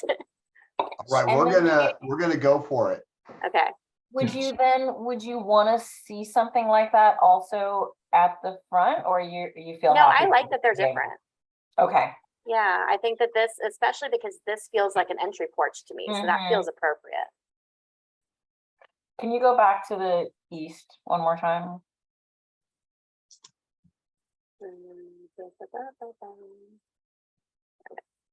Yeah, and then that shed does just fold into the, yeah, that works, And they wanted the shingles to show, so they like the shingles, and then they are going to put some pretty nice looking cedar wood doors. So they wanted to show those off, and they actually had a picture of something that they had saw. So this is very similar to that. Yeah. Yeah, I think that, when you throw that hip on the back, the trunk, not the hip, if you get rid of the hip and do this truncated gable kind of hip thing, I think that's really good. Yeah, it feels more tied together. When I was first looking at this, I was like, man, if you're putting a new roof on, why aren't you going for a higher plate height? And I was like, oh yeah, I see why. Yeah. So what are your thoughts, Jason, on the suggestion about the windows? So here's my thoughts on that. I would like to put a window in the media room, and I'm sure my clients will be okay with that. And I would like to put a window in the garage instead of the laundry, because they want that bench seat to go all the way across with some storage left to. And then they want to have the hooks. Everybody wants these hooks. Yeah. Okay. So, I'm okay with that window. Honestly, you could do it kind of halfway between. It would be sort of back here. I think that anywhere along here, as long as it's not too close to the corner and feels I awkward, agree. it would break it up nicely. And then we'll probably center it of the media room. If you centered it here. We can look at it on the elevation, but I think we could also sort of condition the language to leave you some flexibility to add one window to each. That would be good. Facades. Yeah, because I want to see what the relationship of that wall is with the neighbor's home, make sure our windows aren't. Yeah, Right. It would be good if the proportion of those windows matches one of the other windows, those or something else. Yeah, maybe one of these existing sliding ones. Yeah. Absolutely. Okay. Well, I think if you throw a window on each side and we trust your judgment on the placement and we can work out that hip at the back, I'm pretty happy and don't have any other concerns. Well, he just shot a picture of what you drew here, and that's what we're going to submit. Okay. Well, we can send this to you also, like if you want. We got awesome. You didn't have so many markups that the PDF is helpful, but there's times where we mark up a lot of stuff. Got it. Yeah, whatever you want to send us, that would be helpful. Okay. I also think that those horizontal windows, it could for me it could match one of those as well. Either. Yeah, I'm okay with either. That would be cool. Yeah. Especially in the garage. Yeah, Right, because then you can still have the storage garage. underneath it or something if you need to. Yeah. Yeah, everybody's fighting for storage. Okay. Okay. Doug, do you have any other thoughts or suggestions? No, I was just here taking notes. So to sum up what we're doing here, we're going to add the gable in the back. The gable's gonna match the same as the front, right? The shed gable, yeah, or whatever we call Shed that. gable. Okay. And I would say if you want to, you can always throw a skylight here. Exactly. We just had that discussion. But like, I would say we For can the include that mudroom. in our letter as a suggestion so that you have the freedom to do that without them wanting to run it by the committee. Please. Where's, I'm sorry, my screen was covered up. Where was the skylight? So we In the can maybe mudroom. throw a skylight over the mudroom to okay. get some natural light in there if they want to keep that as, And that's a recommendation, right? Yeah, Okay. suggestion. All right. And then we have, add one window on each side of, each The side new- of At the north and of south. the addition, yeah, I guess. okay. One addition. Okay. Is there anything else?